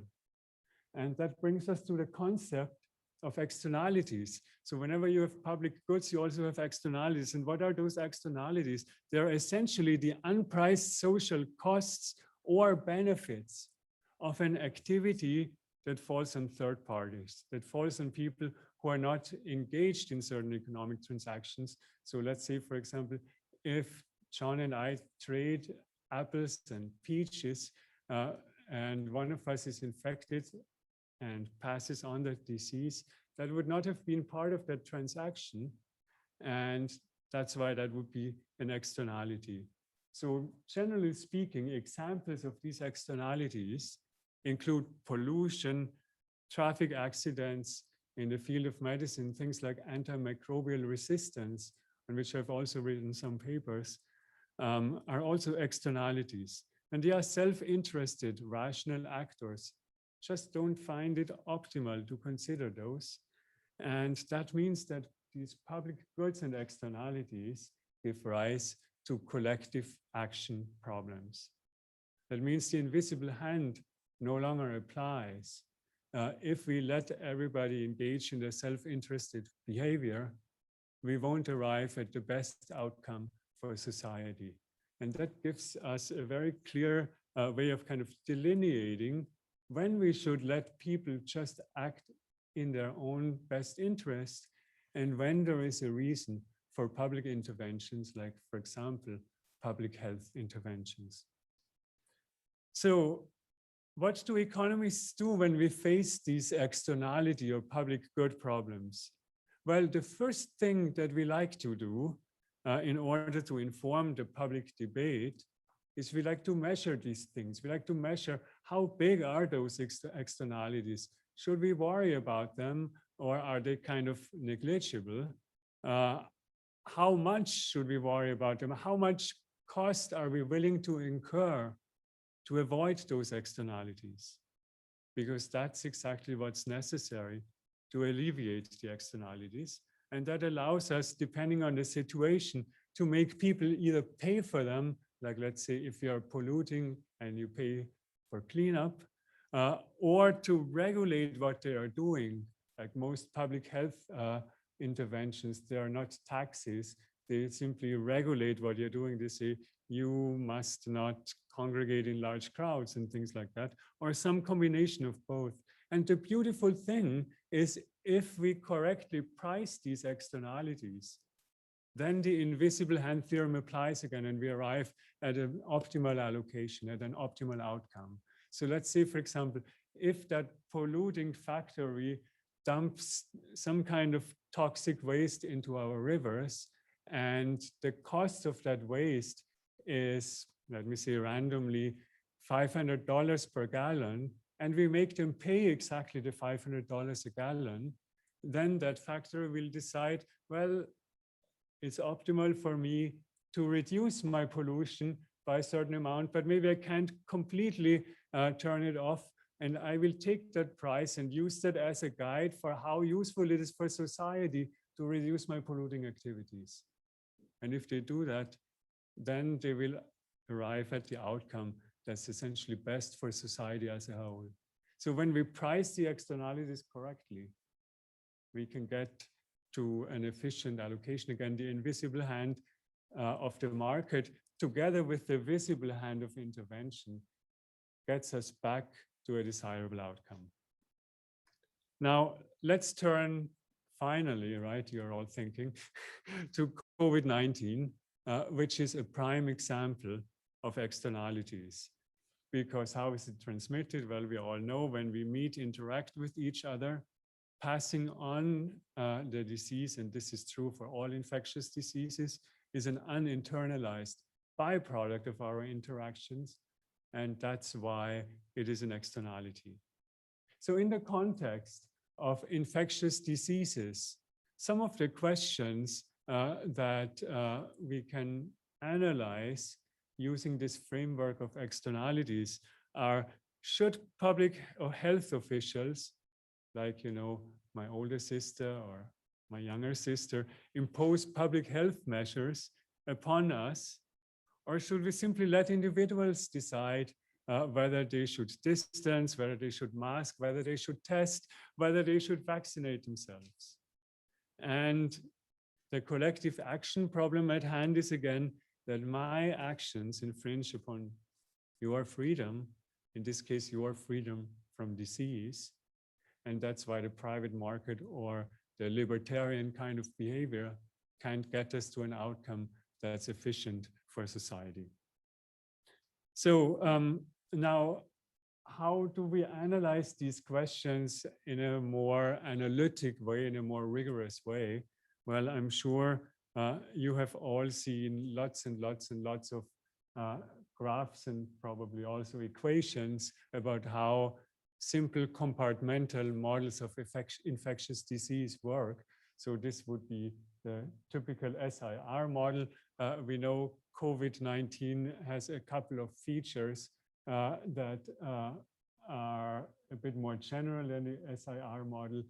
For example, the fact that you are infectious before you know that you are infected, the fact that you have so many asymptomatic infections, the fact that resistance lasts most likely just for a certain amount of time. But the basic idea is captured in the simple SIR model. So we know in the SIR model, you have three buckets: the susceptible, the infected, and the recovered resistant. There is some probability for the susceptible to catch the disease, which depends on this parameter beta. If we don't take any precautions, beta is beta naught, and is, I guess originally it was like 2.5. For the alpha variant, it's like 3.75. For gamma, we don't even really have great estimates yet. And then it also depends on how many infectious agents interact with susceptible agents. So that's why you have beta times I times S. And if you're infectious, you recover at a certain rate. And the other things that for simplicity we have left out here are the transitions into death, which we know occur with the probability of like 1/2, or for the alpha variant, 0.2% for the general population. And then we can simply simulate these equations forward. And, you know, economics is a pretty analytic science. So this is a simple exercise for economists. And we get these typical curves that you have initially exponential growth. As the pool of susceptible gets exhausted, so as the blue line, which captures the fraction of susceptible agents in the economy, comes down, the disease starts to level off. And eventually, once we reach, roughly speaking, herd immunity, the disease starts to die out again, and it's exponential decline. Now, that was epidemiology. How does that whole thing relate to economics, right? So I said on my very first slide, economics studies the behavior of self-interested rational agents, how people calculate what are my optimal actions. Do I go out and risk catching the disease, given that I'm, I don't know, 22 years old, or given that I'm 77 years old? Or do I rather stay at home? Once you account for this fact that individuals actually choose how much exposure they want to take on, then this beta variable here, that is a constant in the simplest epidemiological models, suddenly becomes a function of our optimal behavior, of the behaviors that we choose given our health status, or comorbidities, and so on and so forth. And as a result of all these factors, self-interested, rational individuals choose a certain level of activity, a certain level of interactions with others, and they choose that also as a function of their health status. So when you're healthy, you may want to choose a different level of going out than when you're diseased. And generally speaking, whenever there is a disease around, and certainly in the midst of an epidemic, that means that individuals choose a contact rate beta that's less than our beta naught. They choose a contact rate that takes into account that there is a risk of getting infected, right? And our models as behavioral scientists need to take into account how behavior will affect the contact rates of individuals and thereby the disease transmission. And well, if we engage in this kind of trade-off, should I take the risk of going out and party? Should I not take that risk? One of the things that enters the calculation is what actually is my risk if I catch COVID. Now I should say this calculation was based on a March 2020 Lancet paper, Verity et al. Not all of the numbers are exactly right. So since then, we of course have developed better ways of treating COVID, but we also have the variant. And the interesting thing is those two factors kind of offset each other. So if we as economists try to study the trade-off between lives and all other kinds of economic factors, a concept that we commonly use, and that is common concept in public health as well, is the value of a statistical life and the value of a statistical life year. And I guess the US government is using defined values for that value of a statistical life, which they usually assign to like a median person in the population, median age around 41, 42 years old. So that means exactly my age. If you are of different ages, then your value of life is larger if you're younger or lower if you're older.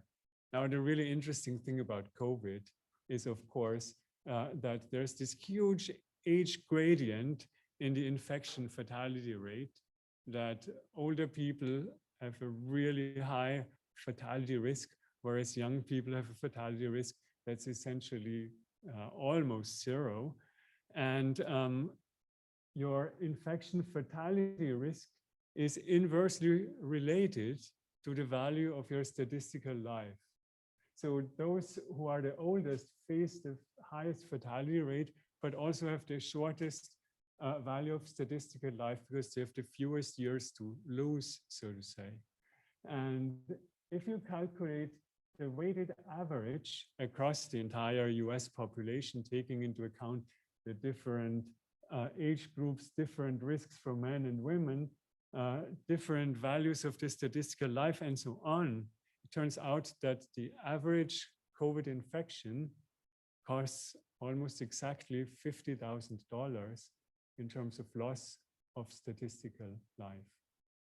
So every time an average person gets infected, it costs our society on average $50,000 in value of statistical life years. Now, once people take into account this risk, we said that they reduce their contact rate, they reduce the beta. And then if we run one of these simulations of the SIR model with a lower contact rate, then what you can see is infections peak at a much lower level. So that would be the dashed red line. You end up with fewer people who get the disease and recover. This would be the dashed black line. And you end up with a larger number of people who are still susceptible, who have never gotten infected by the end of the pandemic. That would be the dashed blue line. Now, this is not all of it yet, because so far we've only talked about individual behavior and not really about public health strategies, right? So the job of public health authorities is to set the contact rate beta star, let me call it, for individuals by imposing public health measures in order to take into account these externalities that individual actions give rise to. And that, let's say, the 22-year-old who decides whether to go out and party or not will rationally not take into account, because they don't really have to worry about very much, right? And we saw lots of news reports about that kind of behavior. So more specifically, public health authorities can condition the kind of contact rate of individuals based on whether they're healthy or asymptomatic, whether they are diseased, whether any other kinds of observable characteristic take place, and crucially, they internalize these infection externalities. So they realize that it's not only you yourself who may get sick, and if you're a 22-year-old, you're either asymptomatic or you spend maybe 1 week in bed with a high fever, but oh well. They also internalize that those who are infected by you, on whom you impose these externalities, will suffer. And those in turn who are your second round contacts, and so on and so forth, that you contribute to the exponential growth of the disease and to the propagation. And what is very easy to show, both analytically and in all our model simulations, is that public health authorities will choose an equilibrium contact rate, beta T star, that's less than the beta T that the individuals choose, and of course, far less than beta naught. Now, if you ask a policymaker who internalizes all these externalities, what is the cost of a COVID infection? They will come up with a very different number than an individual who internalizes only the cost for themselves. So in particular, if you are a self-interested, rational individual like my 22-year-old partygoer, well, let's say like a 42-year-old average COVID victim in the US, your individual cost of catching the disease is $18,000 if you translate it into one of the units that economists like to use, which is money, right? We could also translate the economic costs that we incur into expected life years. For economists, the important thing is we always want to use a common denominator so that we can compare things. And the important thing is the ratio between different goods or bads, like life years, consumption goods, but not the unit itself. So if we use as the common denominator the dollars, then the cost of an infection for an individual is $18,000.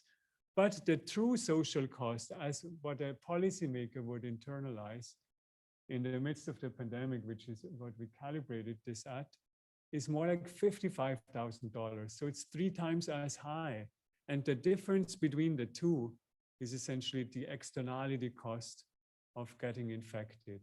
The uninternalized cost that a selfish individual will just shrug off, but a policymaker who has everybody's interest in mind will take into account. Now, what is really interesting is that once you take into account these extra costs, these externalities, you will also arrive at a very different public health to overcome the disease. So in particular, if you let everybody fend for themselves, what you will arrive at is a herd immunity strategy, kind of like what, for example, Sweden pronounced as their explicit strategy.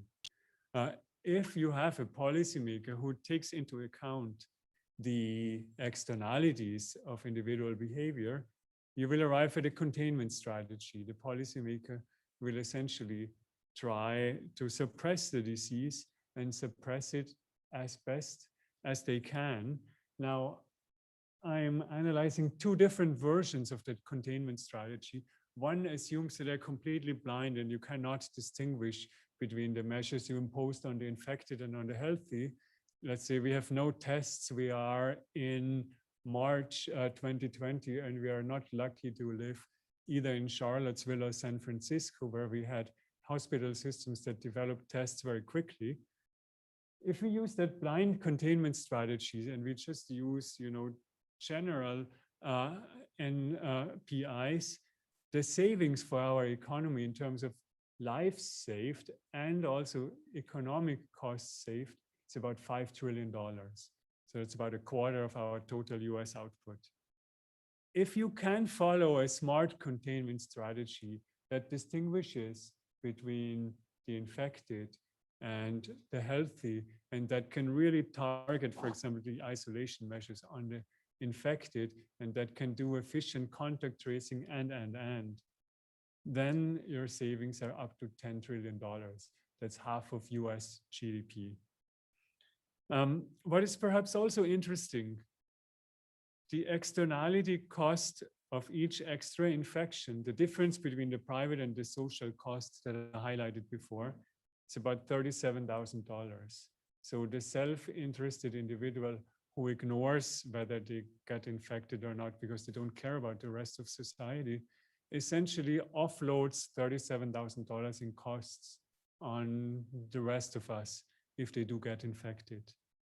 We can also translate it into specific behaviors.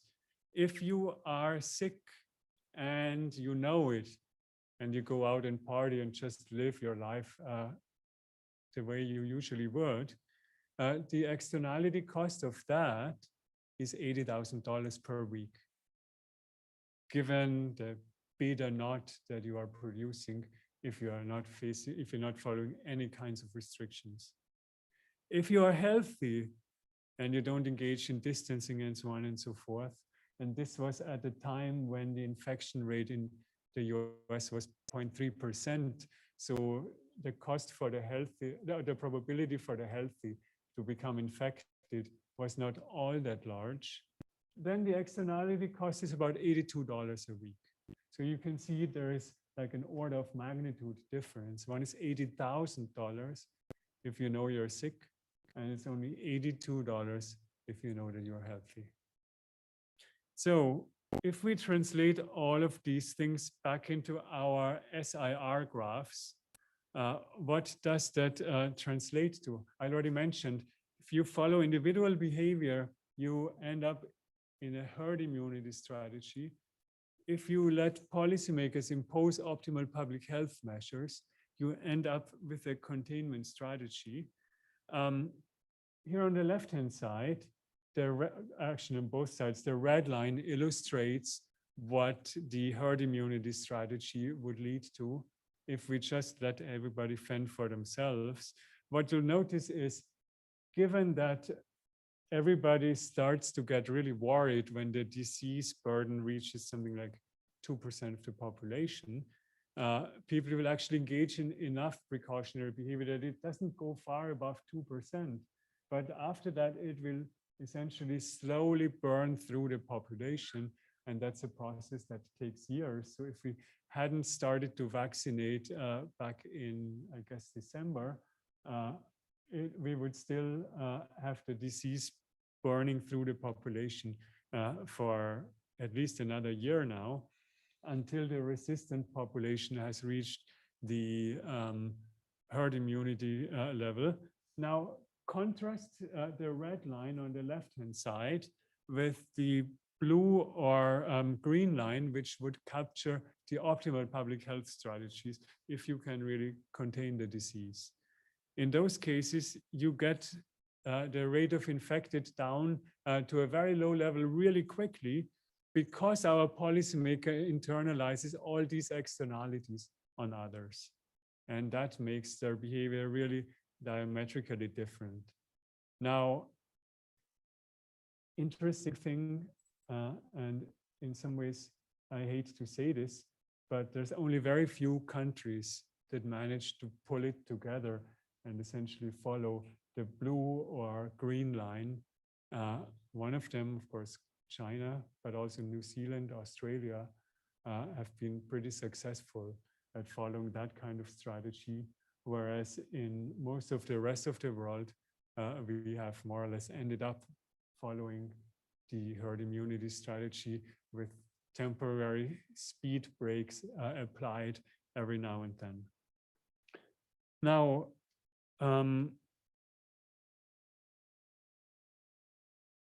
what that tells us about this initial trade-off that we were talking about, the trade-off between lives and livelihoods, is that ultimately that's a false trade-off. So we've heard a lot of commentators who said, well, we have to either save the economy or save lives, and we have to pick one of these two, and it's a really tough choice. Well, it was a false choice because the trade-off existed only in the very short term. Because if you thought you would choose the economy over people's lives, what you had was exponential growth for a couple of weeks, and then everybody started to lock themselves down. And the economy suffered just as badly as it did if you had put on public health interventions from the very beginning. So in some ways, the strategy that most countries around the world sadly followed was they picked the worst of both sides. First, they let the disease get out of control, and then it killed their economies anyways. And well, I guess now it's fortunately, or hopefully, I should say, largely history. But in some ways, it was a very sobering thing to observe and witness for all of us over the past 15 months. Now, to end on a more positive note, when there is negative externalities to infectious diseases, there are, of course, also positive externalities to things that prevent infectious diseases. And in particular, there are positive externalities from vaccination. And I hope that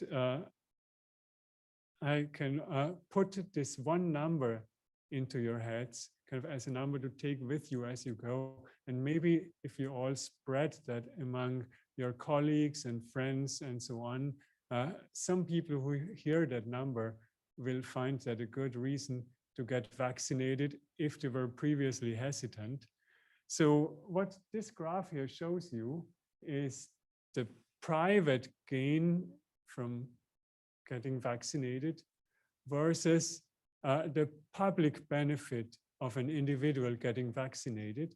And again, the difference between the two are the externalities from vaccination, are the fact that if you get yourself vaccinated, you protect not only yourself, but you bring us closer to herd immunity and protect our entire population.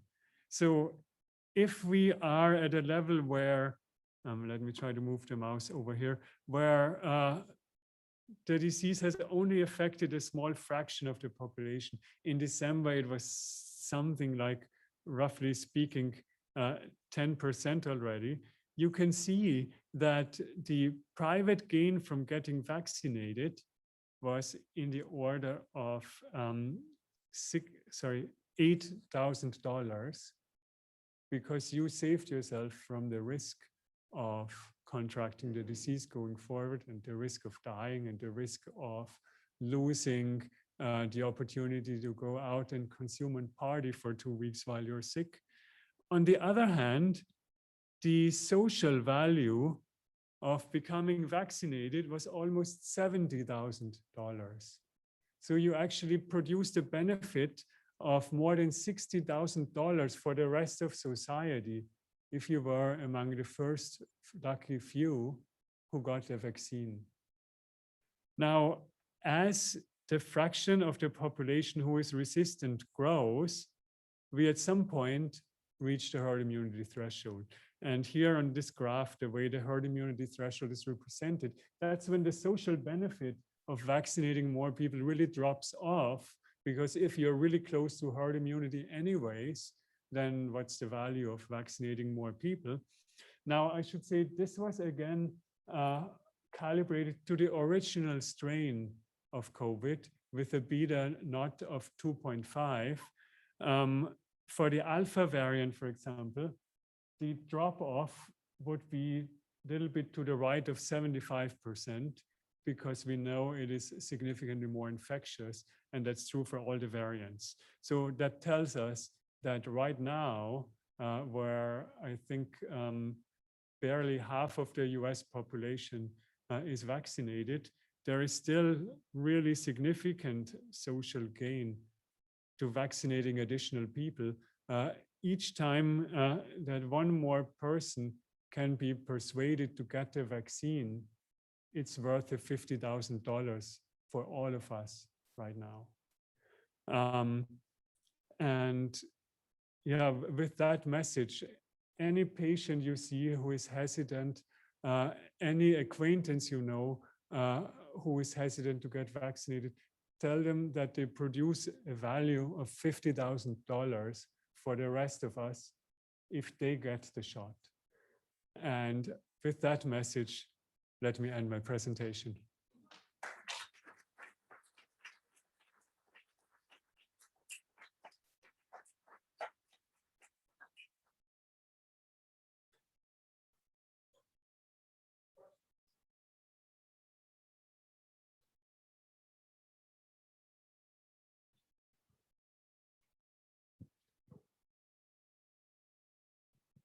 So has that societal cost benefit borne out for China? That's a very good question. So ultimately, what it means is they have basically engaged in really severe lockdown measures in Wuhan, right? I hear that there were even apartment complexes where they welded the doors shut when the load of infections was too high in there.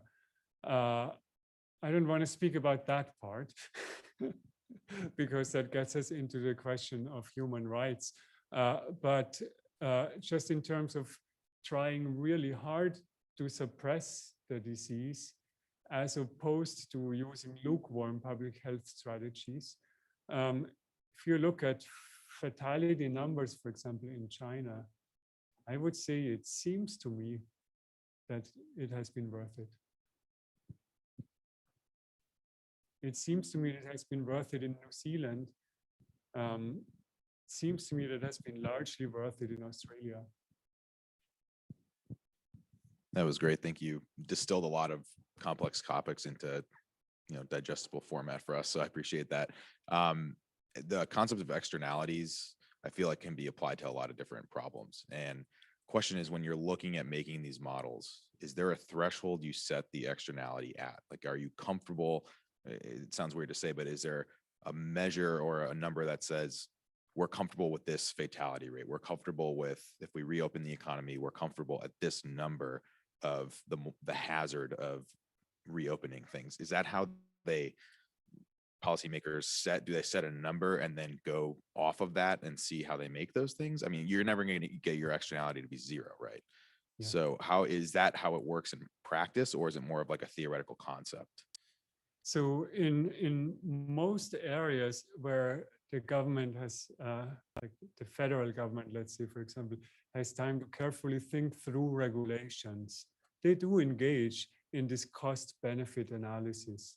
And in fact, you may find it interesting to hear, it was Reagan, or the Reagan administration, I should say, that introduced this concept of the value of a statistical life to calculate the costs and benefits of regulation, because they said, well, we don't want our regulations to go haywire. We do want to internalize the benefits and the costs, and only do it if the benefit is worth the cost, right? And in the case of COVID, this was obviously not done, right? Nobody sat down and performed a careful analysis.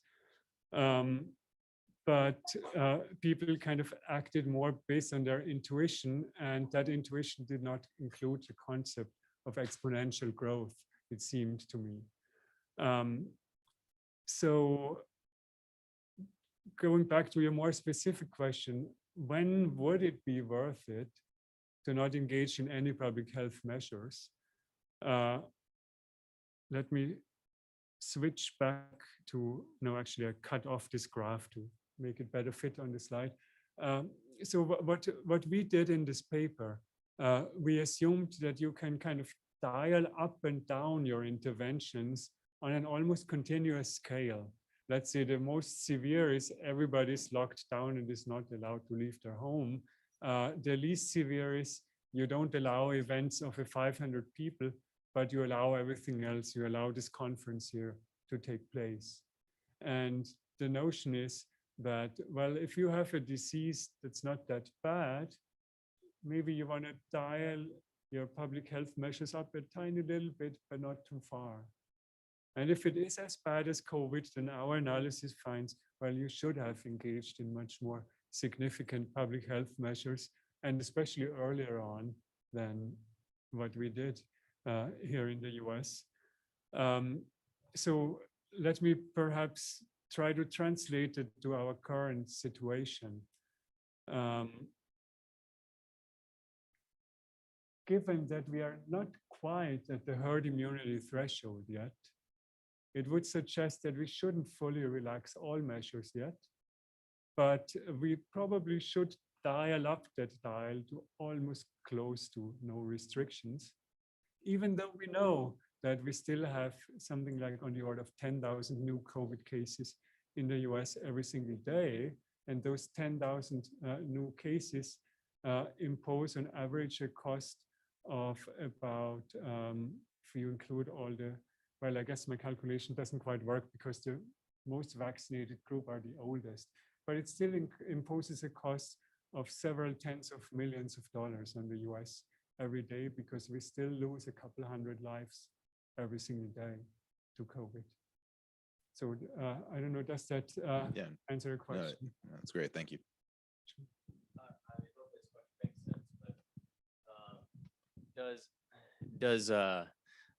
I'm curious about how the public frenzy in the early stages led to motivation in the private sector to push for vaccination development, and whether that influenced that process to speed in if we were more in control of it and there was less of a crazy takeoff of infection rate, whether our vaccination timeline would have been less dramatic. Yeah, that's a really interesting point that you're hinting at. So let's say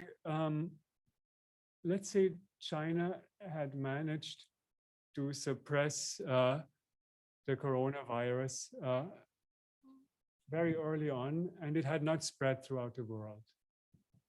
The social value of that for the world would have been in the order of about 50 trillion, depending on how much death we will see in developing countries, perhaps more than $100 trillion for the world economy. So that's several times US output per year.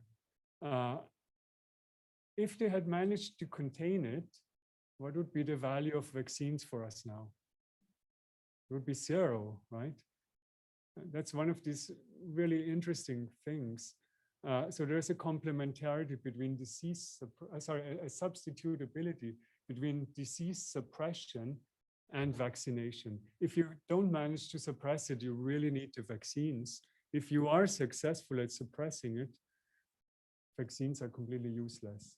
Like, we all don't suffer very much from the fact that we are not vaccinated against Ebola right now, right? Now, let me maybe relate it to one more externality number. What that also means is that the social benefit of having developed the vaccine is in the order of several tens of trillions of dollars, probably also more than the value of US GDP for the world. And honestly, pushing vaccine development this early on was probably the one really successful measure of the previous administration. They were much better with that than, for example, all the Europeans. And that really was a great success story.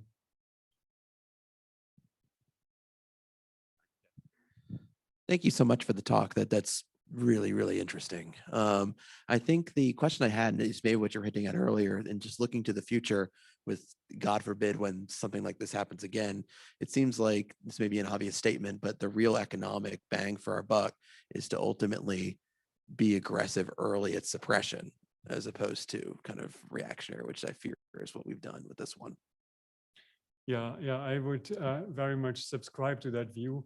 So in some ways, one way of putting it intuitively is the cost of a lockdown is the same no matter if your infection rate is 0.001% of the population or 1% of the population or 5%.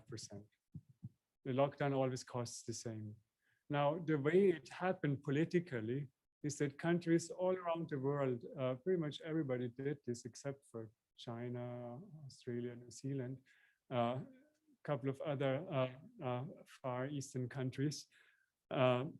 Pretty much everybody around the world, they waited until infection rates were at a considerable level, and then they imposed the lockdowns. But then, of course, it takes much, much longer and turned out to be pretty much impossible to go down to zero. In China, they managed to go down to zero. In New Zealand, they managed to go down to zero because they imposed the measures really early. And I guess the political dynamics were, well, obviously in China, we know that they have different political constraints. But in New Zealand, they could see all around the world what was happening, and they are more separated. So that allowed them to be as aggressive as they needed to be. But yeah, if you know, like if you are a foresightful politician, which is a big if, I suppose, and you know that this thing is going to grow exponentially and you are going to impose a lockdown once your hospitals are flowing over, then why not do it earlier when it's much easier to go down to close to zero? And I think that basic intuition is something that evaded most of our political leaders and all around the world.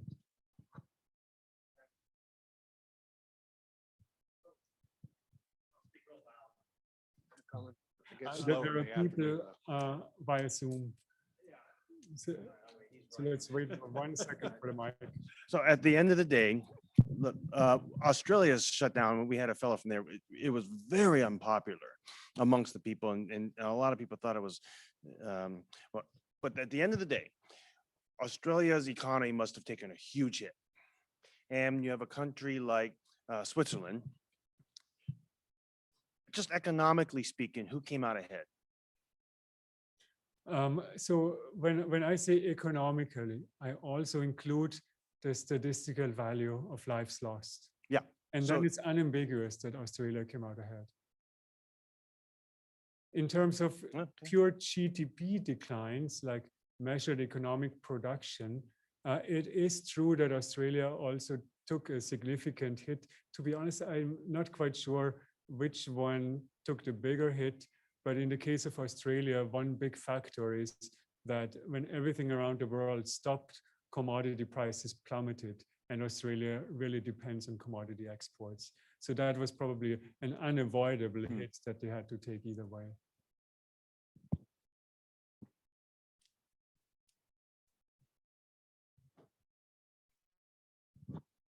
Just one quick question. Did your analysis look at kids and the loss of education and the long-term loss of productivity because they were out of school and that social cost because of that? Yeah, you know, as a father of two young kids, that's a question that I very much sympathize with. It does not actually. And one of the things that I have found really upsetting at a personal level is that, at least based on most of the knowledge we had by the end of last year, we knew how to operate schools safely. And we knew that we don't need to keep our schools for 6-year-olds, 8-year-olds fully remotely. And as a parent, I also know that kids at that age don't learn anything remotely. So yeah, there was probably some overreaction. How does that factor into the costs and benefits? Well, first, if you overreact, it does not factor into the model. It certainly does add to the costs if we overreact. And to be honest, I would have to think more carefully about how to add that in the conclusions. I do hope that many of them are going to be able to catch up to some extent, but I guess much of that is yet to be seen.